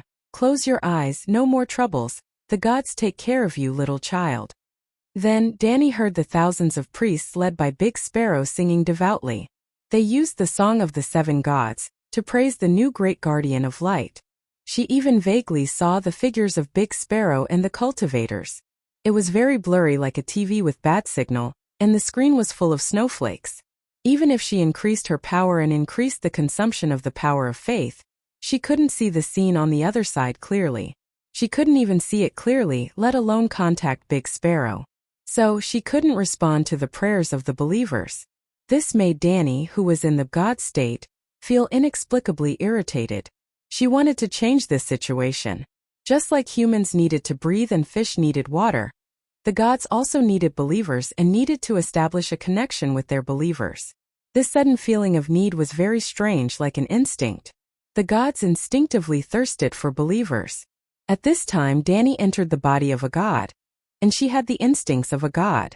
If John entered the body of a dog and saw the steaming hot fresh poop, he would definitely drool. This was a dog's instinct. Danny didn't understand this. She was still trying to do something that only a true god could barely do with a mortal body. Yes, a demigod couldn't directly respond to believers. The consumption was too great, and the power of faith alone wasn't enough. They often used the extra power obtained from the sacrifices of believers to give believers prophecies, divine power, and spells. If a true god was in the material world, they could easily communicate with their believers. Unfortunately, they were in the astral world. The astral world was in a high-energy dimension.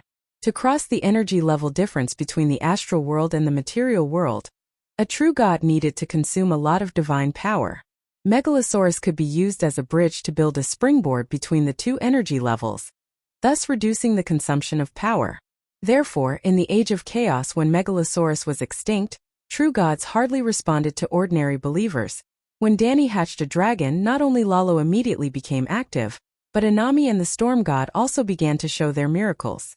Well, I digressed. Under normal circumstances, Danny and Blackie weren't true gods. She couldn't contact the Big Sparrow, and it was very rare to see a vague phantom, mainly because the power of faith accumulated by the Church of 7 Gods was too strong. She should give up trying and then work hard to study the knowledge of the gods.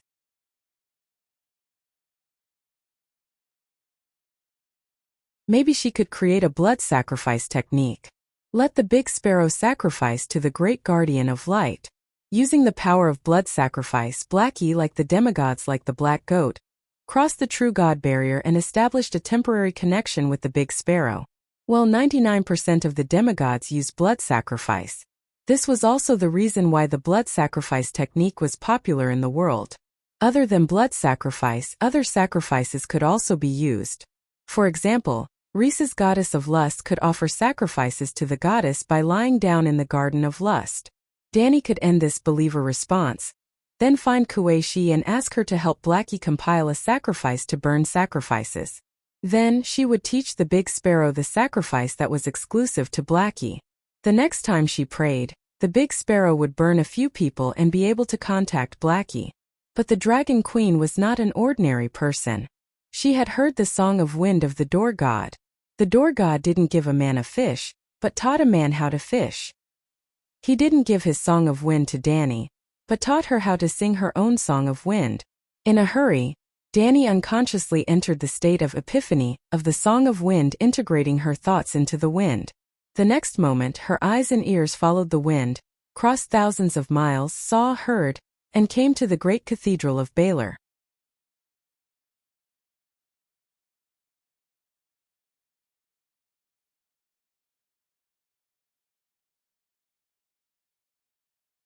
Chapter 465. Your Majesty is wise. Butian had a look of appreciation on his face as he stroked his beard. There are many types of spirituality. There are yin and yang, which are different from the living and the dead. There are also type A, B, and C spirituality, which are different from the various functions of the human body. If genes are the appearance of various bloodlines, then spirituality is the appearance of various soul laws. Yes, it can be said that spirituality is the genes of the soul. Unfortunately, the Baron lens function is not as strong as yours. Over the years, the Undead Association has only analyzed type A and B spirituality, and type B spirituality represents the vitality of the organs. Type A, which represents the will of the spirit, is currently the main research project, and type B spirituality is the future direction. Type B spirituality, what does it mean? Black girl Larissa asked. Little girl, do you understand? Butian asked curiously. More or less. Larissa's face was slightly red. Dragon Queen Kuei-shi, Butian, and Yimont were all looking at her. She was a little nervous as she licked her thick lips and said, I've recently observed spirituality. Although the theory of comparing spirituality to the genes of the soul is strange, it seems to be quite logical. At least that's what I think. Even a knowledgeable old scholar like Yimont was confused. Black girl, an apprentice, actually said more or less. The Baron Elder was very surprised. Little girl, you are very talented, he praised. Larissa's talent is not bad. She accidentally lit a glass candle. After that, she caught up and became the fire wizard who has the most grand wizard inheritances in the wizard group. Danny nodded. You taught the grand wizard inheritances to others? Buchung was shocked. Danny shook her head and said, the requirements for the grand wizard inheritances are too high. I taught the most talented Larissa step by step, but she could only condense a single color vortex. The other wizards could only condense flames. They couldn't even condense a vortex. The perfect Grand Wizard Meditation Foundation was a 9-color vortex. Larissa's Meditation Foundation was a blue flame vortex, which only had one color. She was indeed outstanding among ordinary people, but in Valeglia's Wizard Council, Black Girl was barely qualified. This is also very rare.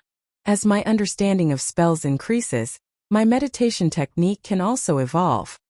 Bo Chung looked at Blackie and said, You have received the most orthodox inheritance of fire witchcraft. If you work hard, your future will be limitless. The old man wasn't being polite. In terms of potential, his own meditation technique was not as good as Blackie's. In other words, if May diligently and painstakingly cultivated for a few decades, she would most likely surpass him. He was the president of the Undead Association. Wasn't surpassing him a great future? Thank you for your encouragement, Master. I will work harder. Blackie clenched her fist. Butian nodded and began to answer May's previous question. Regarding activity, the two simplest examples. If a gecko's tail is broken, it can grow back. If a human's hand is broken, it can never grow back. Some flesh wounds would not leave any scars after they were healed, but some flesh wounds would leave large and obvious scars. After hundreds of years of research, we discovered that a certain type of yang-type spirit substance can affect the activity of limbs. In other words, it was a type B spiritual quality. After a gecko's tail is broken, the type B spiritual quality in the amputated limb is abnormally active. If this type of spiritual quality is taken away every day, the gecko will not be able to regrow its tail. In humans, when there are no injuries, the type B spiritual quality is almost undetectable. When there are injuries, a large amount of type B spiritual quality will appear out of thin air. Of course, the large amount here is only compared to normal humans. It is completely incomparable to geckos. Similarly, if the type B spiritual quality is taken away, the healing speed of the wound will not only slow down, but it will also leave a terrible scar like a mouth. If we replenish the type B spiritual quality in the injured area, can humans regrow their limbs? Danny asked. Yimont frowned and said, Your Majesty, I have never heard of any magic that can regrow limbs. Sai Lalo can even resurrect the dead. Regrowing limbs is nothing. Moreover, there was no healing magic before. Can't we create it now? Danny waved her hand. Master Butian, can you give the type B spiritual quality to the amputated limb? Yimont turned his gaze to the old man. We can't. If necromancers can extract the type B spiritual quality, why can't they give it to patients? Extract the spiritual quality from geckos and give it to humans? Larissa asked. Butian closed his eyes. When he opened them again, his black eyes were filled with helplessness. The Necromancer Association has existed for more than 10,000 years. We have been trying, but we have never found a magic that can give spiritual quality. Extracting the yang spirit is like killing people. Killing people is already difficult, but creating people out of thin air is almost impossible. Of course, we have not given up hope. We have not stopped trying. The path of truth has always been difficult. If this generation can't do it, then the next generation will. If 10,000 years can't do it, then 100,000 years. Gradually, the old man's expression returned to calmness with a hint of determination. Danny looked at the old man with admiration and sighed. The Necromancer Association of Wasteland has been improving and developing. Compared to it, the City of Knowledge of the Westeros is too useless. For thousands of years it has been mediocre and has been walking on the same spot. City of Knowledge. Butian was stunned and shook his head. Our goal is different from the City of Knowledge. Scholars want to change the world. Our goal has always been simple. Longevity. It would be best if we could live for 10,000 years like the Celestial Emperor of the Dawn Kingdom. Danny's mouth twitched. This Master of Wasteland was really honest. Butian continued, scholars study everything. Even the Necromancer Association has caught a few scholar spies. For thousands of years we have only studied yin and yang spirits. Scholars are knowledgeable but not proficient. Every scholar has a long chain and can do almost anything. We specialize in necromancy. Many people can't even tell us the history of the Wasteland dynasty. They know nothing about astrology. We can't say that the City of Knowledge is useless. It's just that everyone has their own strengths. Your Majesty, the key now is to research a cure for the grayscale disease, Yimont reminded. Danny was stunned and laughed.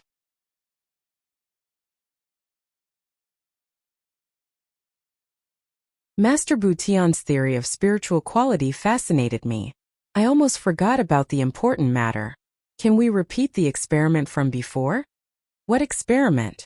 Yimont asked. Danny pointed at the Wasteland Wizard's right hand that was hanging by his side. The pale index finger of the dead had returned to normal. Shouldn't the important matter be researching the grayscale disease? Yimont sighed helplessly. Let's figure out the human yang spirit and the heavenly yang spirit first. Otherwise, how can we research the grayscale disease? Danny said with conviction. Sure. Butian nodded nonchalantly. After Butian's guidance, Danny finally found the so-called A-type spiritual quality. It was very unscientific and very magical. When the blood was still in the human body, a type spiritual quality was one attribute. Once the blood left the body, a type spiritual quality would immediately change into another attribute. If we use scientific methods to research magic, it seems to be very promising. Danny felt very novel. At the same time, she was also inspired. In the past, when she used the spiritual bestowment skill, she did not even differentiate between yin and yang spirits. She directly transformed them into the most primitive spiritual quality. If she could subdivide the spiritual quality, or if she could transform the most primitive spiritual quality into a special spiritual quality, if she did not need to enter the sea of consciousness of others, she could bestow a spiritual quality to them. Then would her spiritual bestowment become a brainwashing technique that could erase a person's willpower, a steadfast will spell, a type, a healing spell, B-type, or even thousands of other magical techniques. Maybe, the spiritual bestowment skill can evolve into a type of magic, just like the fire mages who practice fire witchcraft. In the next few days, Danny's work suddenly became unusually busy. First, with the daily epidemic inspection in Astapor and Myrene, the grayscale disease was discovered one after another. Astapor was slightly better. 7 more cases were discovered. Those who were infected were all brothel patrons, and almost all of them were sea merchants. In the whole of Astapor, there were no civilians who were infected. To put it bluntly, the Passion Garden was like a banquet. Even if one did not eat or drink, and only looked for the most inferior red saintess to hold hands with, one would still have to spend at least 2 silver coins. How could ordinary people be qualified to go? Murine found 39 cases, and the total number of infected people was slightly more than 100. If the grayscale disease was thrown into a well, as long as it did not cause the grayscale disease, the harm was actually not great. In other words, if one did not have direct contact with the affected area, the grayscale disease would not spread easily. At this time, there were thousands of grayscale disease patients in the Sad Hill. In the past 2,000 years, the Rhone River that flowed through the Sad Hill had sunk more than 100,000 stone people.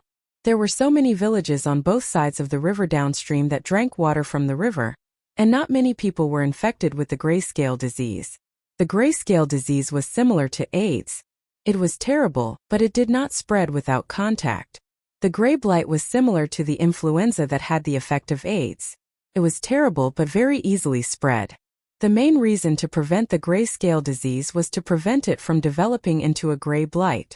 In addition to patrolling the 3 cities and supervising the residents to check on the grayscale disease patients, Danny also went to the laboratory to research medicine to cure the grayscale disease with Kuei Shi and Butian. Yes, special dragon excrement. Danny did not understand that dragon excrement could cure the grayscale disease. Butian, on the other hand, explained. You can see the grayscale disease as a curse, similar to the extraordinary power of the sorcerers that radiates on ordinary people. If the radiation is classified, the grayscale disease comes from the residual power of the battle between the true god and the 300 Megalosaurus. Its radiation level must be at the highest level. Therefore, the medicine to cure the grayscale disease must also have the highest level of magic. The Megalosaurus is immune to the grayscale disease. The skin, flesh, bones, and blood of the Megalosaurus must be materials of the highest level. In the beginning, someone tried to bathe in dragon's blood to cure the grayscale disease. Now we know that even if he was not scalded to death by the dragon's blood, he would definitely fail. The Type A Yang spirit in the dragon's blood changed the dragon's blood from an antibody to a breeding ground for the virus. Since the flesh and blood of the Megalosaurus won't work, then can we try dragon excrement? Dragon excrement is also a material of the highest level. Dragon excrement alone can only prevent the disease from worsening, but it cannot effectively kill the virus. Then, can we let the Megalosaurus swallow special herbs and poop out special, high-energy excrement, which can be taken orally and used externally to cure the grayscale disease? The Necromancy Association had been researching the gray blight for many years, and had come up with a relatively mature theory. In summary, it could be summed up in 2 words: eating excrement. When he came over from Thunder Island, Butian specially prepared a few 100 pounds of precious magic materials to feed Big Black and poop out special dragon excrement. Won't your herbs spoil my dragon? Danny was somewhat unwilling. No, these herbs can even be eaten by humans. If you are worried, I will take a bite before feeding the dragon every time. Butian promised solemnly. Danny reluctantly agreed and instructed Yimont to supervise. Butian must take a bite and wait for an hour. If he didn't die and didn't have diarrhea, then the magic medicine could be mixed into the roasted meat and let Big Black swallow it. Since then, a strange cycle had been created. Butian took a bite, Big Black ate a meal. Big Black ate a meal, pooped once, and then Tyrion ate a meal. The little devil was a volunteer for the medicine experiment.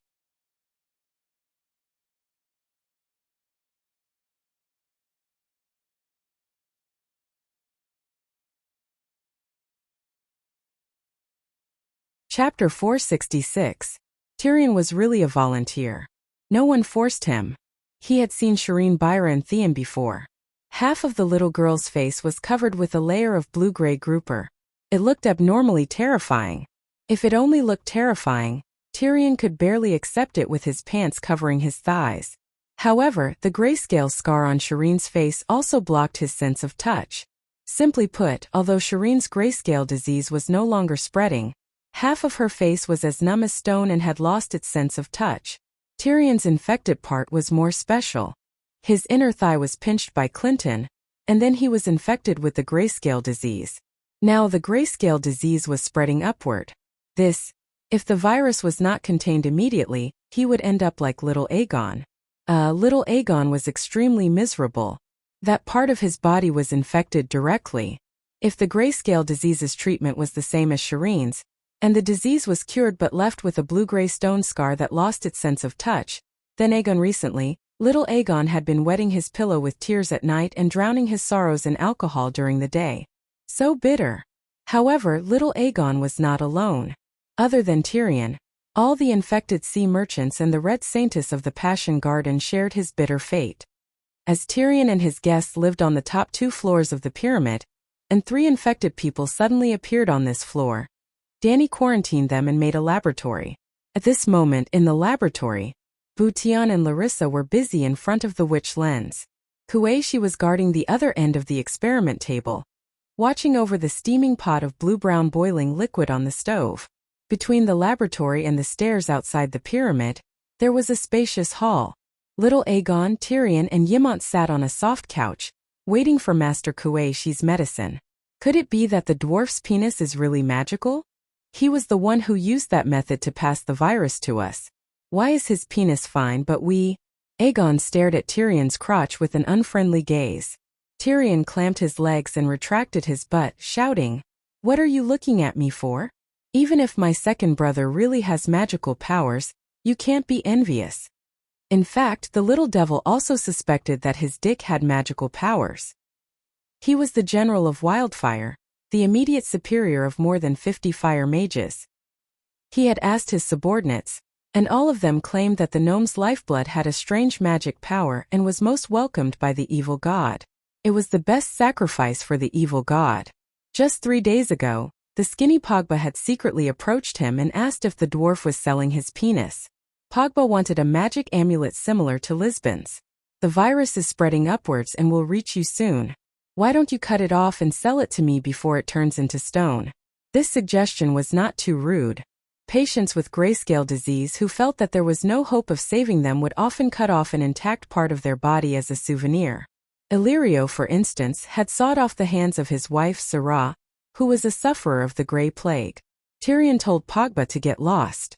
"Even if I become a stone man, a male stone sculpture is still more powerful than a eunuch stone sculpture." Also, Tyrion remembered clearly that during the wildfire bomb incident, Clinton had touched him there a few times. It just so happened that the infected part was the inner thigh that he had pinched at the end. The Dragon Queen's magic research also proved that wizards with magic power had a stronger immunity. Ymont shook his head and said, "It has nothing to do with magic. After one part of the body is infected, it will spread around that part and not give birth to another part of the body." Thinking about it carefully, his worries a few days ago were really laughable. He didn't know if Aegon and Tyrion could survive, and even if they did, they might not be able to preserve their male dignity. How could they fight among the true dragons and fight for the Iron Throne like that? Hearing the conversation outside the house, Kueishi stuck her head out and glanced at Tyrion. As she stirred the soup ladle, a pinch of powder silently slipped from her sleeve. Then, the tall barbarian woman took the pot off the stove and poured the medicine into a bowl. Without blowing on it to cool it, she directly carried the steaming bowl of soup to 3-inch Nail and said calmly, "Tyrion, it's time to drink your medicine." "Ouch, it's so hot." Tyrion grimaced in pain. His hands and feet shrunk, and the blue-brown liquid in the bowl almost spilled out. "Drink it quickly. It won't have any effect if it cools," Kueishi reminded. "This medicine is for treating illnesses. If it burns me to death, there's no need to treat the illness." Huff huff huff. The dwarf blew on the bowl for a while before raising his neck and downing half the bowl of bitter fecal juice. 3-inch Nail burped a mixture of rotten eggs, rotten cabbage leaves, rotten organs, and other flavors. Tyrion rubbed his violently churning stomach and said doubtfully, "The dragon essence soup today seems to be a little strong. It was Master Butian's medicine a few days ago. The effect is average." The medicine this time was prepared by Master Kuei based on the 5 elements mutual restraint principle. "It's normal for it to feel different," old Ymont explained. Kuei really took the 5 elements theory to heart. She believed that dragon feces belonged to the earth attribute and contained the fire attribute, which happened to counter the water attribute of the grayscale disease. After that, she also tested the medicine according to the 5 elements theory, It was an experiment anyway, and she was not the volunteer. Take it orally and apply it externally. With that, Kueishi left. Tyrion had already tried the medicine several times and was familiar with the process. He immediately turned around and hid behind the high-backed chair. He spread his legs, took off his pants, and applied the remaining juice on the affected area. Gurgle, gurgle, gurgle, gurgle. Suddenly Tyrion's stomach made a series of muffled sounds, as if a volcano was erupting in his stomach. Ymont quickly stepped forward and took the bowl from Tyrion's hands. He helped him apply the inconvenient areas and asked with concern, "What's wrong? Did you eat something bad?" "I don't know. Ouch, ouch, it's so hot, it hurts." Tyrion cried out with a grimace. Seeing his ferocious expression, Ymont stopped what he was doing and asked curiously, "What's wrong? Do you feel a lot of pain?" "I feel like I'm burning." "Don't stop. The pain makes me feel very comfortable," Tyrion urged. "Comfortable?" Ymont was stunned at first, then became extremely excited. He said, "Yes, this is a good thing."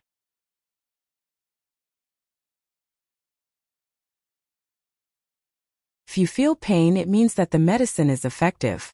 Master Kueishi really lives up to her reputation. In just a few days, she applied the 5 elements theory to the preparation of the dragon crystal soup. The key is that it's really effective. Tyrion felt the burning pain in his thigh and almost burst into tears. He rubbed his churning stomach and said emotionally, "I finally feel it again. The medicine this time is more effective than the ones Master Buttian prepared before. I thought Master Kueishi was the same as Lisbon, who was stabbed to death by the mercenaries. I didn't expect her to be so good. The medicine she prepared is even better than the old wizard. Sigh, she really lives up to her title as the best of the younger generation." Clang, the sound of a jar breaking came from the laboratory. Ymont stretched his neck and poked his head towards the door. He saw that Kueishi was also looking at him. Her body was motionless, and her wooden mask was facing Tyrion. She did not even care about the broken jar at her feet. "Master Kueishi, Tyrion feels it. Your medicine is effective." Ymont thought that Kueishi was concerned about the effects of the medicine and reported happily, "Feel it?" Kueishi's tone was strange, as if she was in disbelief, surprised. Suddenly Tyrion, who was sticking up his buttocks and applying medicine, howled. Without another word, he scrambled towards his bedroom. Gurgle. His stomach was rumbling like an ocean being overturned. No, after running 7 or 8 steps, when he was still a few meters away from his bedroom door, Tyrion clamped his legs together and howled. He fell to the ground. Splash. It was like a sink that had its valve pulled out. Golden liquid flowed and a foul smell filled the air. Ymont and Aegon covered their noses and wanted to vomit. "What's the matter?" Hearing Tyrion's howl, Clinton, Ashala, and the Night Duck came out of the room. 7 levels of hell. "Little devil, what are you doing?" Everyone's faces contorted as they cried out in shock. Then they collectively vomited. Tyrion crawled on the ground and let the warm liquid slide out from between his legs. Woo! He did not dare to raise his head, and could only press his face to the ground and cry. "Tsk, tsk, splash." The smoky sound was still ringing out. "That's more like it." Kueishi muttered softly, walked lightly to the door of the laboratory and closed it tightly. "Humph, I told you, don't call me number 1 of the younger generation." At noon, Dragon Queen rode her dragon back from the ironworks outside the city and heard the news that Tyrion had fainted. Is he still breathing? Even Dany was shocked when she saw the little demon lying on the bed with his skin so pale that it was almost transparent. Maybe. Old Yamont's expression was very uncertain. Soon he said excitedly and nervously, "But Master Kueishi seems to have developed an antidote for the grayscale disease. The little devil really felt it after using it. But the side effects are a little scary." "Effective? Since it's effective, then a small matter like diarrhea is not a problem," Dany said happily. "That's not a problem." Tyrion fainted in a pile of feces. He fainted, but he's still having diarrhea. He's even bleeding. Aegon said in horror. "That bad?" Dany turned her gaze to Kueishi. "He's not dead yet. This is detoxification, very reasonable." The Shadowbind said calmly. Since the expert said so, Aegon and Clinton could not refute. After leaving Tyrion's bedroom, Dany also faintly smelled a strange smell in the hall. She quickly walked up the stone steps, and the air became fresh and cheerful again.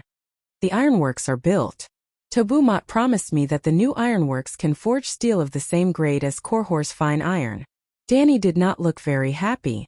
As she walked, she said to Kuei-shi, "But I don't only need ordinary steel. I want to smelt tile steel or at least recast it. The problem now is that in the incantation Tobu gave me, a very important step is the blood sacrifice of the demon god. And the demon god in the incantation is the Korhor black goat. I can't accept this. Korhor is also known as the City of Magicians. Blood magic and necromancy are very popular there. Blood sacrifice of the demon god is natural." Kuei-shi said matter-of-factly. "I don't want blood sacrifice." Danny said, "You kill people too, don't you? Since you can kill people, why are you so against blood sacrifice? You should give as much as you get. You want to use the demon god's power, so you should sacrifice yourself to the demon god." Kuei-shi explained, "No, killing people is law enforcement upholding justice. Blood sacrifice of humans is blasphemy to humans. It's the greatest evil in the world." Danny said, "Haha, upholding justice." Kuei-shi laughed mockingly. Danny smiled proudly. At this moment, she had the calmness and pride of Hong Qigong when he faced Qiu Qianren. "So far, I haven't killed a person unjustly. But your Count Shattered Shackles has bones under his feet, and blood flows like a river. He's also doing it for justice, but his methods are a bit harsh." Dragon Queen's tone was not so confident. Kuei-shi laughed lightly and skipped over the matter. "Actually, you're riding a donkey looking for a donkey. Sacrificing the demon god is to borrow the demon god's power. When you're a demon god yourself, why do you need to sacrifice to the demon god?"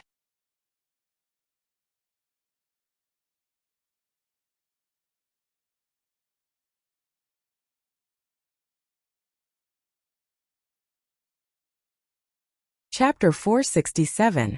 If you are a demon god yourself, why do you need to sacrifice to the evil god?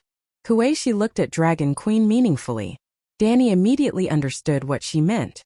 She muttered, "Blackie can be considered a demigod. I have some understanding of the path of gods recently. Priesthoods cannot be easily promised. Most of the gods who accept sacrifices are of the dark attribute, including Lalo, who is known as the King of Light. I don't want Blackie to become the evil dragon god."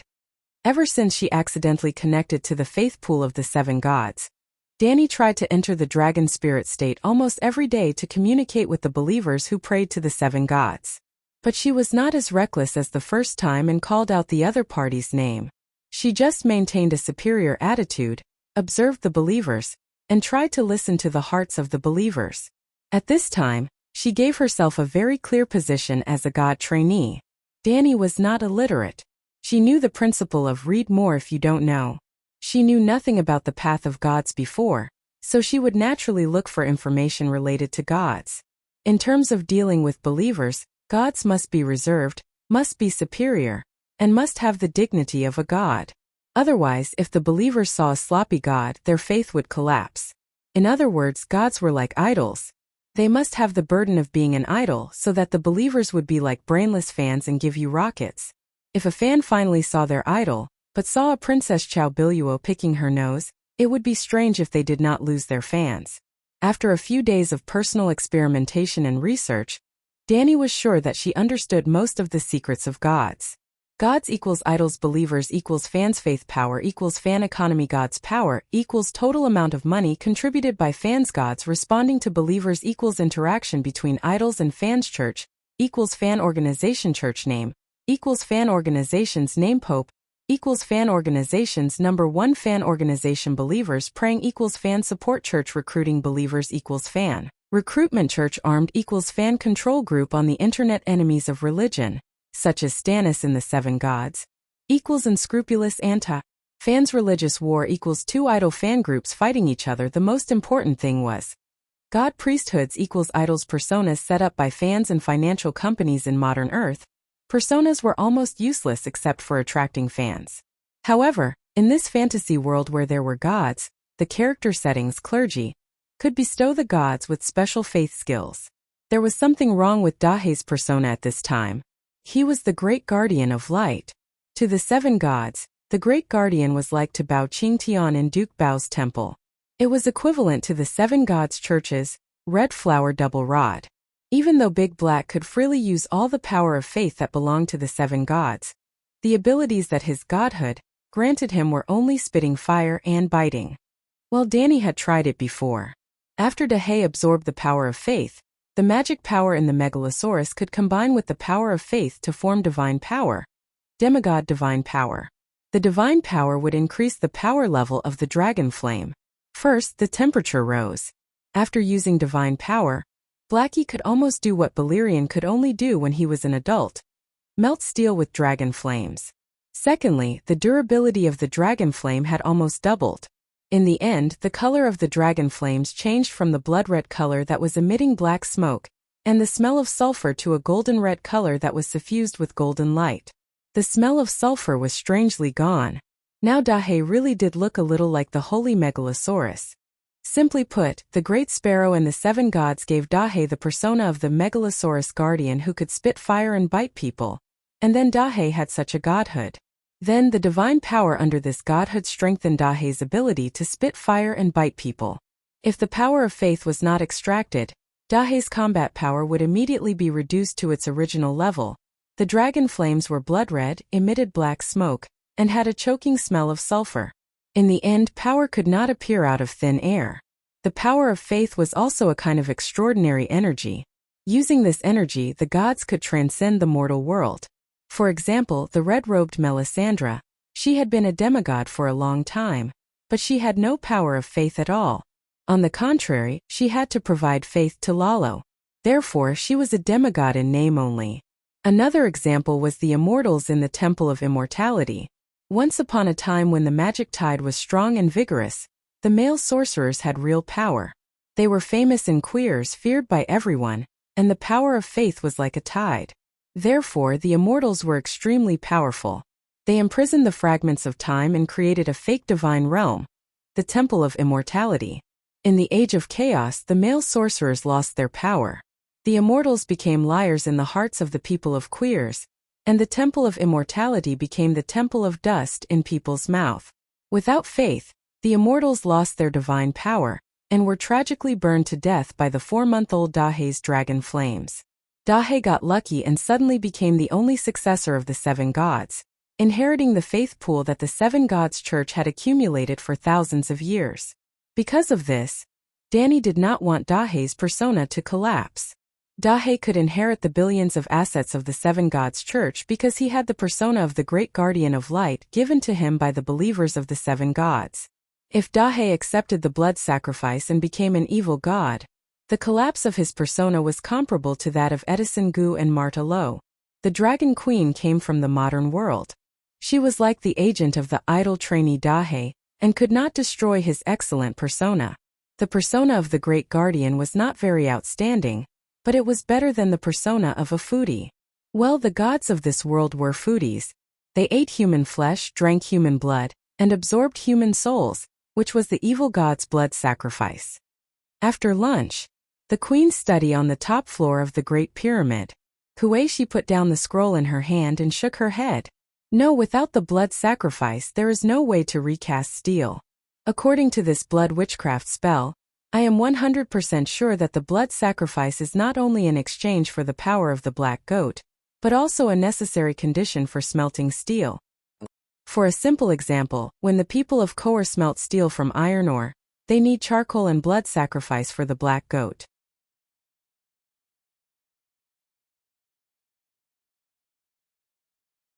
When you smelt primary steel in Slave Bay, you don't need a blood sacrifice, but you still need charcoal.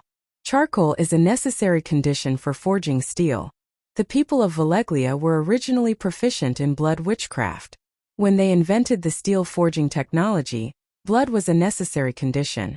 The scroll in Kuei-shi's hand was given to her by Danny. On it was the steel smelting spell written by the blacksmith Butto. The shadow-binding knight first confirmed the authenticity of the spell.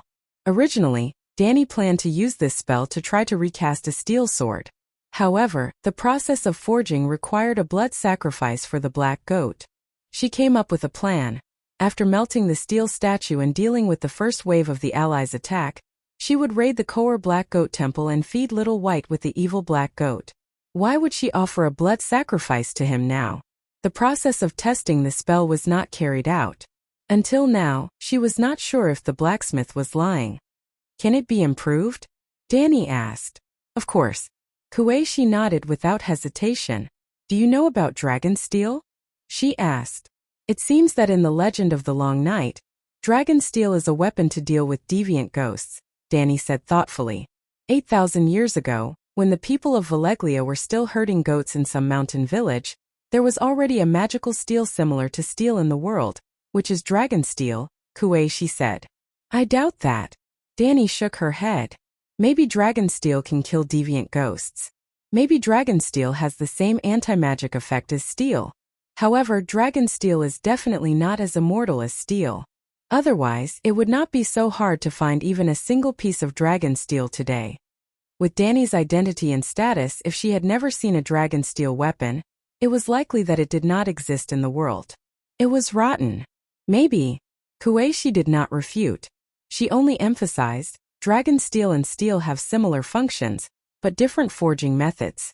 This means that different forging methods can create the same steel. Maybe it's the same for steel. You can find a way that does not require a blood sacrifice. Me? Danny was speechless. I'm counting on you. I can help you change the spell from sacrificing the black goat to sacrificing Black Diamond. Black Diamond is the real name of your black dragon, right? Now that I think about it, Black Diamond seems a bit low, Danny said awkwardly. Kuei-shi did not comment and continued. The black goat is called Death. Its divine power is not compatible with blacksmithing. Your black dragon is the opposite. The fire magic of Megalosaurus is almost tailor-made for forging. Danny said thoughtfully. When the people of Valeglia forged steel, they probably sacrificed Belerion. Kuei-shi said, do you want to change it? I'm very busy. I still have to make medicine for General Wildfire. Drink medicine? Didn't you see? He didn't even feel anything. He fainted from exhaustion. Danny widened her eyes. I know in my heart that he won't die. Maybe he'll get used to it after a while. Kuei-shi's voice was emotionless. Danny scratched the back of her head and sighed. I'll change the blood sacrifice spell you taught me. It's very complicated. There was obvious reluctance in Kuei-shi's voice. I'm very smart. I have time to learn slowly. In general, there were 3 parts to the reforging steel spell. First, summon the dark evil god Black Goat to obtain a high level of divine power. Second, use the witchcraft to make the divine power work. Third, use the blacksmith skills passed down by Valeglia to bloodforge the steel. Danny now needed to change 2 parts. Replace the black goat with Blackie, which was the easiest. Remove the bloodforge or change it to animal blood, so that Blackie's image as the holy Megalosaurus would not be tarnished. A few days later, Kuei-shi and Bo-Tian continued to improve the dragon soup. Blackie had to eat a lot of roast beef mixed with strange magic herbs every day. Tyrion drank medicine when he woke up, pooped when he finished, pooped when he fainted, and continued to drink when he woke up. The dwarf's eyes began to lose their light. His weight decreased day by day. Visible to the naked eye, the dwarf lost his shape and became a skeletal dwarf. For this, Fenny even asked for leave from the art troupe. She waited on the bed every day, fed the dwarf medicine, helped him wipe his body, changed his clothes. She had almost become Lady Caesar. Although the side effects were a little severe, the antidote for the grayscale disease was finally produced. Dragon Queen was relieved. After announcing the good news to the people of Slave Bay, she put all her energy into the descent of the 7 gods, which was related to Blackie's future. She wanted to help Blackie become a god. First, she had to help Blackie change from a temporary member of the 7 gods to a permanent member of the 7 gods. Well, if one day Sparrow and Danny had a falling out, or if Blackie's image collapsed. If Blackie's statue was smashed and the believers stopped praying to Blackie, then Blackie would be laid off. But no matter what, the Holy Mother would not be laid off, the Heavenly Father would not be laid off, and the girl would not be laid off. The 7 gods would never be laid off. Since Blackie could inherit the faith accumulated by the 7 gods for thousands of years, then could he also inherit the image and position of the 7 gods? This was not a fantasy.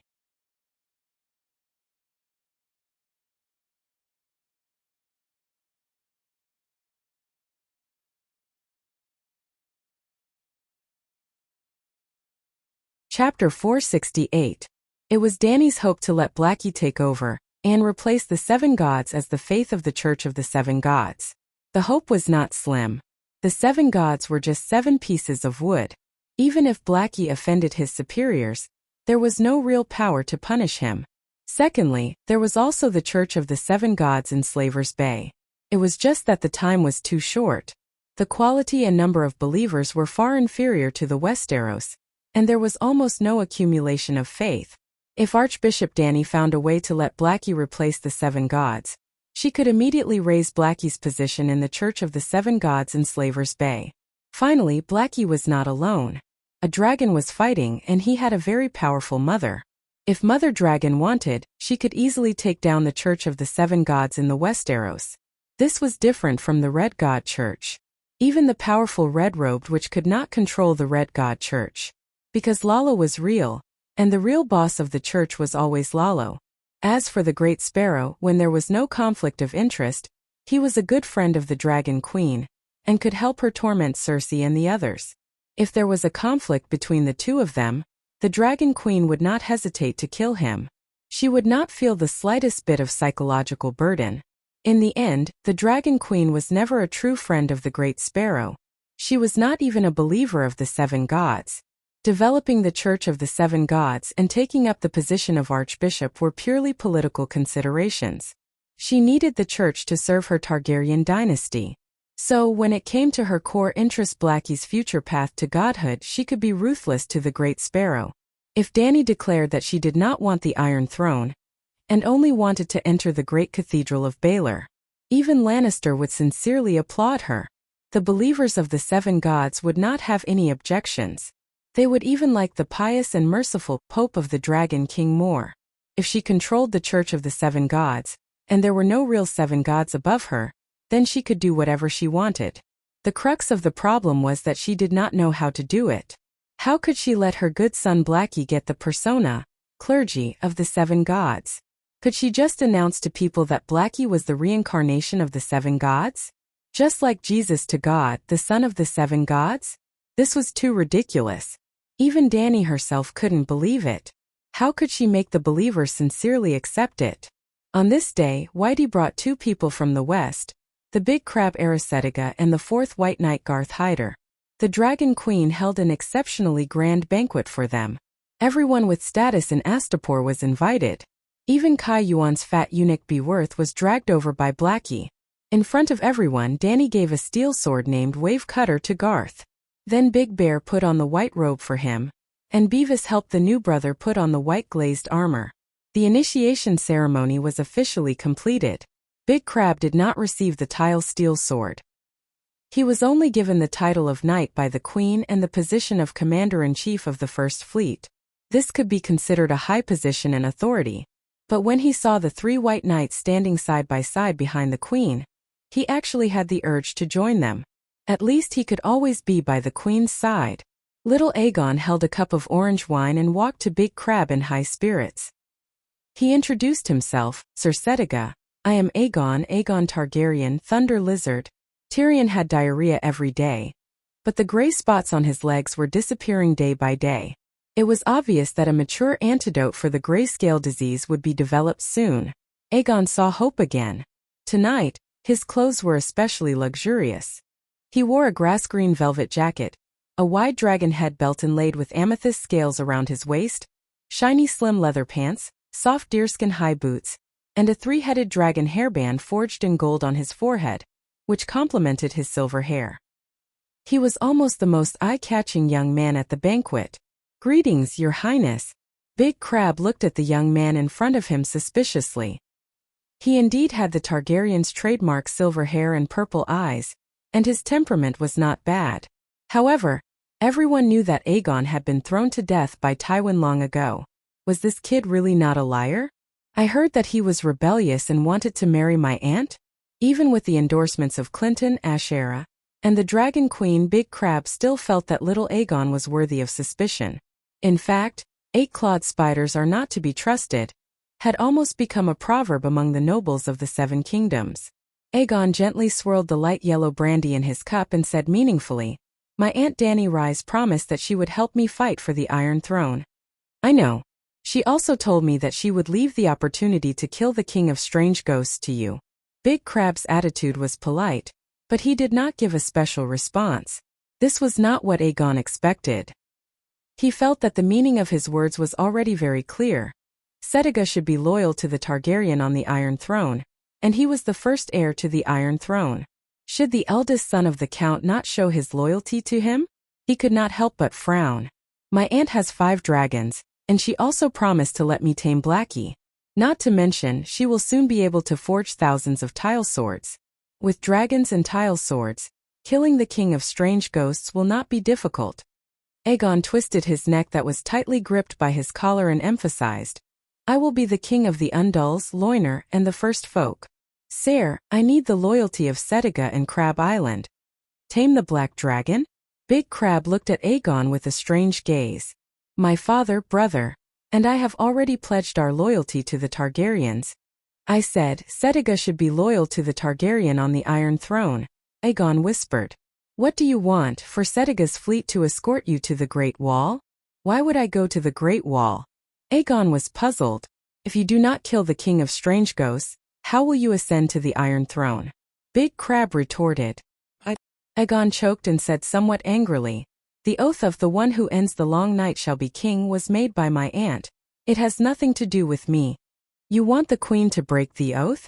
I'm afraid that's impossible. Suddenly Big Crab looked at Aegon with a gaze that was 3 parts suspicion turned into 4 parts contempt. Aegon looked around in annoyance. There were indeed many people looking over, but they all politely kept a distance to give them space to talk. Sir, I'll be frank. My aunt owns Slave Bay, but I'm not stupid.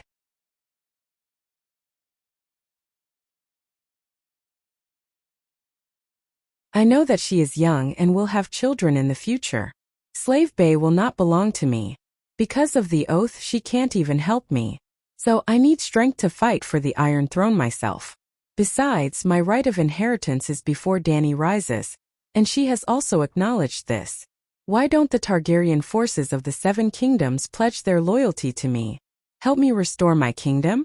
Your Highness, I'm sorry, I can't help you with this. Big Crab rejected him directly.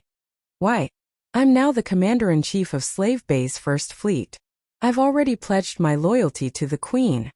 Aegon glared at Big Crab and left unwillingly. After the White Knight's coronation ceremony was completed, Aegon pulled the excited Grey Iron Garth to the side. Your Highness, why are you looking for me? Garth Hyder was still immersed in the great glory of being crowned a White Knight by the Queen. He had the happiness of walking the path of his granduncle, White Bull Gerald, and was very excited. Sir Garth, one day I will return to the Westeros. Can the Hyder family provide me with some help? Aegon asked directly. No. The excitement on Garth's face gradually disappeared, and he said directly, Your Highness, you should understand that even Targaryens are divided into factions. It's obvious that Hyder already belongs to the Queen's faction. Instead of looking for me, a White Knight who has left the Hyder family, why don't you ask Her Majesty the Queen? Her will is the direction of the Hyder family's actions. She asked us to help you. Even if you don't come to me, we will do our best and sacrifice our lives. You. Aegon's face was red with anger. Garth should not have said it so clearly, but his identity had changed. He had changed from the second son of the Hyder family to a White Knight who was only loyal to the Queen. He had to be loyal to the members of the royal family. He could not lie, and he could not be perfunctory like Big Crab. After Garth left, the little demon staggered to Aegon, who was sulking alone, and said in a low voice, What are you thinking about? Now you're eating your aunt's food, drinking her wine, wearing her beautiful clothes, and secretly stealing from her? The little demon's cheeks were sunken, and his sallow skin was almost sticking to his skull. His eye sockets were deep and large, like 2 dim candles in his skull. His body was also very thin. The yellow mandarin jacket that had been perfectly ironed a few days ago was now like a sack on a wooden stake. Tyrion did not want to come out and join the party. He had not recovered from his illness and only wanted to rest in bed. But the Dragon Queen wanted him to come out and be an example to prove that the antidote for the grayscale disease had been developed, so that the people of the city could be completely at ease. So Tyrion wore a yellow mandarin jacket and short boxers. He could roll up his trousers and let everyone see his thighs that were gradually disappearing. Yes, he had already displayed his thighs to many guests like an exhibit. I'm not stealing from her. She promised to support me in my ascension to the Iron Throne. Hyder and Setiga will have to pledge their loyalty to me sooner or later. Moreover, I know my aunt's character. She's amiable and magnanimous. She's strict with me but not harsh. If she was a suspicious ruler like my grandfather, I promise that I'll be more obedient than a quail right now. Aegon said. Perhaps. Tyrion shrugged. But she also said that no matter who ascends the Iron Throne, Dragonstone Island will be her fief. Aegon nodded. Of course. The Stormlands, Hudgien, and the Northern Territory no longer have a master. Hiding Tyrell and Lannister in the Western Territory may fall, or even two. In the future, the Seven Kingdoms will have a lot of empty territories. As long as her descendants swear eternal loyalty to me, not to mention Dragonstone Island, even one or two territories won't be much. You're generous. Tyrion stared at him and mocked. Aegon raised his head and looked down at the dwarf proudly. Little devil, if you can show enough talent, perhaps I can also generously give Casterly Rock City to you. Sorry, I'm now a subject of the Dragon Queen, although I don't like the position of Wildfire General. Tyrion shook his head and refused. Seeing that Aegon was about to get angry, he immediately added, Little Prince, you don't understand what I mean. A vassal's vassal is not a king's vassal. Even if the Dragon Queen's descendants swear loyalty to you, we're still her subjects. I know, but I can't do anything about it. I need my own power. I can't always freeload at my aunt's house. Aegon suppressed his anger and gritted his teeth. Your aunt is too strong. At most she can be your partner. She can't be your subordinate. Her vassals are naturally not your subordinates. But you still have a relative. He has power but he's not strong. Especially if you have an auntie who can suppress the world. Using your aunt's power to intimidate and subdue him. Tyrion shrugged and said in a relaxed tone, Who is it? Aegon asked anxiously. At this moment, an Unsullied quickly walked into the garden and knelt down on one knee in front of Dany. Your Majesty, there's a ship that didn't listen to advice and broke into the dock. The leader calls himself Sir Quentyn Martell. He came before I even said anything. Tyrion was stunned. You're tuning into the Lee May's Wuxia Whispers YouTube channel. We're so grateful for your support. And don't forget to subscribe to join us on this incredible journey through captivating stories. Your generosity through donations truly makes a world of difference, as it's the primary source of revenue that allows me to expand and enhance this channel for you. Thank you from the bottom of my heart for being a part of this adventure.